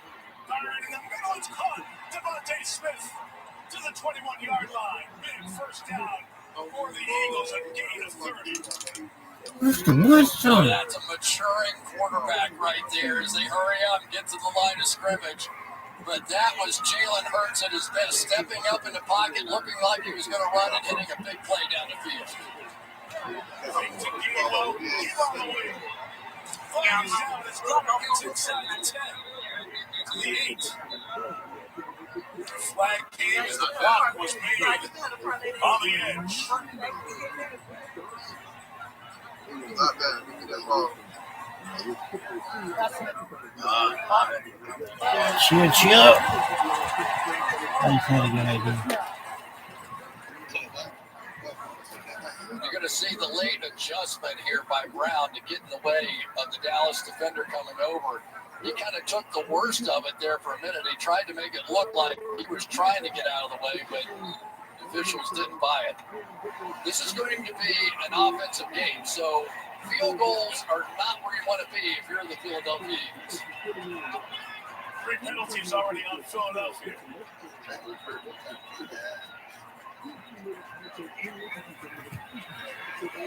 First and 20 in a design run with Hurts. Takes it to the 20. Lots of football. Dallas is on it. Donovan Wilson down there at the bottom of the pile. Eagles trying to say Hurts was down first.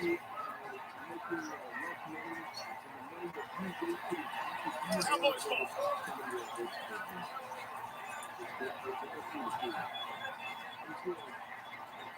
So Hurts taking off on the design run. We'll watch if he was down. No, clearly pulled out. So Wilson took it out and gets on. It's the 6th fumble recovery for the Dallas defense here this season. And the Dallas Cowboys defensively have just continued to be one of the best teams in all of football, getting the ball back on the defensive side. And the fumble problems continue for Jalen Hurts. Turnover is confirmed. Dallas will take over the 21. The play made by Donovan Wilson. The Eagles denied on their opening drive.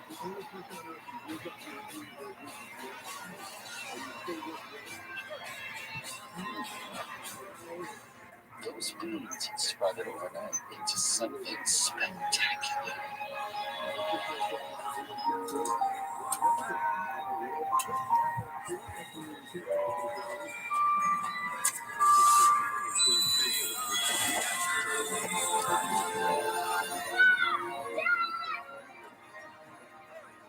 Tis the season to work your magic.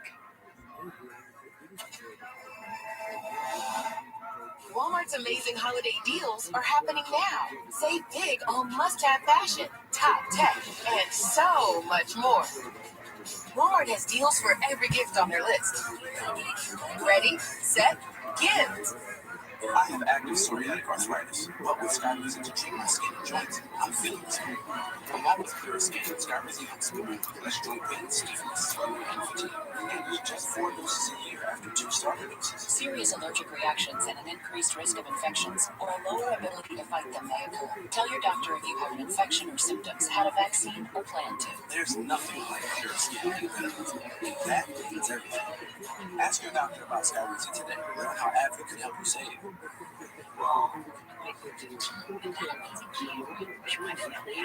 Productions go. Hey, join T-Mobile. This holiday at T-Mobile, get 4 new iPhone 15 on us and 4 lines of unlimited for $25 a month.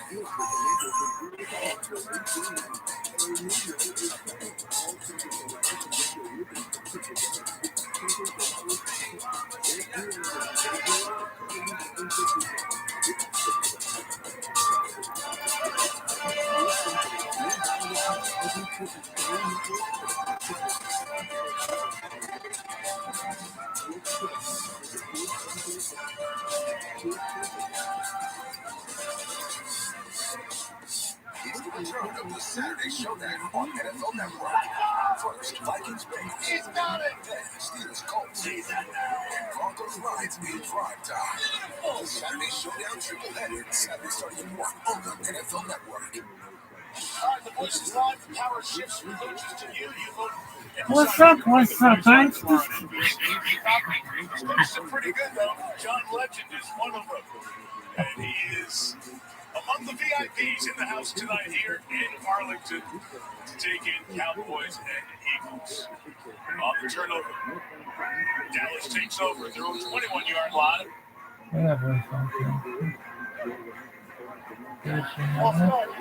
Offense number 88. 5-yard penalty. First down. Chris, let's go back to the Dallas touchdown. That flag that was picked up. Yeah, you're going to see the hold, if you will, with Tyler Smith, number 73, working against Jordan Davis as Dak scrambles to his left. Will you see a little jersey tug? Sure will.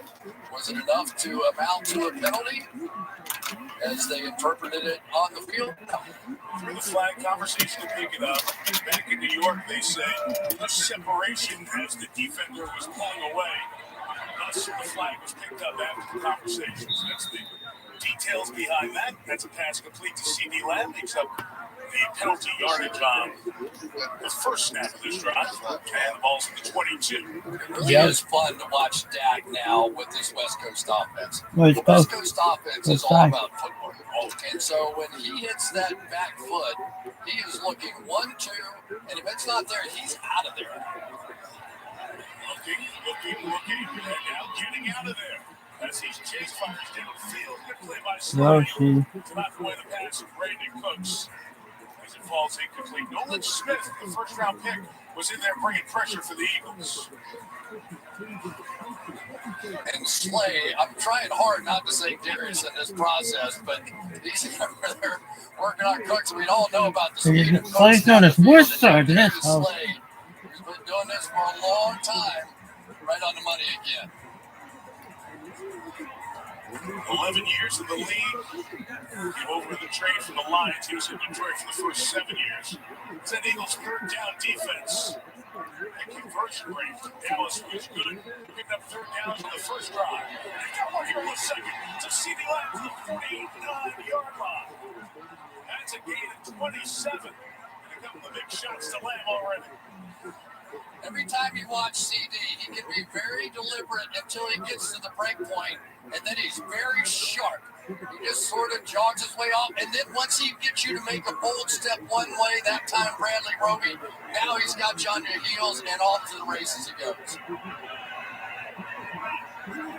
26 on that one. Got a pair of those already in this first quarter. 48. It is Dowdle across midfield, fourth year back out of South Carolina, who is the number 2 back to Tony Pollard, who's taken most of the work back there. And this is going to be an interesting night for Sean Desai, trying to get this Eagles defense going. Chris, it's been a tough last 2 games. Well, they got to turn it back into their style of play, right? With the Cowboys having the lead, both teams have tremendous pass rushers. They really do. And so the Cowboys, though, with the lead, they're going to be a little more comfortable at this point. And they can run the football. They can play a balanced game here. So both these teams want to take advantage of their pass rushers. Inside for about 6 yards to the 44-yard line. You talked about this defense and what Sean Desai is dealing with. It's a very different looking set of characters on the back end as we've gone through this year for Philly. It really is. And the 2 corners are still there, James Bradbury and Darius Slay. But everything else has changed. Vontae Maddox was a slot guy. They brought Kevin Byard in here. Sidney Brown's a rookie that's come over. Their top 5 tacklers on this defense from a year ago, they're all gone via free agents. 32. Daniel Pumps throws high and incomplete for Michael Gallup. Decision time. 4th and 2 at the Eagles 44. Mike McCarthy's working off the play sheet. And going to go for this one. So you can play at home with Dak Prescott here. He's going to hit that back foot. He's got a 1, he's got a 2. And if he doesn't like it, as soon as he looks to that second guy, he is going to be off in some direction here. So watch, play along, watch that footwork.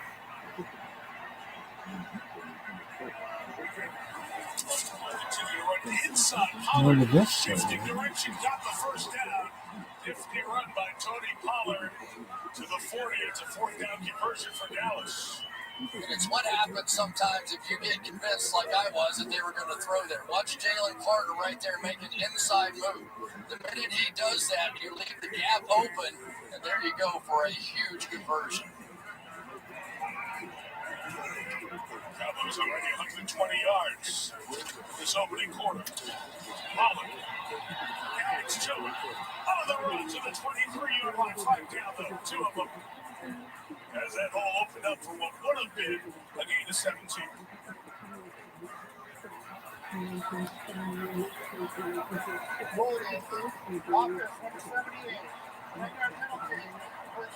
It's the right tackle, Terrence Steele. Fletcher Cox did 3 pirouettes to make sure the officials saw it. Watch him right here. As soon as the hold happens, there it is. And 1, 2. Very nice. It's like he's in the shot put circle. Yeah. Been around for more than a minute, 12 years in the league. Brandon Graham, 14 years. Those veterans on that defensive front. This pass is deflected in there by that veteran defender and incomplete. It's that second and long. It's really something, isn't it? That two of the old heads are still the ones that are getting it done. Fletcher Cox just 2.5 sacks this year, but he has 12 quarterback hits. That is second on the team. Only Josh Sweat has more. So the older guy inside just still making plays and so much the leader of that defensive line. Reed Blankenship up for a safety spot to make a good play. Blankenship stepped into the lineup late last year and has become a significant part of this team as we've gone through this year. The leading tackler for Philly. Yeah, so you need 7 now. You need 7 yards. The long for Aubrey is right there at that 58-yard mark. So Mike McCarthy knows what he's looking for here. So the Eagles will have to protect against the first down, and they'll try to take advantage of something inside. CD Ham there against Eli Ricks. Don't be surprised. Slot at the bottom of the screen. Prescott climbs the pocket, throws it complete. It was short, but Slay made it intimidating. It's on Michael Gallup. Oh, shit, you're right. I seen this other person, this brand of people I see. This will be the 7th accepted penalty this first quarter. 4th on the Eagles. I just love how I make one thing. You guys talk about collective artifacts. There's going to be a stop route at the top end of this thing. Slade is one of those veteran guys who gets away with that every once in a while. I'm surprised he didn't get away with it that time.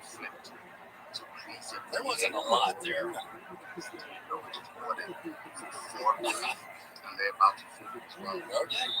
Penalty. Philadelphia this opening quarter, 3 on Dallas. Down for the 32. Prescott, another flag down as Derek takes off. Got a first down and more. Sliding down to the 15-yard line.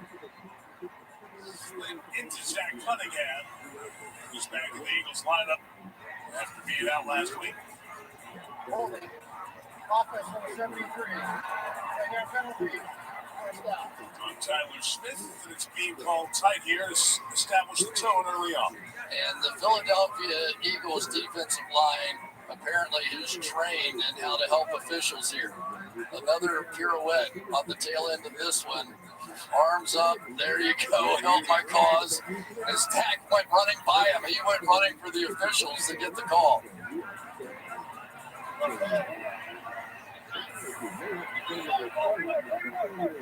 That was Seattle Thursday night game in here. Last game for the Cowboys, full of flags as well. 1st and 20. Prescott high throw off the hands of Jake Ferguson. But incomplete with Cunningham, the linebacker there in coverage. With a minute 4 left here in this first quarter. Second drive of the game for Dallas. A TD on the opening one to Seagan. That's something, the way that these defensive tackles for the Philadelphia Eagles have made such an impact that the Cowboys really are less concerned about the edge pressure. And one of the main reasons is that Jalen Carter, their first-round draft pick, has really become a bit of a force inside. 98 game record in there. Prescott from the pocket, knocked down. Nicholas Morrow, the linebacker, getting in the way, getting in the lane. And it's 3rd and 20 for Dallas from the 42.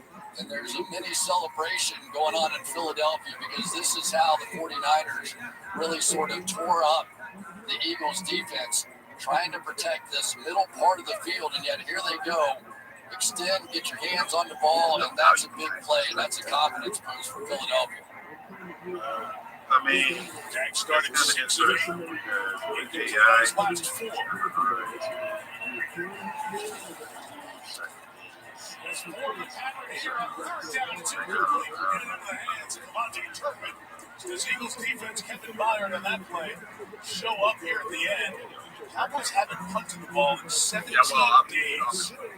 Their last punt was on Thanksgiving. No punts against the Seahawks. And let's see if Brian Anger is going to come out here with the kicker Aubrey. So they're going to try a 60-yarder. So Brandon Aubrey didn't play football at Notre Dame, but played soccer. Was good from 58 in warm-ups. They've lined up for a 60-plus yarder already this season. Here's where you tell your guys, don't jump off sides. Made a 58-yarder against the Rams, and Aubrey swings it. Not really. 60 Be long good. enough, and good. If you could put on some of the little First round pick in the MLS Super Draft for soccer. 60-yard field goal. Brandon Aubrey, 10-0 Dallas. Wow. Just the jargon that you use to communicate that message out there.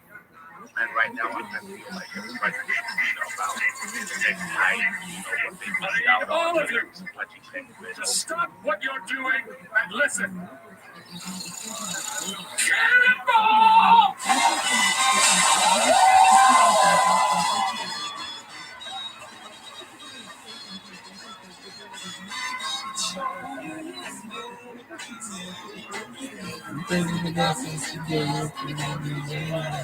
Confident about which used car to buy? Nope. Why not ask the most confident person you know? My old high school coach. Just say, show me the Carfax value. You'll get the most accurate price based on the vehicle's accident. Shop at the all-new Carfax.com.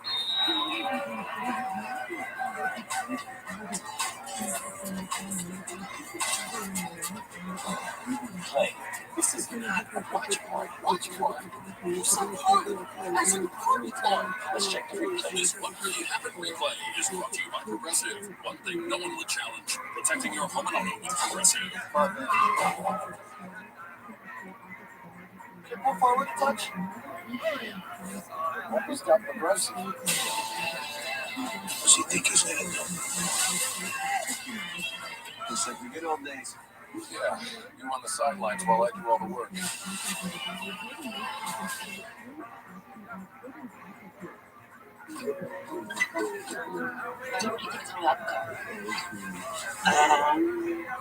I like it. I think that could work. Oh, I liked that. Man. It's, Oh, or we could try something like that. That's good, right? it's something. I think it needs to be. You know what I mean? Yeah, I like that. It's a comic. Television's #1 new comedy is back. Again. Yes, they did. A new season of Night Court, January 2nd on NBC and Peacock. Featured with coverage is So what I've done with downtown Dallas, Cowboys fans are feeling good. Up 10-0, and Brandon Aubrey continues his perfect field goal kicking season along the street. To start your career in NFL, has scored with management in the USFL. He can manager just to make sure that you don't have a Different right. tempos. Well, it's at the end of the year, maybe time to check up and check in on Jalen Hurts and his stats this year. His ups and downs. Here's the good news: 9 touchdown passes, big balls, 20 or more on the field, and the rushing touchdown. Yeah, one of the problems you saw that opening drive: 15 turnovers, 5 fumbles lost. Overall, Dr. Sirianni though feels pretty good about where it's going. 27-3, there was less than 30 season games. And the quarterback that was stretched like that. There's the fumble earlier on, and the turnover that turned into 3 points. Because you said to me, man, the great news. I wrote to one of you. You see it tonight. Already. Drop back here, get it to Goddard, tight end screen. Oh, yeah, 100%. He pushed to the pile as well for a gain of 4 more than 5. And I really feel like the Philadelphia Eagles, despite the fact that they're down 10 here, they can be great running the football. They can be great. This offensive line is arguably the best that there is in all football. So as tremendous as Jalen Hurts has been and these receivers, sometimes it's that front five. It's those guys up there They can dominate games and easily lead to a comeback here. 4 times 29 yards already. DeAndre Swift has a couple to that on third down as we begin the second quarter. Dallas scores on both of their drives. Cowboys 10, Eagles nothing after 1. Celebrate the holidays at the movies with the 3 biggest films of the season. And here's an exclusive look at them.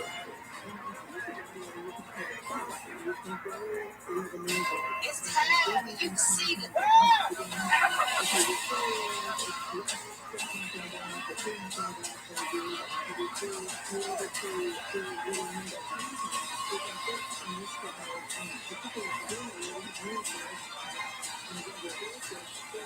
Prepare to be amazed.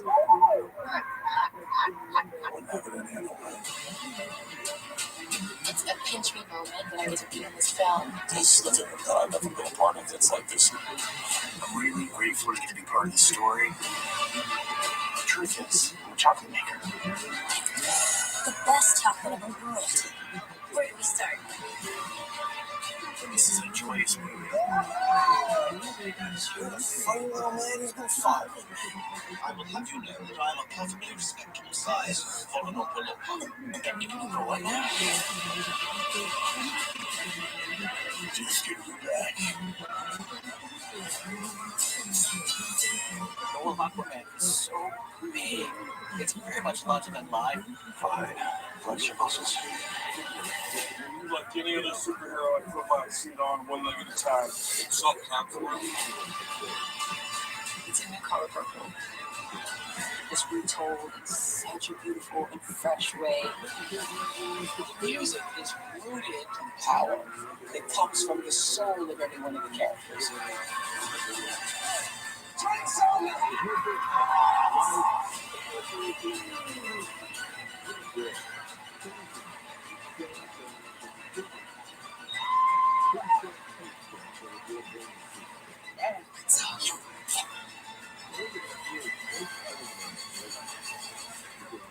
It's gonna be amazing.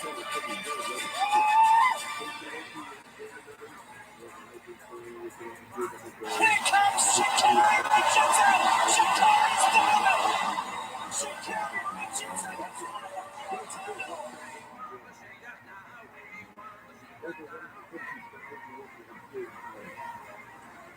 I want to remind you, 2 weeks ago, the Saturday doubleheader, the Bengals and the Steelers is going to be very important. Big round game, 6 teams at 7 and 6. Those last couple of wild card spots, and the Bills are one of those teams. They'll take on the Chargers. That will be exclusively on Peacock. Download the Peacock app and subscribe now. Listen, Chris Lyon will be in LA, Tom Blackledge, Noah Eagle, and Catherine Tack will join you in Pittsburgh for that first game 2 days before Christmas. 3rd and 2, Hurts to throw. Goddard was covered to Devontae Smith, incomplete. Trying to pick it up in the air, Malik Hooker with the hit on Smith. And the Eagles will kick it away.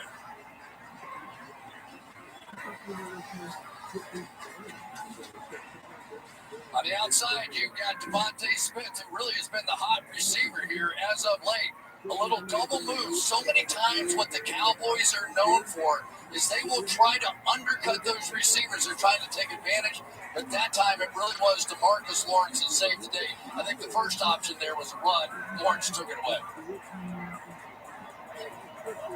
Wade Man will come on. The 3 and out for the Eagles. And Terrence Silva sweeps somehow sweep 3. As the Philadelphia punter's done a nice job.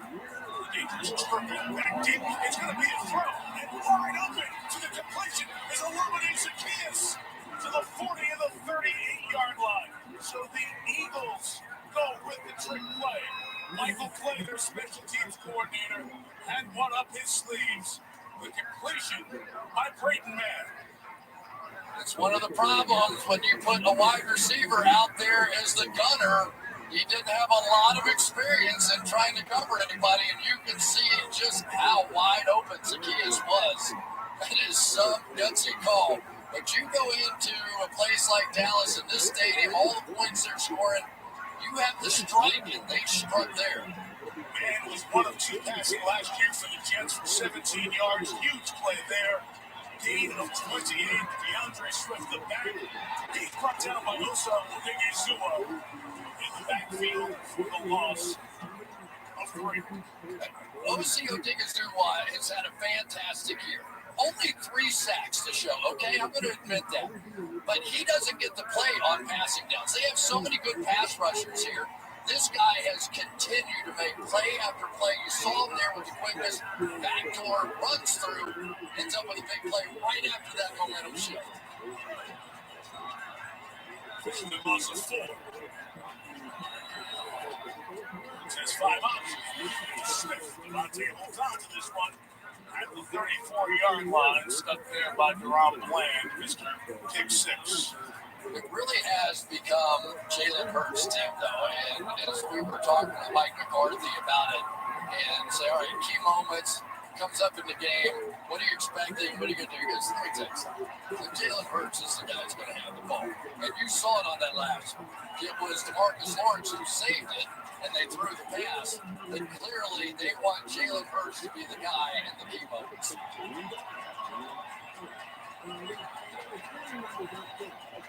35, Gainwell with the block. It's Hurts time for AJ. Could bring it in. Turning late was Brown. J-Rock cursed the coverage. Eagles will come out to try a long field goal. I tell you, that was some throw right there. Now, these are the hardest catches to make because you're flipping your head all the way around. But as far as a throw, you can't ask for better than that. Saw Aubrey nail a 60-yarder. Jake Elliott has an Eagles franchise record of 6 field goals from 50-plus this year. This is 52. Great man puts it down, and Elliott sneaks it in. The right side. To give the special teams those 3 points, the pass by Miller kept the drive alive. Elliott banks the 3. 7-point game. Just another one with Dallas and Phil.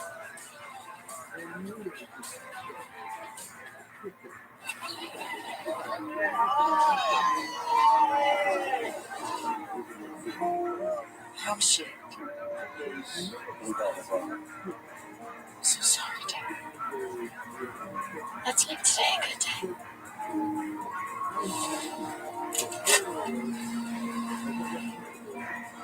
Sunshine on my shoulders. Oh, makes me happy. There's your high school. You're the biggest sport there. No. Graham says that's where he first kissed you. No. I just can't. Bill. I need to see Bill. He can't do the dinner alone. You blew him there. I give to you. And then you made out with his whole man on camera. It's disgusting. Slut. And this fucking old Suburban. You slut. You don't remember that, you fucking cunt? It was this afternoon. How the fuck did you forget that, you stupid bitch?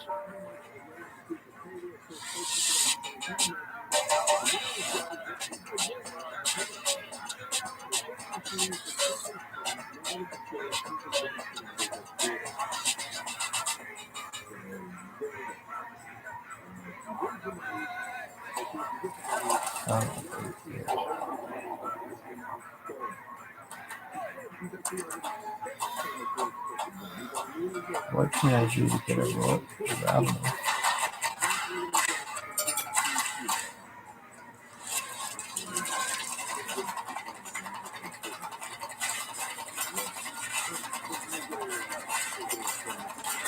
No jobs. There's one competition between the acts and one between the judges. My team is going to crush you. I have the strongest team. Brilliant, all right. OOTD Fantasy Game, January 1st on NBC and Peacock. Getting closer. 229 days. I have a daily countdown. That's how I wake up every morning. to the Olympic Games return. Beautiful city of Paris on NBC and Peacock. Representing Team USA there, Gabby Thomas, two-time Olympic medalist, silver and bronze in Tokyo, track star, went to Harvard and at Texas where she got her graduate degree. One of the great stories of Team USA, one of the stars of the team we see from Paris this summer. Cowboys to 25, Chris. Yeah, here comes Dak Prescott. We know as a child that Peyton Manning was his favorite player. And if you love Peyton, you love Omaha.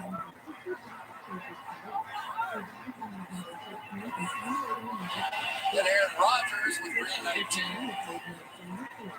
And then tonight, yeah, here we go. Think of it as on your mark, get set, go, but that's sort of the sequencing they're using here in Dallas. From the 25, Dowdle with the run for a gain of 2. So the Cowboys are on Thanksgiving. Everybody's watching. And then they're on the Thursday night game. And now people online start talking about this whole here we go thing. It's taken on a life of its own. It really has, but the importance of it, besides being kind of funny, when you listen to it, is that they weren't very good at the line of scrimmage last year. They had a lot of penalties, so they tried to come up with a sequence that could help everybody get on the same page, in particular the offensive line. 22. There's Ferguson into Eagles territory for 45. Jake Ferguson, the tight end, for 27. There is a star in the making in Dallas and Jake Ferguson. This guy is just one of those great, gritty, tight end, Jason Witnish kind of guys that just loves all the action in the middle of the field. And he is a bit of the enforcer for this offense. Whenever somebody goes after one of his teammates, everybody knows 87's coming. Kind of concerns for the Eagles. Their safety, their leading tackler, Reed Blankenship, went down at the end of that play. The athletic training staff is going to walk him off for a closer look. He's only dressed 3 true safeties, Blankenship, Byard, and Sidney Brown, the rookie out of Illinois. Here you see the hit. I'll tell you, the other thing that does, Mike, is that Kevin Byard, one of the safeties, is sort of the dime guy tonight, which means he's going to be a little more involved in coverage. He made that big play on third down before, but now they're going to probably have to flip him back to safety along with Sidney Brown, the rookie. So it's going to take away some of their coverage packages the rest of the way. You also saw 53, Shaquille Leonard, former Colt, making his Eagles debut on this drive. It's a run inside. Now to gain of 4 yards with Dowdle to the 41-yard line. It'll be 2nd and 6 for this Dallas offense. 25 plays, 156 yards. There's Leonard. His decision came down to Dallas or Philly. Really, his relationship with Nick Sirianni is a huge reason why he ends up continuing his career with the Eagles. This guy was an all-pro for 4 straight years and was really a takeaway machine in Indy. Hoping they get some of the same here. CeeDee Lamb, the motion. Prescott will throw to Dowdle. On the side, Dowdle very close to that first down. Mark over at the 35-yard line, which will give him the first down. One of the things you're seeing out of Dallas, Mike, is that they are calling more deep shots. A little skirmish in there. That's no big deal. But more deep shots. Mike McCarthy has confidence now in calling those deep pass plays. There was one on there because he now trusts Dak Prescott. If it's not there, check it down. Check it down for a first down right there.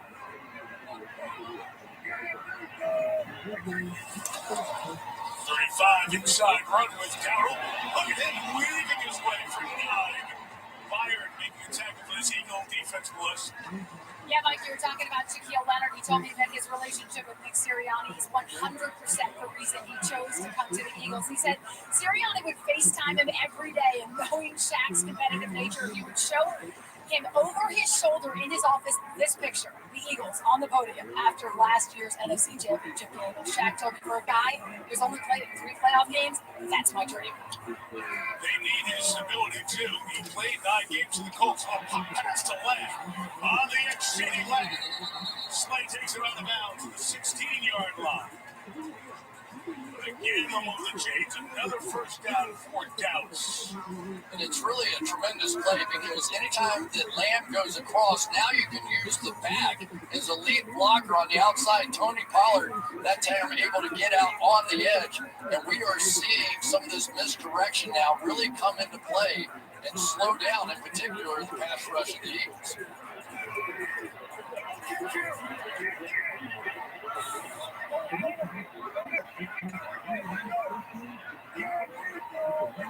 The 16-yard line.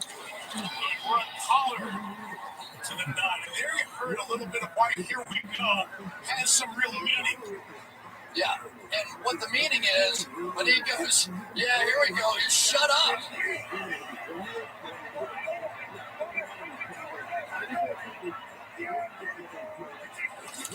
So when he is out there, he's trying to communicate, and yeah, here we go means, all right, everybody shut up at this point. We've said all we're going to say. Let's get on with the snap kick. Like you said, on your mark, get set. Here they go. That's it.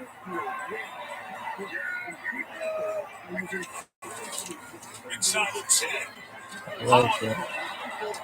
To the 7. Yeah, A here couple we of go. downs coming up to this Philadelphia defense. We approach the halfway mark of this second. Lost to San Francisco last week. Trying to avoid back-to-back losses.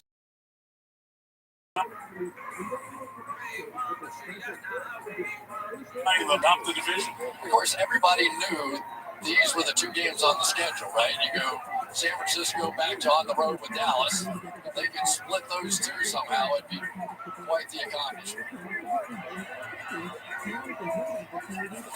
One didn't keep it. And took the first down at the 4. Sidney Brown, the rookie, tries to pull the ball away. Well, there's an old guy over there named Zach Martin, who everybody says is getting a little bit older now, but whenever they need a yard, it just feels like Zach Martin is just going to be a part of that mix. And if I were Dak Prescott, I'd feel pretty good about going right there. First and goal for the Cowboys. Inside the 5, there is Pollard to the goal line, brought down just short. Hassan Reddick was there for the hit. They're knocking on the door. Yeah, and, you know, Ezekiel Elliott was the guy here forever that made all of that happen, right? And yet now we're seeing a little bit more of a balanced running attack with Dowdle and Pollard, both of them in there. But I was waiting for one of these offensive lines to take over, and so far, it looks like it's been Dallas. The fullback is in. To Dowdle, to Ferguson. Oh, defensive play by Nicholas Morrow.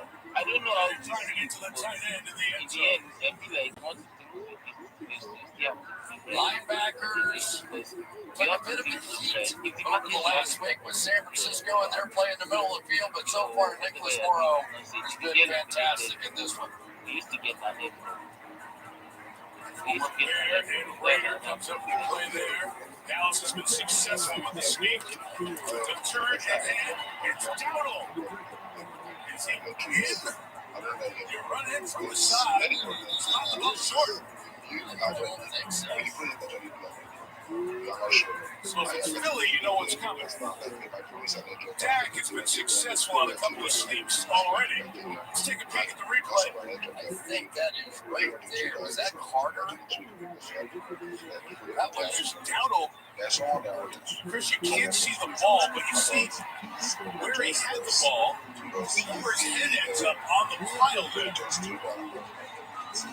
Mike McCarthy has brought down the red challenge flag in front of the official. as the postmaster. Carl Johnson, the line judge, former head of officiating for the league, back on the field now.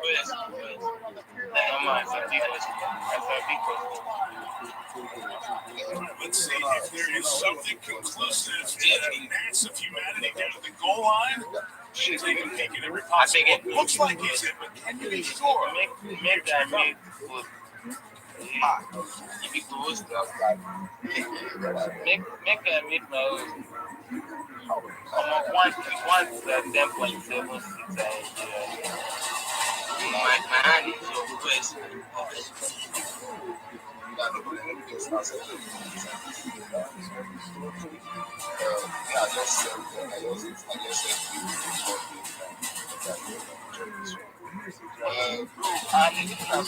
My mouth just is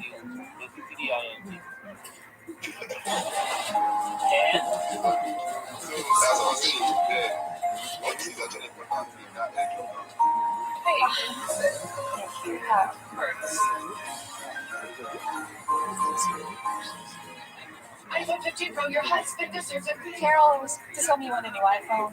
A better plan is Verizon. It's your last chance to turn any iPhone in any condition into a new iPhone 15 Pro with titanium and iPad and Apple Watch SE, all on us. Only on Verizon. And Doug says you can customize and save hundreds on car insurance with Liberty Mutual. It's marked center stage and is crushed by a baby grand piano. Are you replacing me? This guy? Customize and save with Liberty Bimini. He doesn't even have a mustache. Yeah, he's the M-Man. Ain't nobody who's on the page. Charm with the M-Man on the page. Nobody knows. Ain't no name. No way. He just keeps getting better and better.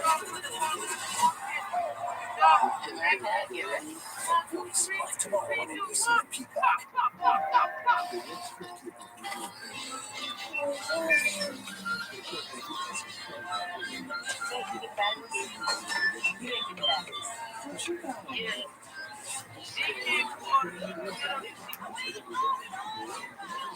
Check your DM.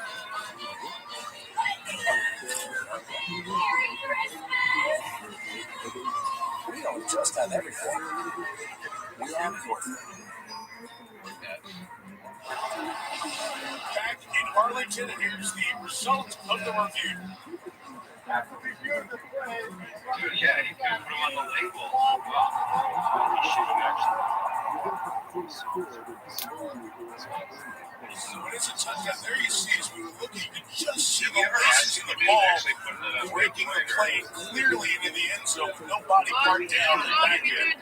And they stitch the replays together, and you can see it in one last look from that side as Rico Dowdle gets credit for the touchdown to make it 16-3, and Brandon Aubrey adds the extra point. The Dallas Cowboys are 3 drives, 3 scores, and on top, 17-3.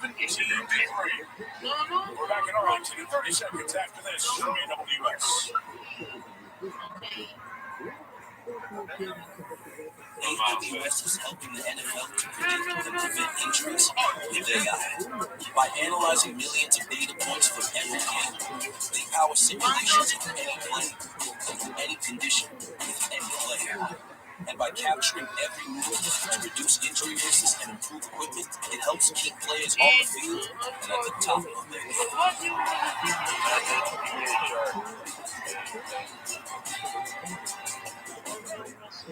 So the Dallas Cowboys continue, Chris, to be a red-hot offensive team here at home. They average over 40 points a game, undefeated here at AT&T Stadium. They're on top 17-3 here in the second. Yeah, it was the only question really about the Cowboys. We knew how hot they were. We knew that Dak Prescott had moved into almost the lead position with the MVP voting and all the different things. But you had to see it against a top-quality team, and so far it's just continued. Boston Scott will let it go. Philly takes over the 25. It's considered the league's most prestigious honor. The Walter Payton NFL Man of the Year award recognizing players whose passion impact lives extends beyond the game. Terrific nominees for these teams. Lane Johnson for Philadelphia, DeMarcus Lawrence for Dallas. NFL Man of the Year gets announced at NFL Honors on the Thursday of Super Bowl week, February 8th. I'm sure if you've been watching games all day, you've been hearing about the nominees. It's really such a great honor and award. And those two men have done a lot to earn their team nominations.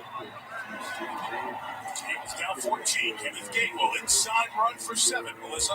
Yeah, Mike, this year Lane Johnson has been hosting Gold Star families who have lost loved ones in military action through the Travis Lanyon Foundation, providing these families the opportunity to exchange stories and experiences. And here in Dallas, DeMarcus Lawrence told me his favorite initiative is Big Thought, which empowers kids by providing clothing and shoes to support their needs outside of school. A.J. Brown here, Melissa with the catch. And the first down, much needed for Philadelphia. Out to the 45-yard line. Don't want to get past what Melissa was talking about there, the huge impact that those guys have had, and how deserving, how emotional it was, especially on the Philly side, when Lane Johnson was named the nominee. It was one of the really cool things I've seen all year. Jason Kelsey basically presenting to Lane Johnson, but more than that, what Lane Johnson meant to Jason Kelsey and their partnership over the past decade. It was really, really a cool moment. You see those big guys get teared up, man. You know something's happening out there. Who's the better team?